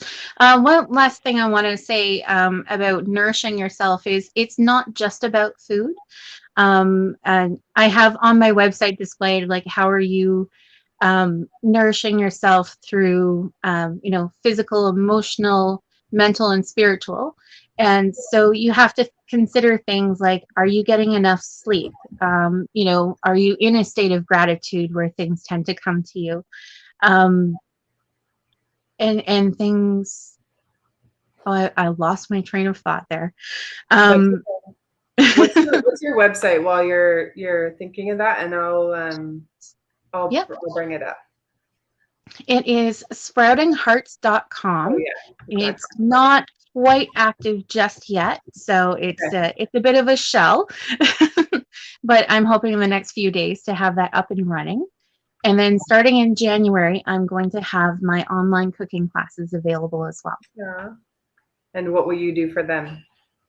I have one where I'm doing more for adults, although kids are willing to join or welcome to join as well. Mm-hmm. It is how to prepare foods to prevent inflammation, and I also have one where it's dealing with allergies. Oh, good. Yeah, so how to avoid the allergies and cooking with allergens, or how to work around them, or alternatives. Myself and my family have quite a few different food allergies, so we've had to learn to adapt. Right. And yeah, things like that. I was going to ask you that because allergies are definitely, you know, a big thing for people. And can you speak to the energetics a little bit behind allergies? What are your thoughts there? It's kind of been ongoing. Our reaction to allergies is fairly unique, especially in my son. We didn't discover his food allergies until he was about 3. But it didn't present as a food allergy, like the typical hives, indigestion, things like that. It was behavioral. So he was having night terrors. He was his behaviors during the day were almost uncontrollable at times. Wow. Or he would have meltdowns and tantrums, and we had no explanation. And he would go through it and then come out the other side and be like, okay, you know, and he was fine with it. And we were like, what happened? It's like a light switch. Yeah. Yeah, that's good, because often, and what usually happen is people will get some kind of medication for the child so that they sleep, instead of like looking at what, you know, what are they eating? What's going on around them? Is there some chaos happening, or, you know, just them not feeling safe, right? All of those things do play into it. And so that's good. You definitely would be, I mean, if anyone's like pregnant, having a baby, and then has children, you're just such a wealth of knowledge, having gone through it in your own family. But then also that intuitive healing aspect really adds in for the services that you provide, right? It's not just helping with the food or looking at allergies, but you're able to look at the whole body and take so much of them energetically, but also what is happening. And sometimes with the parents, it's actually, or the children, if something's going on, it's the energy of the parents. They're taking on the worry or the fear or something generationally. And so, it's all right. Cats being wild. I'm in the living room, and I'm not normally here when I go live, so I feel like it's a highway, and it's a new playmate for them. Yeah, and my cats this morning were like, "Oh, you're sitting in a new spot. Why are you over here?" And they were walking across, and it's like, "No, you guys need to go over there and play." I know, and the computers are warm, so they're so drawn to them. Of course. Yeah. The other course I'm going to be offering is actually for kids, for children. So it's actually snacks for kids by kids. So it's things I've developed with my own kids, and I've actually taught this one before. It was a part of my school curriculum, and it's going to be spread out over 4 weeks. So it's not like a 1-2 hour session, because I mean kids get restless. They don't want to sit for that long. So it's spread out for them, and that way mums and dads and caregivers can be like, okay, they're doing their own thing for the next hour. Yeah, absolutely. Because definitely, even just packing lunches by, I don't know, I think 3 weeks into September, I was like, okay, now what do I pack just for some variety? Yeah, so that's good. That's going to be definitely something very helpful. Cool. Well, thank you so much. Thank you for sharing what it is that you do and how you're helping people in the community. And we're just very grateful that you were able to come with us today. All right. Thank you guys so much. Yeah, you're welcome. Take care. Bye. So sweet. All right. Next up, we have Miranda. Let me bring her up. And there's her. Yeah. Hey, how are you? Oh, you're on mute, I think. Yeah. That should be better. Cool. It is. Yes. Hi. Hello. I'm really great. Thank you. How are you? Good. Thank you. Nice to see you. And again, another beautiful soul, just like Brandy. I also met you at the Healing Circle this summer, and it's been so great just to connect. I love osteopathy, and that's part of your background. Plus, you understand the quantum. And so you and I have had some really awesome conversations, and we'll continue through because talking about the metaphysics of healing today. So maybe if we could start, tell us a little bit about your story. And then if you want to, I'd love to hear your spiritual awakening story. Kind of what were the beginning stages of that? Yeah. Thank you for asking.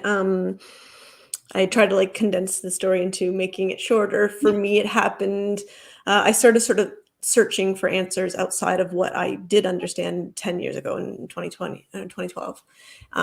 For me, it was, I had a lot of physical illnesses, like food sensitivities were getting worse. Just a lot of odd things. I had to stop exercising. That was a big component of my life, but I was getting headaches after exercising, like migraines, all of these odd symptoms that I saw quite a lot of. I saw physiotherapy, I saw an osteopath, I also saw massage and chiropractor and acupuncture and no one really could give me the answer. I was like, why is all this, and why? And it was compounding, right? It was just continuing to get worse, and I was having to cut back. And this is what was most challenging for me, is I had to, I was restricting my food more. And then it went from my 2 hours of exercising to 1 hour of exercising to only be able to walk only be able to walk slowly. And that was all that I could do activity wise. So I was like, why am I minimizing, and then same thing, even pressures like hats and sunglasses and certain shirts giving me headaches. So I had to shrink my wardrobe. Again, none of that was the worst thing in the world, but I was like, am I eventually going to be able to only eat one thing and barely move and wear one outfit all day? I was like, this doesn't make sense to me. Yeah. And each healer that I saw were able to sort of temporarily change my symptoms. But again, in the bigger picture, everything was continuing to get worse. So at that time, it was the first time in my life I had heard of synchronicities. And for me in my life, because I didn't have a spiritual journey at that time until then, and I just said, well, why don't I give this a try? Because I know all the choices I'm making are within what I do understand or what I do know. I keep trying things, but they're sort of in the same box, and I feel like the answer is outside of the box that I'm looking, but I don't know where to look. So that's what I just sort of threw it out to the universe and said, okay, I'm super willing to try synchronicities. And again, I asked to make it very obvious whatever I meant to do, and can you please give me 3 signs, all of the same thing, so I do understand it's a sign from outside of myself, and with the full promise that I'll do whatever it is. I'm if you want me to eat scorpions dipped in chocolate, sure. I was like, it doesn't matter. And then basically I was shown to move to British Columbia. So I moved to BC, where I then met a gentleman who I dated for the next 5 years, and we traveled and spent a lot of time in different parts of the world, working with plant medicines in the Amazon, doing silent meditation retreats, sweat lodges, shamanic drumming ceremonies, learning Reiki. And we ended up living half a year in Guatemala, where I found who became one of my teachers, Keith, the cacao shaman. So now I love ceremonial cacao and how it can help open our hearts and third eye for whatever we want to do. And I mean, the biggest answer, which we all know, is all of this traveling in the world with all these amazing teachers helped me figure out how to read my messages inside of me. Right? Yeah. And my passion now is to help bring all that information that I've learned to people who can't go and live in Guatemala for half a year and take a half a year in Peru, Bolivia, Mexico, and we lived half a year in Portugal as well. So not everyone has that opportunity, but I've just like sat with so many amazing people with all this wisdom. Now I'm figuring out how to bring it and share it with everyone now. Right. That's awesome. For those who are new to the word metaphysics, can you explain, what that is, kind of from a very beginner basics? For sure. Meta is basically like before physics or physical. So when we talk about healing and health, I mean, you can have healing at the physical level, mental, emotional level as well. But it's sort of breaking it down to, so we know that we are all vibrational at the very root core. Like science is actually drawing atoms differently than they did when I was in school. So when I was in school, it was like you have the center, which is the nucleus, and you have these little protons swinging around and electrons swinging, right? Those were the pictures that they used to give us. Now they're changing it. So now what they're saying are those protons and neutrons exist as a probability or a wave, not a physical particle. Right. And when the scientists say, oh, where is that electron? The wave of probability collapses into a physical that says, oh, here I am. But it's the act of looking at it that causes it to collapse into a physical experience or physical existence. And without looking or observing it, it has the probability of being anywhere around that atom. It could be, so it's like a cloud of, it could be in this whole section until you ask where it is, and then it's here. Right. So why does that matter? So if us at every little tiny thing that makes us is simply probability until we start looking at it, well, what if so one of the tenets of osteopathy is to look for the health instead of looking for the illness, instead of looking for the injury. So if I say, where are you healthy? And the body starts to show me that. And I say, how can we grow that in the body or in the structures? And how can we expand that? And how can we help your body express its health? Because, and this is a lot for, today we'll talk about the people who have developed injury or illness later in life, not being born with something. But so if you were born healthy and now you're developing things, there is a why that you went from healthy to whatever's going on, whether it be healthy or injured. And that's my excitement, is helping people figure out that why. Why did it go from this to this, and helping them come back to the original form that we came as. I love that reframe of like what is healthy in your body, and to allow that the energy of that health to expand.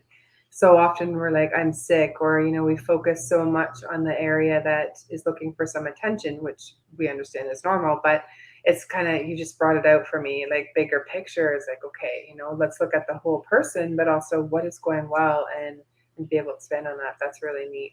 Thank you. Yeah. There was a point just in my head. Let me just see. What was that? I think it's the energy of today. It's happening. It happened to me. It's happened to a couple other speakers too. That's funny. Give me a moment. I know it will come, or if it doesn't, it's okay. Yeah. Well, I'm sure I'll remember it. Yep. Okay, cool. So you have a bunch of degrees and things that you have studied. Do you want to just share all of what all of those are? I guess they're your modalities. Absolutely. Thank you. So I'm a registered physiotherapist and a manual physiotherapist, so I'm able to manipulate, like, sort of similar to a chiropractor. And I'm an osteopathic. So I've completed the osteopathic degree. I'm currently in the thesis component. We're having to write a thesis. Though what I do is I'm able to mix all techniques in physiotherapy, in osteopathy, to provide what people need. I also absolutely love quantum physics, quantum theory, shadow work. So when people, if they enjoy that mixture, I love working that way. So why could that be important? when I was looking for answers for myself, a lot of my non-Western teachers would tell us, well, so if we are all frequency and vibration to begin, and then we sort of collapse into the experience that we're having, into a physical experience, what if when our frequency or vibration starts to become unaligned from our truest sense or truest self, we need to get messages.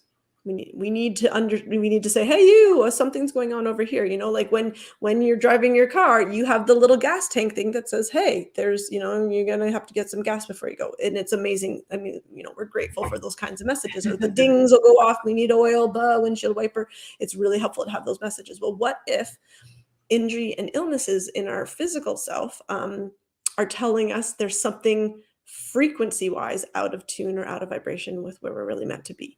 Now, it can play out not only in physical, it plays out in relationships, it plays out with finances.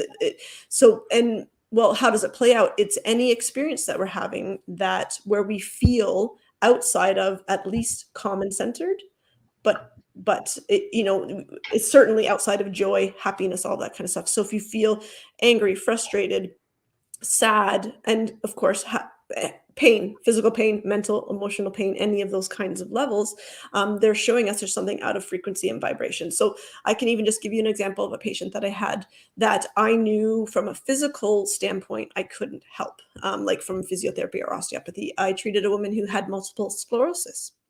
And so multiple sclerosis are hardening or plaques of parts in the brain. So physical things, and then that manifests neurologically as something depending on what part of the brain is affected.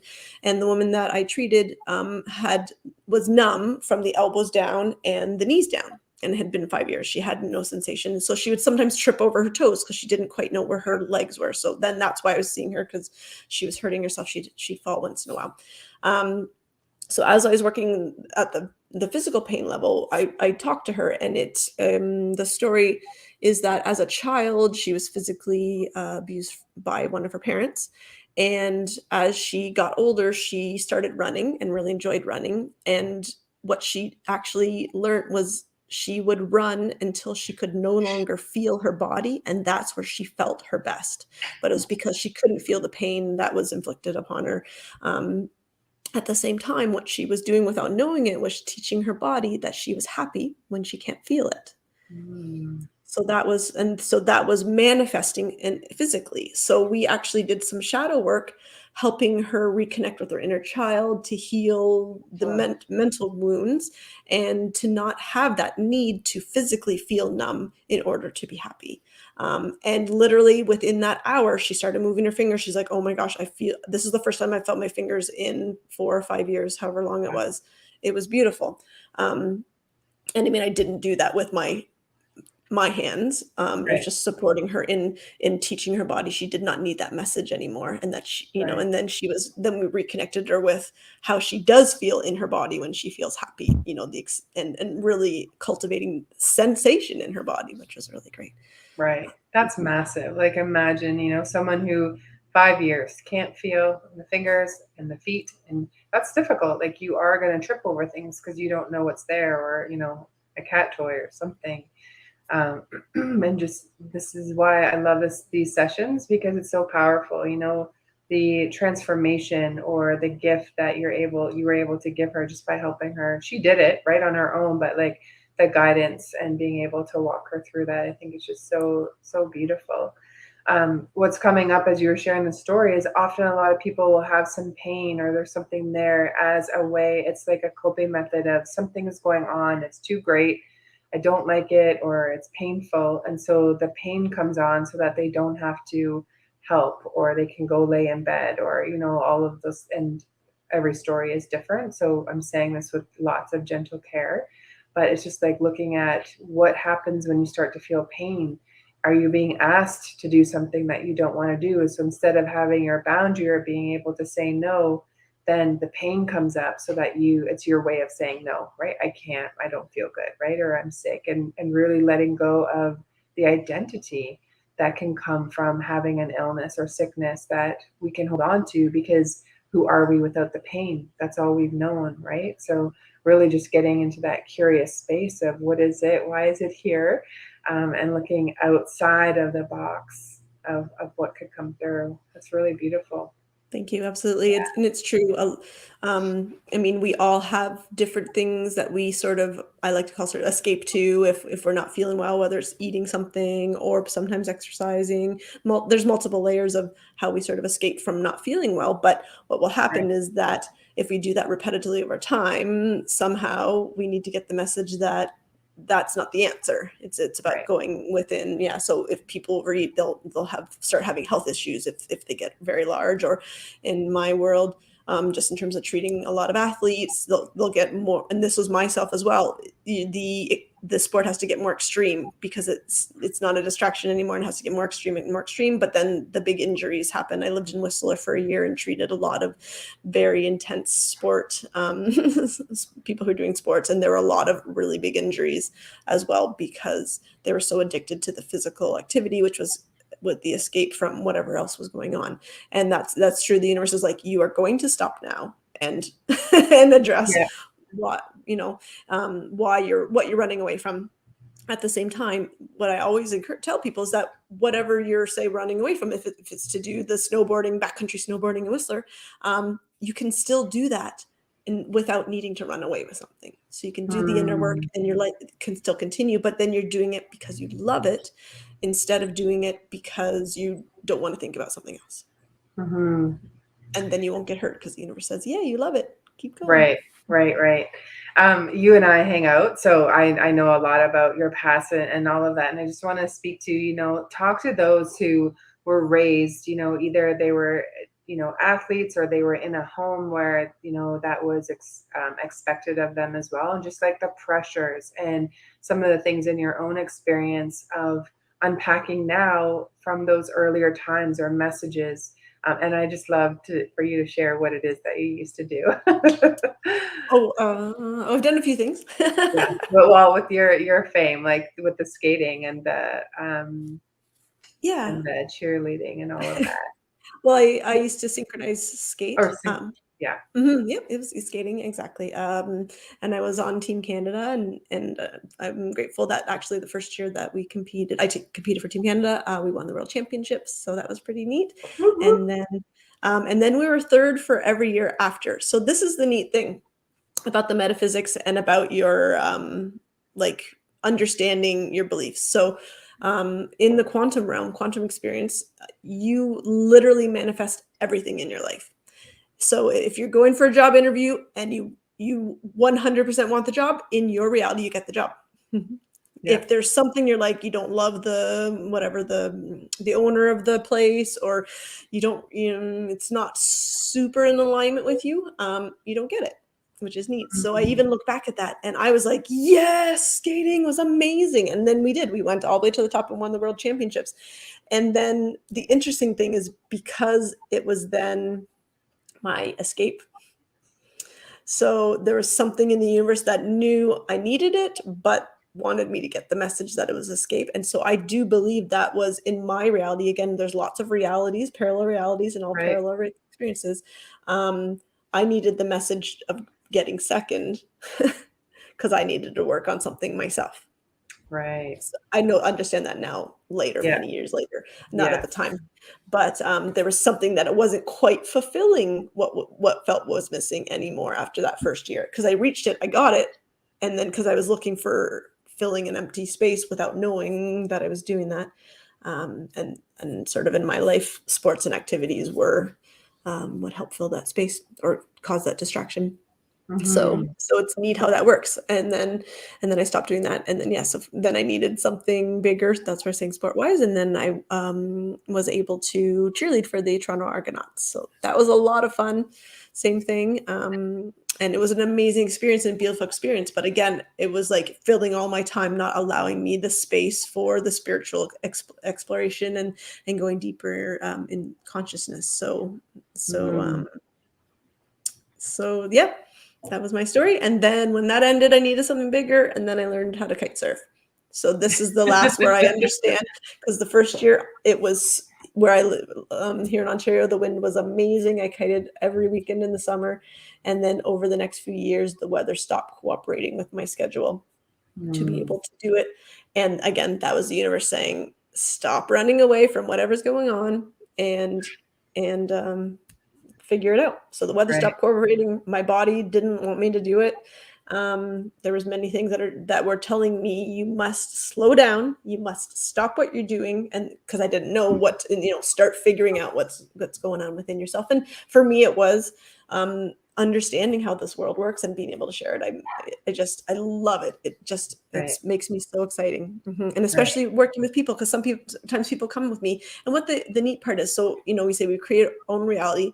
So what a lot of the healers and healing modalities that we find out there do for us is they kind of create a permission slip. If we commit to ourselves and commit to healing and just have that little external help, that actually helps guide us in the direction of our healthiest self. And that's why there's so many different tools and techniques out there, because we each align differently with how people say things or what they're said. But the amazing thing is that they're all permission slips in that like pre-physical level that we just go, oh, okay, I'm allowed to get healthy. I've found this person that I trust and know and believe, and they can help me. And that's really what helps us. At the same time, I used to get frustrated when I was working solely as a physiotherapist, where people would come back 6 months later with the same problem, come back, and they had all the great education. They fixed their posture. They did the exercises they knew. So that was when I started looking. I was like, there has to be more, because we're doing all of the right things and it's still coming back. And that's where that in particular, I love understanding there's a deeper message and helping people get to find what that is. Right. You get to play detective, right? When traditional medicine or even people are doing all the right things, right, so to speak, they find us, right? There's that element of, let's look at the energies, let's look at the blocks, the generational stuff, past lives even, and figure out, why this is coming up. It has its reason, it has its purpose, and it's beautiful when we can find it. But it's really just having that, I guess, a little bit of guidance on what else could be there, because we can't see our own blind spots, right? So I've come to you for a car accident and to help with some pain there. And I just want to share that, for like your magic is just so incredible, because you've got all of the, like, you've learned the stuff, right, with your the osteopathy and all the things that you took in school, but being so highly intuitive, and those 6 months in the jungle and kite surfing and, and all your years traveling have really helped you to tune into your own intuition and your own psychic gifts. And so I could just feel it when I was on the table and you're like, okay, this and this. And you said, I keep being directed back to your head when it was my lower back area. And I was like, it's so cool. Like, I kind of saw the wheels turning in your head, because exactly how the body works from all that schooling. But you're like, okay, but I'm also listening to my intuition, right? And there's something extra that's here, that extra sensory, or, the psychic ability. And I like, so important for people who are working or they're looking for a practitioner that is advertised in their business, because we know how it works and we want to work with someone that's got that, that extra sense, because things can come up that just maybe wouldn't in another kind of appointment, right? And even just the fact of looking at my lower back and you're like, yeah, but I keep coming back to the head. And I'm going to share with you, actually, maybe this is the connection for me with that, is that I fell down the stairs when I was 2, and I have a little scar here. And I'm doing a scar healing session with Kendra, another lady that we brought into the school.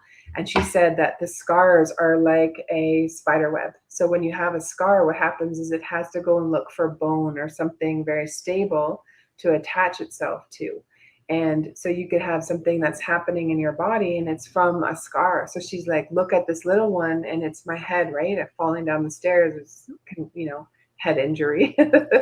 And I would never even thought about it, because I've grown and it's like barely even noticeable anymore, but it's going to affect, headaches or neck or all those different things, the grinding of teeth, Absolutely. In osteopathy, that we sort of prioritize, what do you treat first, second, third, and scars are number 1. Oh, okay, cool. Yeah, it's so fascinating. The body really, like, the body doesn't lie. We hear that, but the body is so fascinating, because it's it's almost like your puzzle, right? It's showing you, it's like lighting up, I'm over here. The pain, or, you know, the thing that you're coming to that practitioner for. And it's really neat, you know, to be that detective and figure out, hey, where's it from, and all the things. It really is. And then what I love adding in terms of like the metaphysics is talking about the metaphors of the different parts of the body, Cool. which can bring more insight, or the deeper insight. You know, if we talk about, say, just people can have shoulder pain or shoulder neck pain, shoulders sort of generally represent responsibility, weight of the world on my shoulders, and there's the right side's the masculine side, left side's feminine side. So, but when I say right side's masculine, it could be responsibility. So if someone's right shoulder is bothering them, it could be responsibility about a male in their family. So father, son, you know, husband, any kind of male, or it can be related to them, their own masculine side, which is the planning structure. Okay. So feeling burdened of having to be the planner of the family or something like that, right? Versus the feminine side, again, could be related to a female in their life, but also could be related to responsibility to create or to birth, or right. So there could be something of that in that sort. So tapping into those information, and every part of the body has its own metaphor, which is really great to help figure out the before the physical or the metaphysical meaning or message. Because once you get the message and take steps towards not needing the message starts to go away. Which is like the woman on the table. She knew she didn't have to feel numb to be happy anymore, and the message started going away. And it can 100% be that fast. It's amazing. Wow. Yeah, it can be that fast and incredible. It's like this permission, right? You don't need that in order to be. It's dropping of that identity a little bit there. Oh, that is just so beautiful. Thank I you. like that. Thank you, because I have someone that I can use. Like, there's a learn here for me too today. So thank you for someone. As an intuitive, it just is coming up. So you had mentioned like someone having an issue on their left side. Could be, I didn't know it could be like, so the feminine is the left. It could be a female figure versus I thought it had to do with us, that there was something in our own energy field. So thank you for expanding my knowledge there. I have a question, if you're okay with it. I have someone who's come to me and they have an issue on their left arm. It's like a bruise, but there's no bruise. So can we tap into that? Do you feel comfortable with that? Or and do you mean a bruise like it's tender? Like she can't even touch it. So if she has had surgeries and aches and pains and all that all over, you know, different places of her body, her left foot her left foot. A bunion, if that helps you. But that was just really interesting to me, that it's not like, you know, an ailment there, or, you know, there wasn't a surgery or that we know of a hit, but even just to touch it, she said, you know, she'd rather give birth to a child than to touch there because it's so painful. But the arm looks normal, like there's nothing there. Right. Well, the thought process I would go through. So it sounds like you're explaining that she's extra sensitive, like her sensitivity is heightened. Right. So I would even ask, is she empathic? Is she extra sensitive to a lot of things? Like that could tie into it. And then our left arm also sort of metaphorically is our receiving arm, where our right one is our giving arm generally. So, you know, is she extra sensitive to the messages coming in, right? Is it too much stimulus, or is it too much for her? That's like where I would start. And usually through that conversation, then they can just open up. But that is the first thing that I'm starting. I mean, it could be receiving, but it could be also extra sensitive to either her creativity, her feminine traits, or having a more sensitive relationship. A lot of us are shown what we're working on by our family members. Right. So it could be related to a female family member, right? Because we've spent our most time with them, and our family members tend to be our biggest mirrors on what we're working on at the subconscious level. So that's kind of where I would start. Right. For me, it's neat because the way it works for me is I get a general information, I start speaking, and then people are like, oh, sounds like that. And then it's like, I call it triangulation. I get like 3 angles, and usually through talking, and then, or intuitive through talking, and then I'll actually check with my hands, and then it'll all come together. So it's sort of like the 3 levels. That's the way, whether I've learned to work that way or just that's the way it works for me. Right. Right. That's neat. Actually, one question around that is, when she is feeling that pain, what's going on, right? What's happening? in the scenario or life, because that also is going to play a piece. Absolutely. Is she talking to someone, or did she just talk to someone? Is she worried about talking to someone? Is she at home? What thoughts is she having, or what is she working through that day? Those will play big roles, because particularly if it comes and goes. I'll go deeper with her, but just for people who are watching, for me, what the messages that I get when I just tap in, I'm like, okay, source, right? Show me what is it there for? You know, why is this coming up? Is the whole point of like being a female and control and her not being able to be in her feminine, that it's not safe, right? That she's always being pushed down or controlled. And so it's almost like a grabbing of the arm, right? Like you can't be the woman, or you can't I saw that. be Yeah. yourself. Get over here. Yeah. Yeah.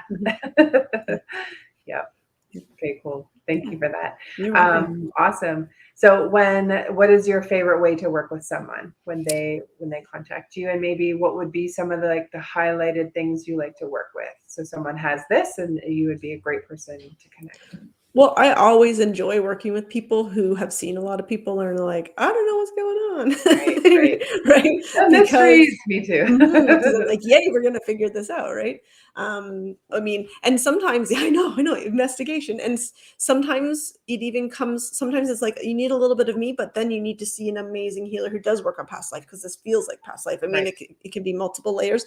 Sometimes I do work more as like understanding all, again, triangulating all the information and then saying, oh, this route sounds like that would be the best for you. I mean, certainly there's always a manual component of what I do.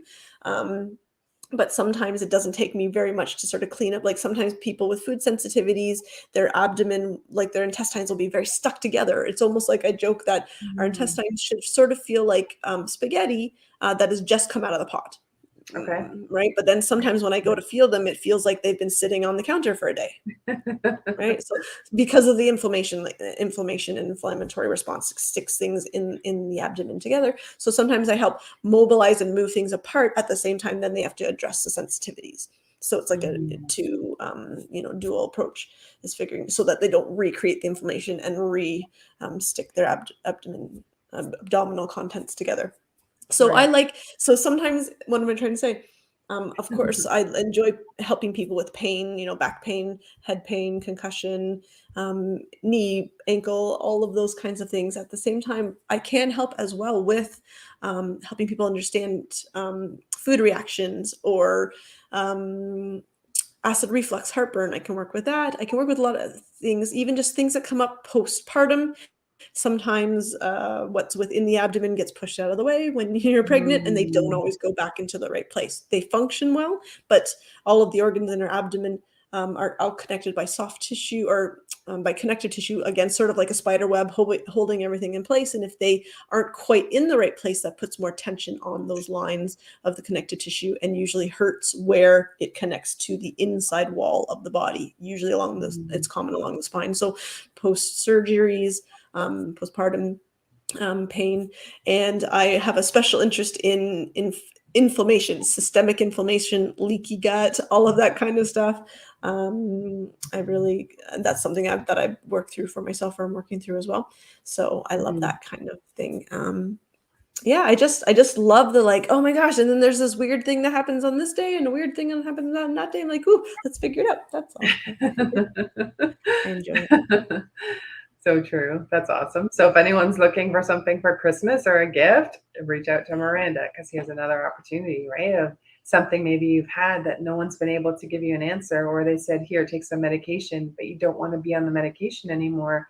This is your opportunity to find someone that you resonate with today or tomorrow, of like who can help you to get through that. Because it does take a team, definitely, right, for when we are dealing with things, but it's so neat with the energetics or the metaphysics behind it, because we get different answers, and often it's some kind of emotion, or there's some kind of tie in there that's stuck. It's stuck in there, and just like maybe a sentence or a mantra, or just simple way that as an intuitive she would get that download for you, it'll help release it. And then you're like, oh my gosh, I've dealt with that for 15 years, right?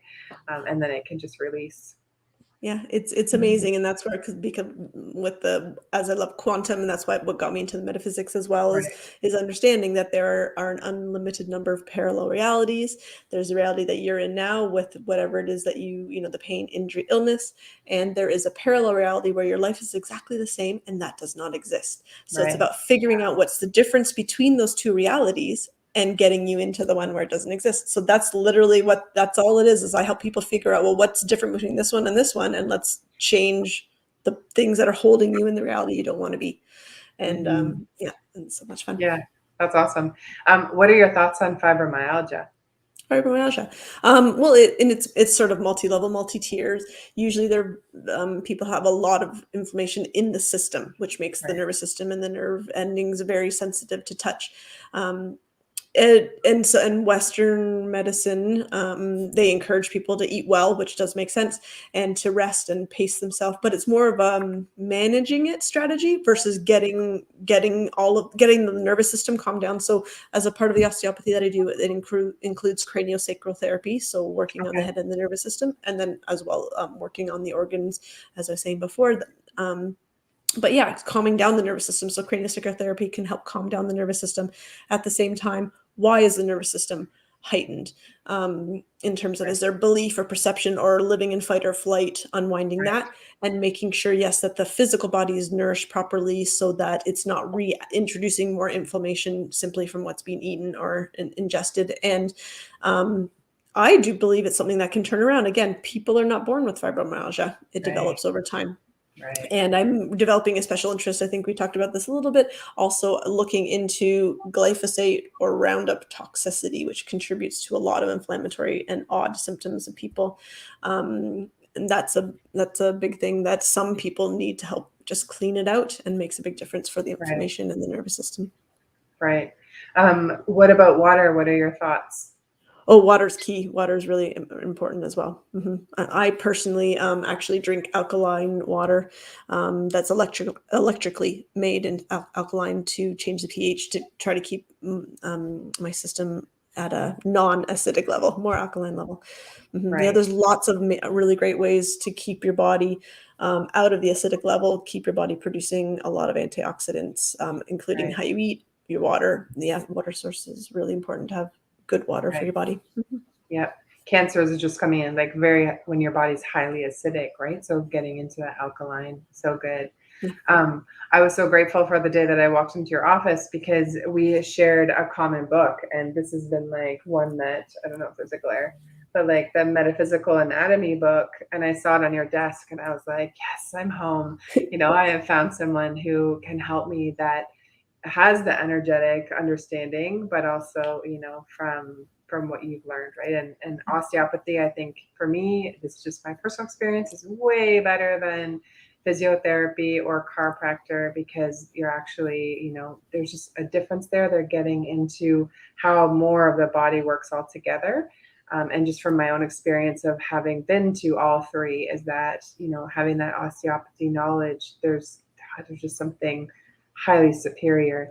And I find it very interesting that insurance, having had the car accident, they wouldn't say yes to the osteopath. And I'm like, but that's the way my body wants to heal. And because they probably knew that I would heal myself and not need more care, right? So, or more money spent otherwise.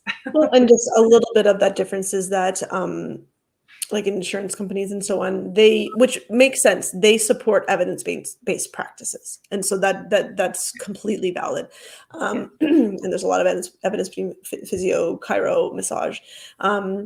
There are components of osteopathy that there isn't of evidence, and it's more the energetic components that is difficult to research, which is why my school encourages or has us do research at the end of the program to add to the body of knowledge and evidence. For me, so I studied kinesiology first, then physiotherapy, and then the 5-year equivalent, the equivalent for chiropractic. And the reason I kept looking is for me to help people, I felt like there was always something missing. And I was just like, why do I, and same thing, like I'm reaching a ceiling of not being able to help everyone. And it frustrated me. And I was like, there has to be an answer. And then I had my physical body stuff that wasn't changing. I saw an osteopath things started to change in some components. So I literally the next day went to the school and was like, okay, when do I start? Because I want to know how to do this. Yeah, I'm funny like that. And I did, and I love osteopathy, but similarly, when I came closer to the end of the program, for me, still something was missing, and it was like the past life, the ancestral, and the shadow work, or if it's a message, we're still trying to take the message away without healing Right. why you needed the message. So that's why it excited me to learn about all the other components in the quantum physics and the quantum healing and how you can quantum jump.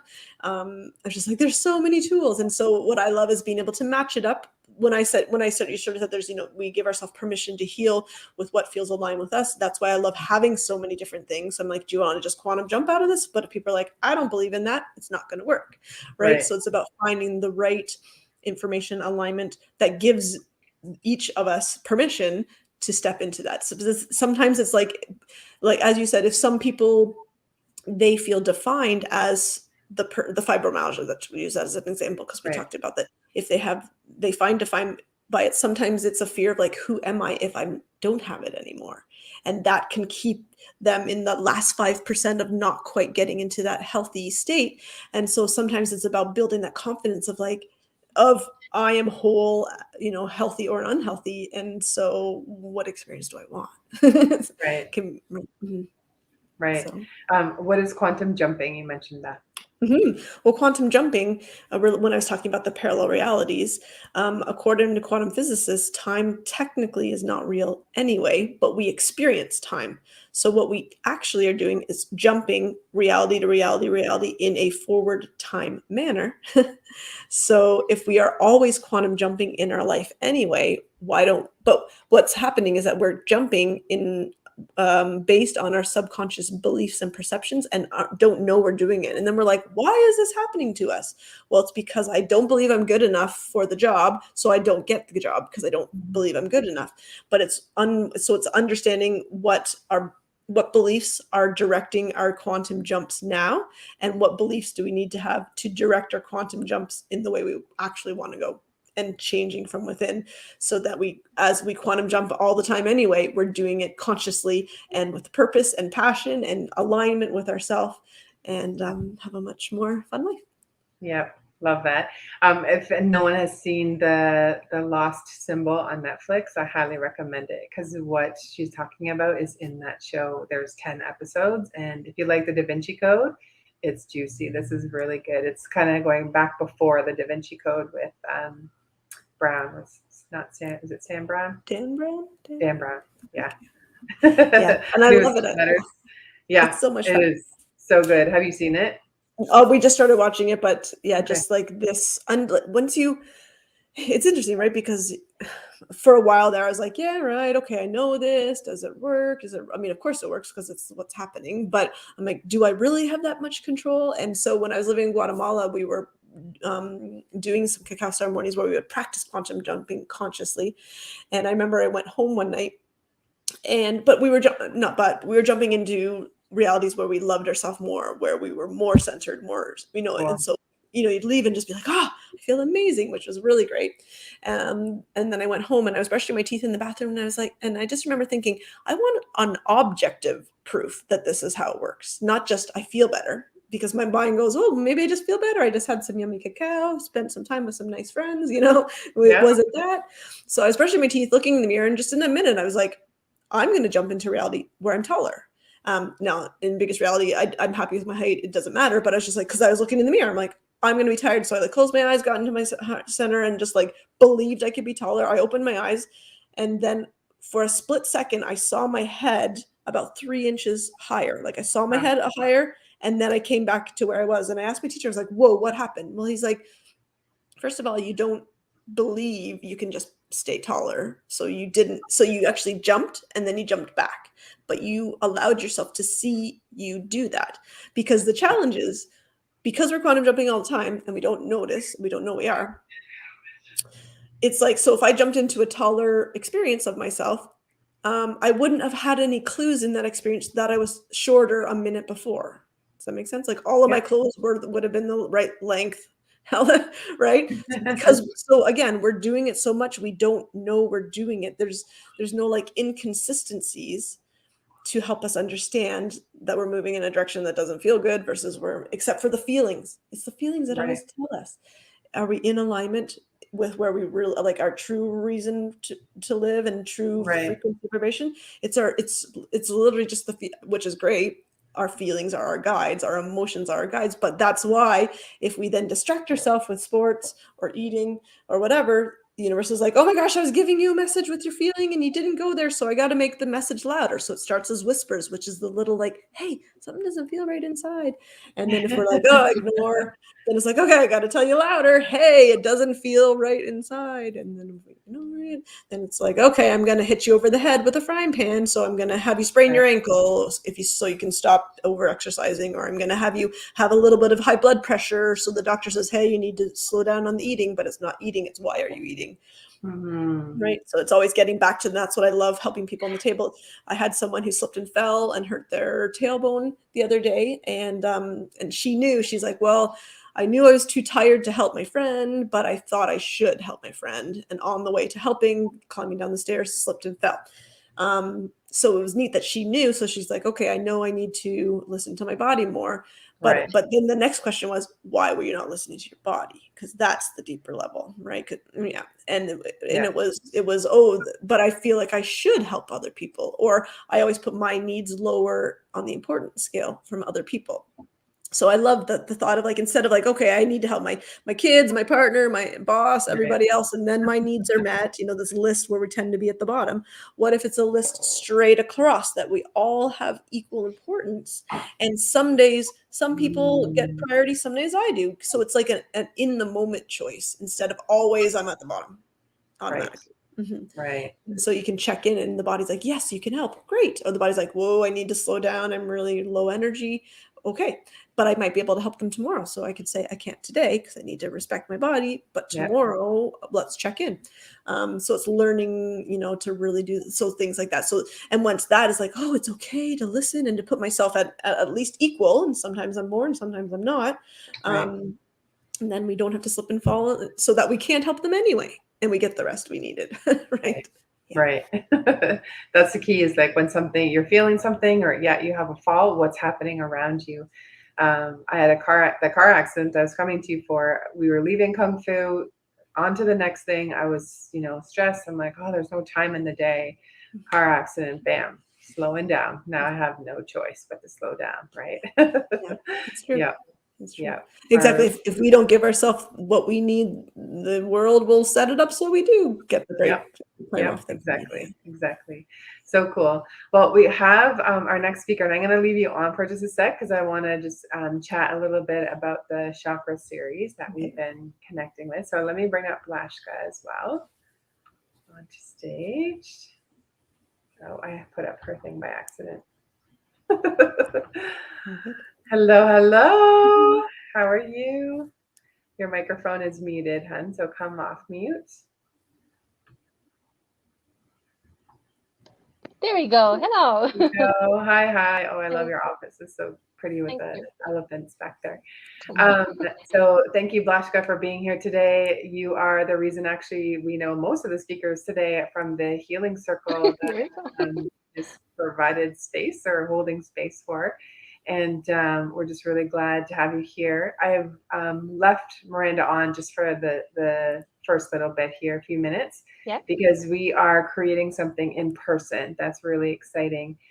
Before we do that and I talk about it, sorry, Miranda, I just want to give you an opportunity to share how can people connect with you and what kinds of things are you doing in person? Oh, thank you for asking. So I do treatments of physiotherapy, osteopathy, and the shadow work, all of that in person, as we're speaking about. And if anyone wants to find me, you can find me on Facebook at Thrive with Miranda Foster, or Instagram. That's the same way. Thrive. Show your Instagram. Go ahead. Thrive with Miranda Foster. Thank you. And yes, I'm creating some in-person events. I have a co-host where we're doing, so we're working with Ceremonial Cacao. We call them wandering spirits. Ceremonial Cacao, wandering in different different walks out in the forest to connect with nature, community, and our inner guidance. Also having some breathwork and cacao ceremonies as well, and some experiences. I love using cacao because it opens your third eye and your heart to expand consciousness and open our hearts and bring community together. So we'll be offering some of those coming up. Awesome. Okay, cool. Well, that's how you can reach out to her. And then the three of us have been planning an in-person ceremony and healing.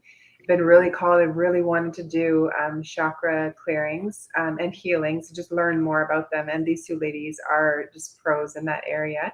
And so we have been putting together something called the Chakra series. And it's going to be starting in December on the 10th. It's Friday. So from 12 till 2 in person. So if you're watching this and you're interested, we're going to start with the base chakra. We're going to go through each of them and all about clearing and healing. And then just in a beautiful ceremonial type of experience to be able to have that, and also some fellowship and some community. You know, it's been great to be online, and we've learned how to grow our businesses on Zoomiversity, but you know, we miss those connections with people, and just really excited for that. So that's to come. Do you want to share a little bit, Miranda, kind of on the ceremonies or your background with that and running ceremony? Yeah, well, when I lived in Guatemala for half a year, I sort of did a work exchange with Keith, the cacao shaman. So I love working, again, ceremonial cacao opens your heart and your third eye and allows you more of your fullest expression for whatever you are working on in those moments. So it's a beautiful blend to mix with as we're working on each chakra and the different, again, we'll go through the metaphysical meanings of them, the metaphors of relationships and what messages could be coming related to each chakra, physically, mentally, emotionally, relationship wise as well. Right. And Blashka, do you want to share a little bit as far as like what your thoughts are on the chakra series and how that can help someone? Yeah, absolutely. I believe we are energetic beings. So first, that usually comes in a session is to balance the energy of a person. So having all these chakras open and running, it creates, health and happiness. It's something that we, have to pay attention to, definitely. And there are so many ways to help and heal these or open them up. Right. What kind of spun this off was chatting with these two ladies, but also, I've been getting messages from Source to really help people with the first three chakras, but really to release any shame, judgment, fear, sexual trauma that are held in the first and second chakra or in our sexual organs, and really coming into that space. So if you've been holding on to something a really long time, or there's been some secrets or family secrets, maybe ancestral, even, this is going to be a clearing and a healing that will not only help you, but your family as well. And as you heal and clear, and really like having that with three of us, like we're three healers. And so it's going to just be so beautiful. And the transformation is going to be very profound of really just healing whatever is there, right? We're all intuitive. So we're going to help you to just take that a little bit deeper for you. But what'll end up happening is that you will rise. So whether it's in a business or you have a family or, whatever it is in your life, that you're going to come into this place of just feeling really empowered from within, and no more hiding, right? Being able to come out in your fullest glory of whatever that is, with some community and some of that just really beautiful, it almost feels like camaraderie. So the first one will be on the 10th of December. There'll be more details coming from that. And then for New Year's, the second chakra. And this really is going to be a little bit deeper of like really coming into community and ceremony around healing that sacral, because everything creation, right? And our sexual experiences, but also what we're here to birth into the world. It's so perfect for the beginning of a new year. What is it that you're creating and birthing, and then removing any of the things that might be stepping in or stopping you or just holding you back, to be in that safe, loving space of feeling held as, we're helping you to guide and move. You'll do the work, on your own, but we're there as those guides to help that transition as we birth a new year, which is going to be really beautiful. And then we'll take a couple weeks off, and so then we'll do all the other chakras as well. But just so you know that this is coming, kind of a little teaser on that, and really excited. We just have such a beautiful community, and it's so nice to be able to come together. And thank you to Miranda, because you have such a beautiful space at your farm. It's very warm and inviting, and definitely on ancestral healing ground. I feel that when I'm there, and it's just really going to be a beautiful experience. Awesome. Cool. Well, thank you, Miranda. I appreciate your time always, and looking forward to connecting with you soon. All right. Thank you. Thank you for having me. You're welcome. Bye. Yeah. Okay. Hello, hello. Hello. It's your turn. Look at you. You are running a beautiful show. Thank you. After a year, I'm getting used to even the tech. I'm getting used to it. So good. I just adore you. I think you are just such an incredible presence, so much love that comes from your heart. Like, you really make someone feel seen and heard and loved. And I just love and appreciate that about you. I've started to come for in sessions, which is really neat, to be able to experience your magic. And so tell us, I love the story. So like, we're going to find out what you do and all of that juiciness. But if you can start, where did this whole journey start? How did you get to be an intuitive healer? All right. So I guess we born to be that. What was the crappy thing that was going on? When did I discover? I think my little kids are my angels that show me the path and move me forward in a way when they're born. So I guess it started with issues of my daughter. I think I mentioned it in one of the podcasts. And so deciding that I am going to heal this was when I started to really work with allergies and sensitivities, and then you figure out, okay, people have allergies, but if allergies existed as something normal, then we all would have that. If the pollen was causing an allergy in one person, why not in everybody? So I started to dig deeper, and I said there must be a root to this. So I started to work with emotions, and I could always find a trigger, emotional, some trauma or sickness or something that has to trigger the allergy. So looking into emotional part of the things, then as you grow and you learn more, you figure, we are energy as well. So we have to not forget about balancing energy, chakras and aura and meridians, where the blockages are. And so it just moves you farther and farther. And as I started to communicate with the bodies of the clients, then it teaches me as well. So it's like, hey, let's do this. I've never done it before, so we'll have to figure out how do we do this. So when you are an open book as a healer, and you are willing to bring forth anything that can come up for the person that it's needed, then it becomes real magic, because you can travel to past lives or work with intergalactic beings, go back to Lemuria, or crazy stuff that is absolutely fascinating to me. But today I'm going to talk about things that are more common and down to earth, let's say. So it's ever never ending improvements and learnings. And sometimes I have a body that says, okay, I need homeopathic remedy. So which one? And then it tells me, for example, was sulfur. And I said, wow, why do you need sulfur, right? Because it's for skin. You have no skin issues. It's for this and that. And so I look in the book and I see, oh, it's for headaches. And she was having a headache. So it's like sometimes the bodies teach me, what the remedies are for. So it started, let's say, 14 years ago, but it's a journey. Right. So, right. yeah. That's so neat. And it's been so special to be connected to you, not only just because you've been holding space for community and for people to come together, which is so great. So again, if you're in the area and you're just tuning in, Vlashko holds space where healers are coming together, either every other week or in the summer, right? Meeting in an outdoor space, which is Yeah. absolutely beautiful, open mind wellness, and being in community, that we're not alone, right? That Yeah. there is such a beautiful community that's connected in the area.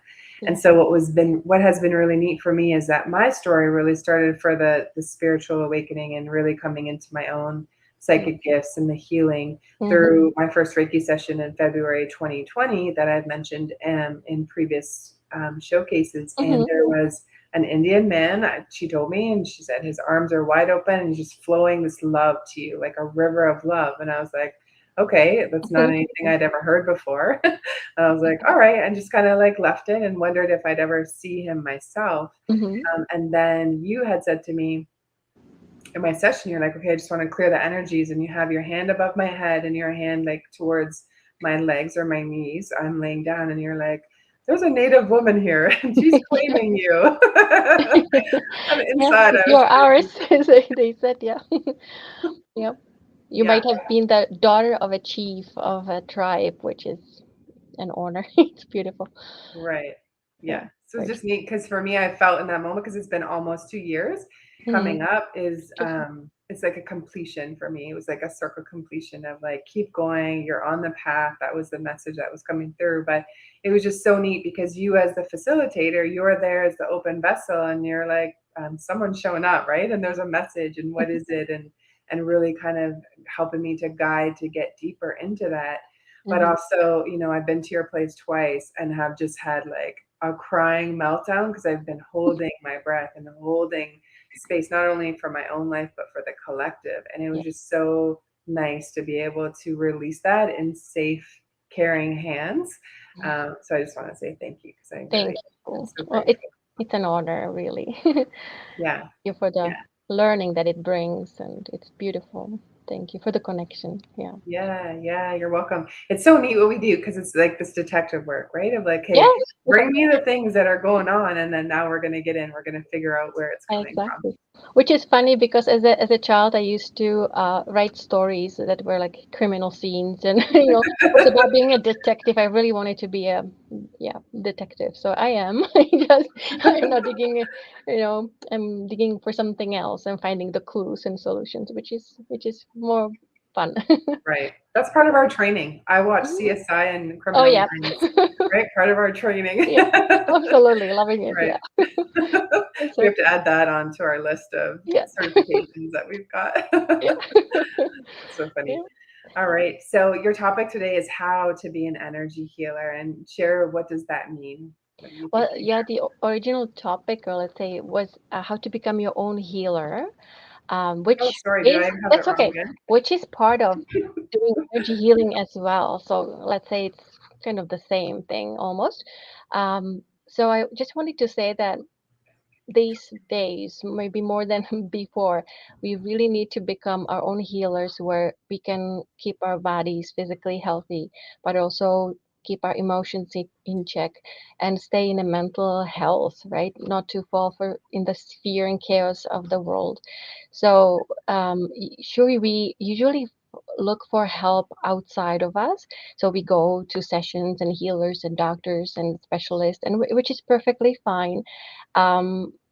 We sometimes go there because we need to kind of bounce off something that we already know, or get it up, say yes, that I was right, because we know all the answers lie within. So the healer anyway reads your energy and goes within you to find the answers. So I would like people to be empowered and know that they have that skill or gift waiting for them as well. And we already use it in a way. Like, for example, we all have this combination of different psychic abilities or ability to read energy, right? And so, all these clairvoyance and clairaudience and sentience. So in easy way, we use our physical senses to read energy. So you can be the one that sees things, sees signs or visions, or it's like the visual. Some people can hear messages or guidance. Some people can feel it, and so they run their hands over and feel where the energy is stuck over the body. Or you can be this feeler when you step into a room and immediately you know something is off, or energetically different, wrong. So we can also, some people are smell things that are not there, like flowers that are not in the room, or taste things, right? So we have all these actually gifts already, where we can actually, one that I have probably the most is the knower. Like when you know things and you cannot explain how do you know them, it's just knowing. And we have a combination of these, and we can certainly work on improving these channels of intuitive communication. So that's one way where we communicate with the body already. Like we know we need to rest, we know we need to eat better, we know we need to exercise, right? It's like we know it, or we feel something is off with the body. Sometimes I get messages from my body. It's like iron, iron, iron. It's just okay. I guess I need iron because I'm all of a sudden thinking about it, and can have maybe more energy. So that's how you can communicate with your own body already, and you're doing it. Mhm. So sometimes you go to somebody else who say, hey, "What's wrong with me?" And you say, "Oh, you're low in iron." Oh, I knew it. So that's that's wonderful. So I think it's learning to trust your intuition, to trust these messages. Another way we can start becoming our own healer is to learn so-called symptomatology, because the body constantly speaks to us through symptoms. And it's fascinating because I don't know, for example, you can run your hand over your back of your arm and see if the skin is smooth, which it should be. If it's bumpy, like goosebumps feeling, then you're low in vitamin A. There are other ways the body tells you with night vision problems or floaters and such, but that's one of the ways. And we all know the cramping in the legs, and we know it's magnesium usually that is missing. I learned that sleep apnea is lack of B1 vitamin. That was interesting. And um, very interesting was when I had a client in her 70s, and she was scheduled for surgery for her heart. So very serious things, but she gave a chance to alternative approach first. And we figured that she was not only low in potassium, and you probably know that your heart needs magnesium and potassium, one for regulatory and one for the muscle to be able to relax as well. So not only she was low, like deficient, but also she was sensitive. So that can happen, that we become sensitive to nutrient. So our body cannot absorb it and use it properly, which was her case. And when we balanced it, meaning uh, she no longer was sensitive to the potassium and took the supplement, her heart regulated itself in such a short time that she could, cancel the surgery. So Wow. imagine how one mineral can cause such a huge problem that it has to have a medical intervention, right? So it's like let's pay attention to what our body is telling us. So if there's a heart palpitation, maybe it's lack of potassium, and that's all it needs. So, or I have other clients who would be perfectly healthy, physically fit people, and all of a sudden they just pass out. It's like, why? What's going on? So you check the minerals and you see, oh, sodium. So do you use salt? And they said, no, I stopped using salt in food. Why? Because doctors say salt is not good for you. But I said, that's not true. It's like only when you have high blood pressure. But what if, you're not having that, or you have low blood pressure? So you need sodium to increase it. And sodium potassium pump is in every cell. So you actually really need it. We used to give it to animals, right, to lick salt. So so we don't want to, if somebody's sick and doctor says you should not eat this, doesn't mean we all should stop eating it, or everything in moderation, of course. Right. So those are the symptoms of different, um, you know. So using this as the symptomatology to tell you what's going on. I think that the most common one, if I can mention, is for women. Almost every other woman that I have met as a client has an issue with thyroid, and usually hypothyroidism, which is low functioning of the thyroid. And most of them would say, yep, I thought so. I went to the doctor, so they knew. um, but the doctor's test said, no, everything is fine. But then when you test it, I have the testing vials, and hormones show up of the thyroid being off, being low, and then iodine comes up as not being there really in the body, which is the food for the thyroid. So I would ask, do you eat seaweed? Do you eat things that are rich in iodine? No, I hate seaweed. So that's where so we are home. And the symptoms are like cold hands and feet, low energy. Even if slept the whole night, you can wake up very tired. Um, Low sex drive, or metabolism is slow. So women start to gain weight and they cannot lose it, no matter how many days a week they exercise and are on a diet. So all these things can be, of course, fixed and help the body to by feeding it the proper nutrients to heal again. So those are the ways where you can read your own body through this physical symptoms. And then if you want to go farther, because not everything is physical, there could be issues that are um, biochemical, physical, structural, spiritual, emotional, energetic, or generational, and on and on.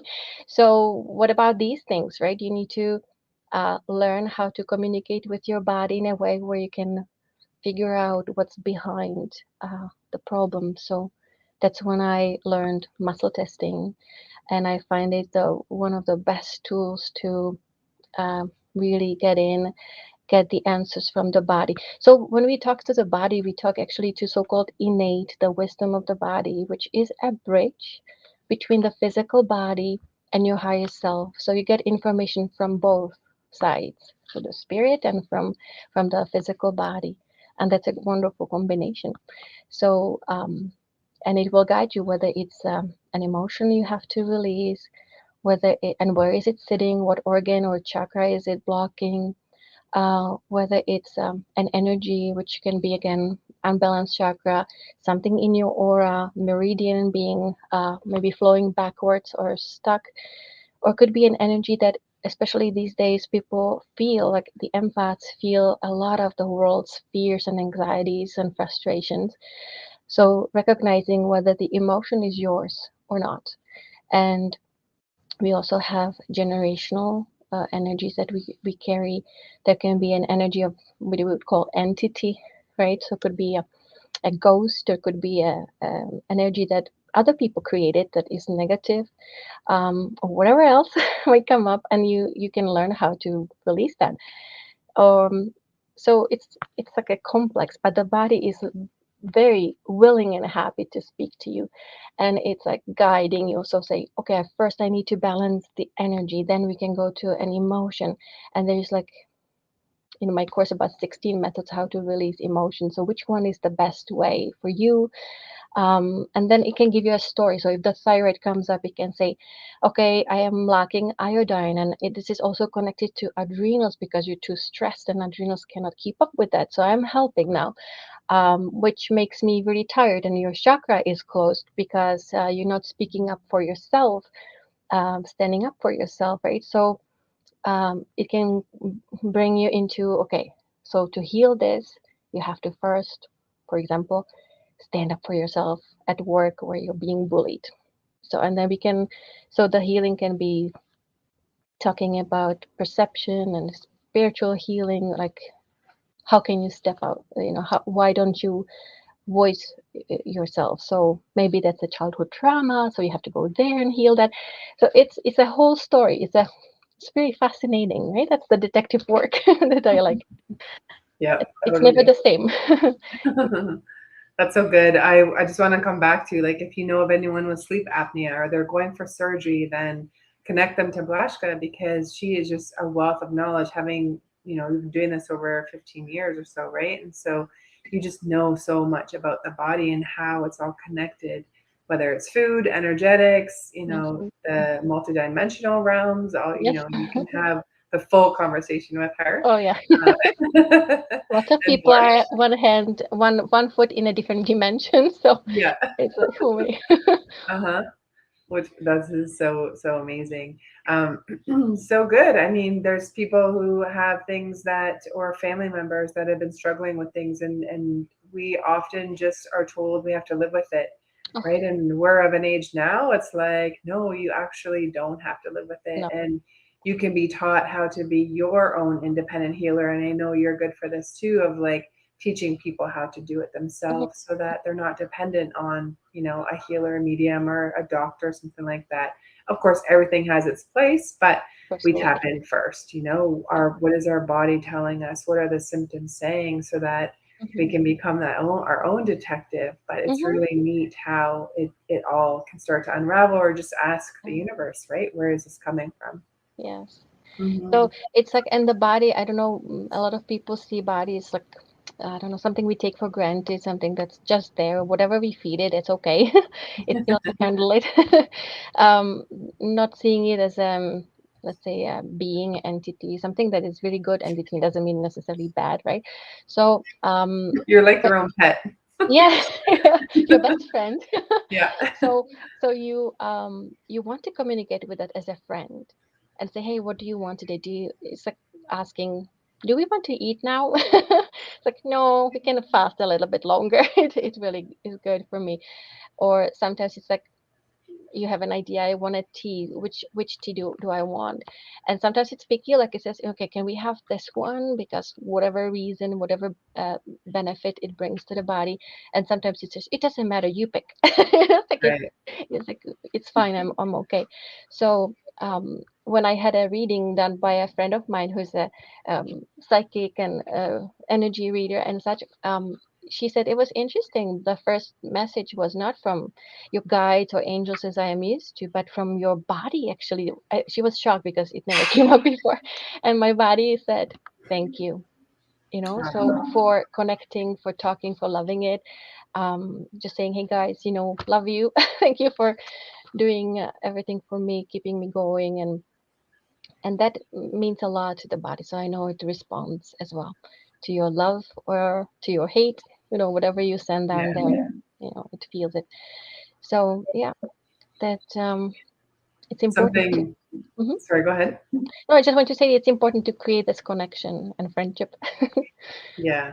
The friendship with the body. Something that's come in, and any of you are welcome to try this, is whether you wake up in the morning and you're just stirring, and to come into a love shower for yourself, or it could be in the real shower as you're soaping up, and get fun and juicy with it. But it's really just like go through your whole body from top, right? Like thank you, head and brain and eyes for seeing, and teeth that for chewing and smelling and all the things, and kind of just go through your whole body. You're in the space of gratitude, and the universe is feeling that vibration from you, instead of like, darn, I have this going on today, or how am I going to fix that? It's just flipping the energy to be in that space of appreciation for the incredible things that our body has brought us through, right? All of the things.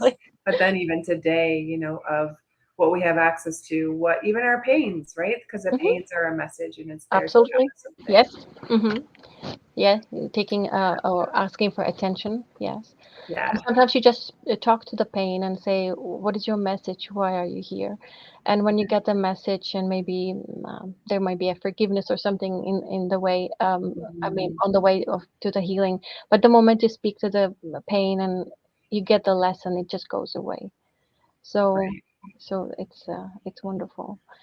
Yeah. You can talk to your body. You can talk to your higher self, or a higher self of a loved one. If there's some tension, you can talk to your bank account. You can talk to your car. There you go. It's all connected. Everything is energy, right? Yes. Yeah. And so I use muscle testing not only for talking to my body or of clients, or I also use it for talking to pets or plants, or even you can use it if you want to for communicating with a higher self or guides, ghosts, whatever you want, unless you use intuition and your the clairaudiences and clairvoyances and all that stuff. So it's a tool that is fantastic for communicating even with people that are far away, like, and do distance healing. Right. Mhm. So all of this, and more, I teach in my course that I'm going to start again. If people are interested in asking the right questions, I learned throughout the years that it matters how you ask, because, for example, if I ask my body, do I need B vitamins today? It would say, no, you don't need it because you have it. But if I ask, would it be beneficial for me to take B vitamins today? Then it would say yes, because it's going to be a busy day or you didn't sleep well. So it's going to help you to go through the day easier. And so when I had, for example, managers coming with a lot of stress and allergies, of course, that are due to the stress, then taking the B vitamins, they say, I cannot believe how much it helps me to deal with the stress. Like I am so much calmer and able to, be above things. And I have so much more energy that I'm doing actually more work. I said, that's not the point to do more, but they do it with ease, right? So it's, yeah, little things that can help on the way. Right. What is your course? So tell us about it and how people can connect to you. Yeah, so I call it Intuitive Healer course, where we learn how to speak to your body and ask the right questions and work on some basic work like groundwork, where it's like breathing and polarity and connecting your right and left brain hemispheres and on, grounding, of course, and then emotions, whether it's yours, other people's, or generational energy that I mentioned already, yours or other people's, about beliefs and how to reprogram limiting beliefs in you, physical body, so that's a big chapter, and food and food sensitivities and food combinations and different things, and how to help people not to be sensitive. And then other modalities cover tons of things, everything that I ever done. So past life regression and different meditations and different tools. It's like so many, I can't even name them all.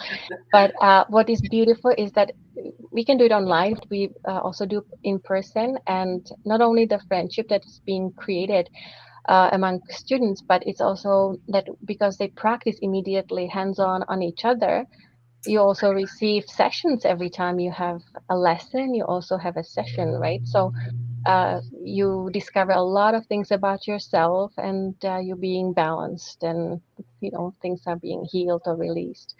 So that's the course. And to find me is probably the best is through the website blossomofhealth.com, Share it. and that's all the information is there, and what I offer for a session and such. So that's fun. I'm looking forward to to There's starting. your website there. I have to I have to update the date. And yeah. Courses, meditation, services, all of that. Your pet, if you're having issues with your pet. Oh yeah, And we Go ahead. also learn about how to heal animals. So if you have pets at home, you can actually help a lot of health issues of your pets for free because you'll be their healer. Right. Of course, there are situations when you do need the vet or the doctor, but most of the things are usually food related or emotional. Right. Pets, yeah. In that photo there for your video, you have the vials, right, of the different things that you can test people for, and yeah, it's just so good. It's an invasive way. Mm-hmm.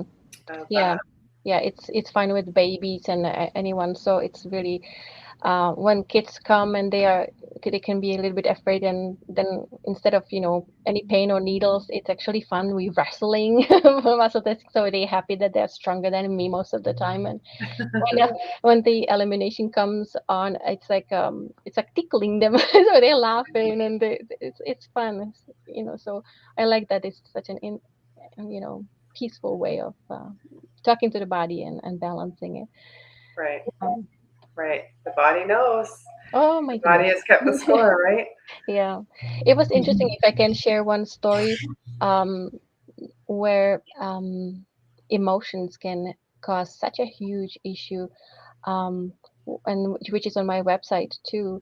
I had a client who just didn't know what else to do. And she said, there's nothing to lose if I come over and try this. And she was a client who was muted. She was not able to speak for about 2 years, and nobody was able to help her. So when we did a session, it actually was all emotional stuff. And when we clear the emotions, she was able to create sound. And the next session, she started to whisper, so we didn't have to use translators and pen and paper and guessing what she's saying. So then the third session, when she completely got her voice back, it was so beautiful, because we turned on YouTube and she was singing a musical song, and it was so beautiful, absolutely amazing. And yeah, she became my babysitter and friend, and she taught us sign language, which was amazing. And my kids remember till today how to say cookie and candy, right? The most important things, of course. And so it's a blessing. Like, I mean, most of my clients become my friends.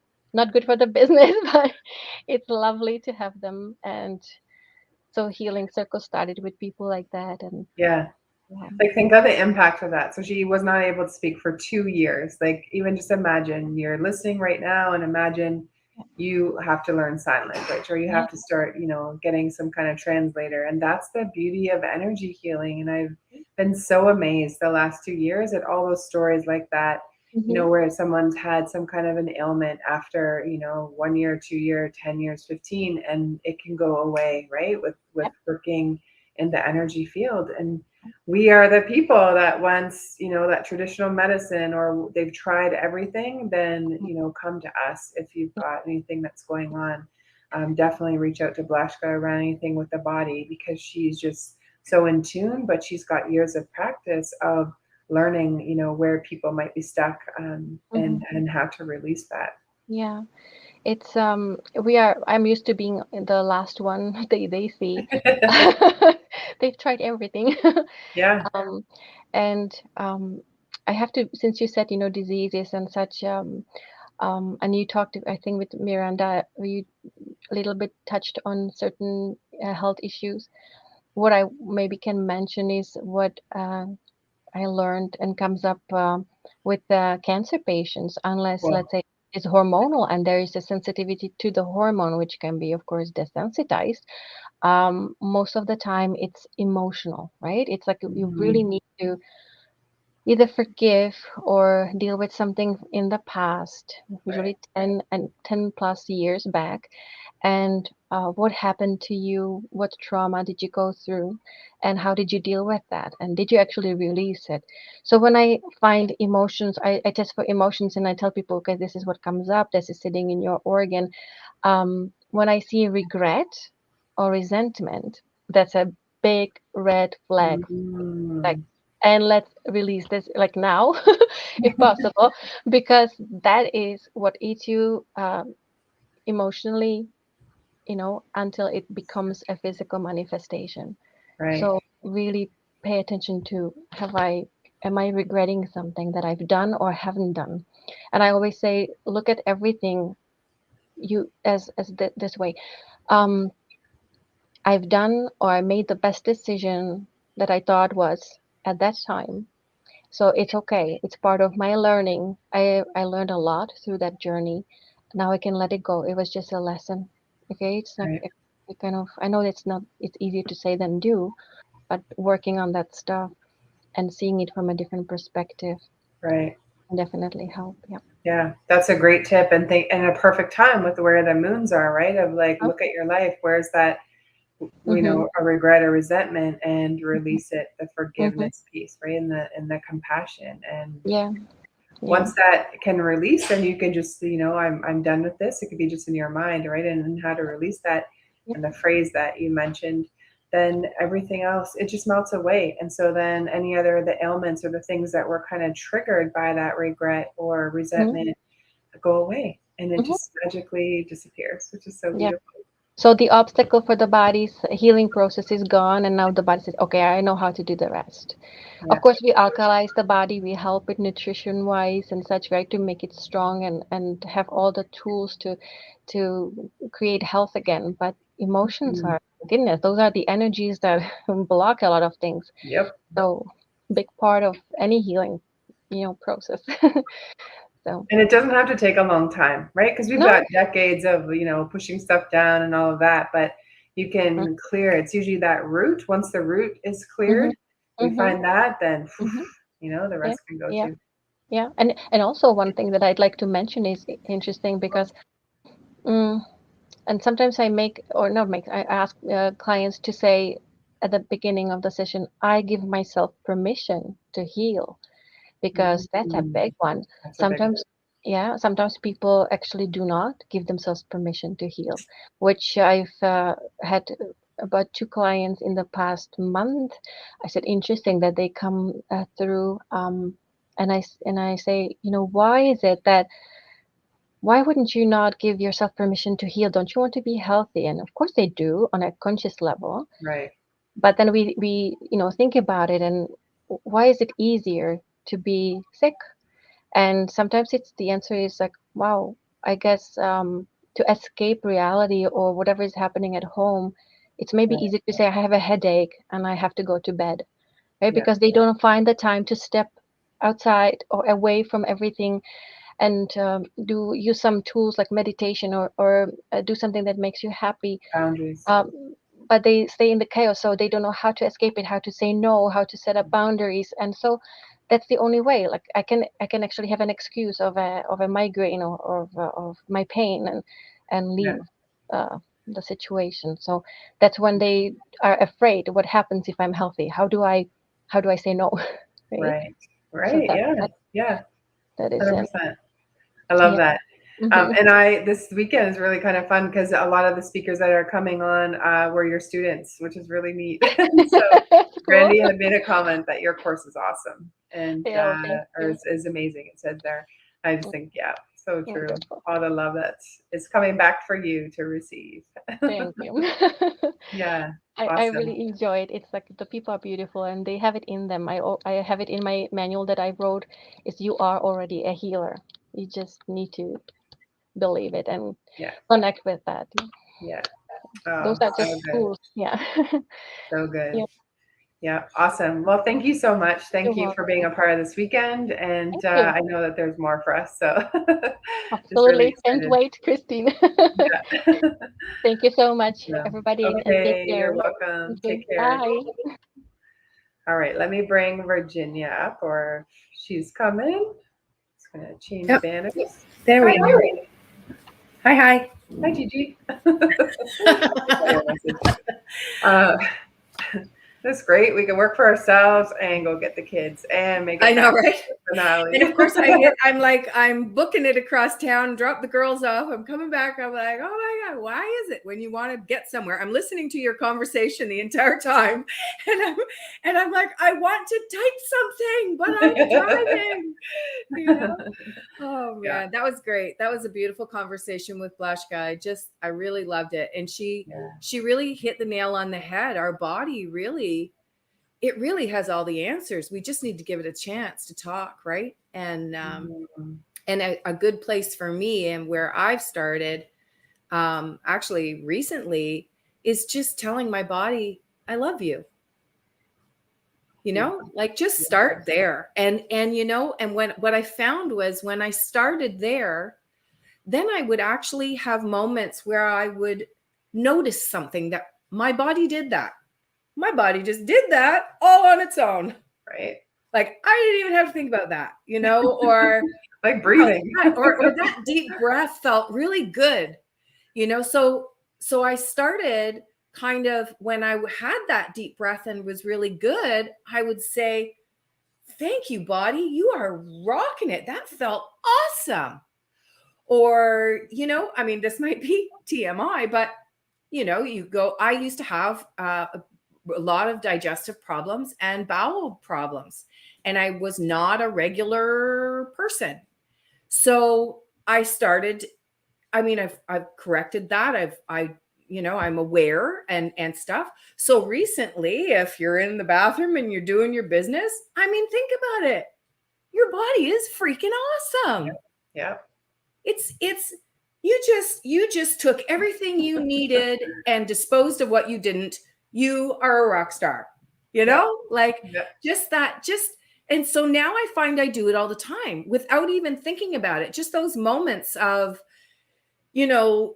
whatever, you do something with the kids or, and it's like, oh, wow, maybe I got up off the floor. I would think a couple of years ago, I'd be like, oh, my back or, or whatever. Right. Whereas now it's like, oh, wow, that felt pretty good. Or, oh, I'm enjoying going for a walk in this movement in my body. And so, I think the inner healer, she hit the nail on the head. It is within each and every one of us. We really just need to stop and listen and totally ask the right questions. I get that. Yeah.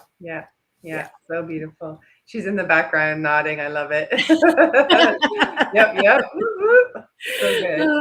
All right. We are back tomorrow for another day. So exciting. More healers and coaches from the Kitchener-Waterloo, Brantford area. And so join in when you can. Of course, there's the replay. If you decide that you'd like to have your business showcased on here as well, then we have spots available starting in January, the end of January. We're taking December off. We're resting. We're taking our own advice. Yeah. And so the next one will be the end of January. And you can reach out to me and we'll have a conversation. Or if you know of someone who would be a good fit for the showcase. We really just wanted to bring community together. We wanted to bring other soul-led leaders, other entrepreneurs who are out there helping others, and together just, we heal in community. And it's so nice to have a village of, entrepreneurs that Virginia and I can connect to and also be fed, or there, someone in the village, right, in our community is having some issues or have something going on, then we can be there. That's, we are creating the Lightworkers Lounge for that space, for collaboration, for energy healings, for card readings, all those things and learning how to grow our business together so that we can do that, because we all lift each other up, right? Which is so beautiful. A rising tide lifts all boats. And there's just, so much magic in the people that are finding us and in the community. And we just want to say thank you. Thank you for an incredible year. For those who have been watching with us, we're just so amazed, at all of the things our bodies have done in the last year, and for being here and all of the growth and your love and support. And we just appreciate you. Have a great evening, and we will see you tomorrow, 9 a.m. Eastern. All right. Thank you. Bye, folks.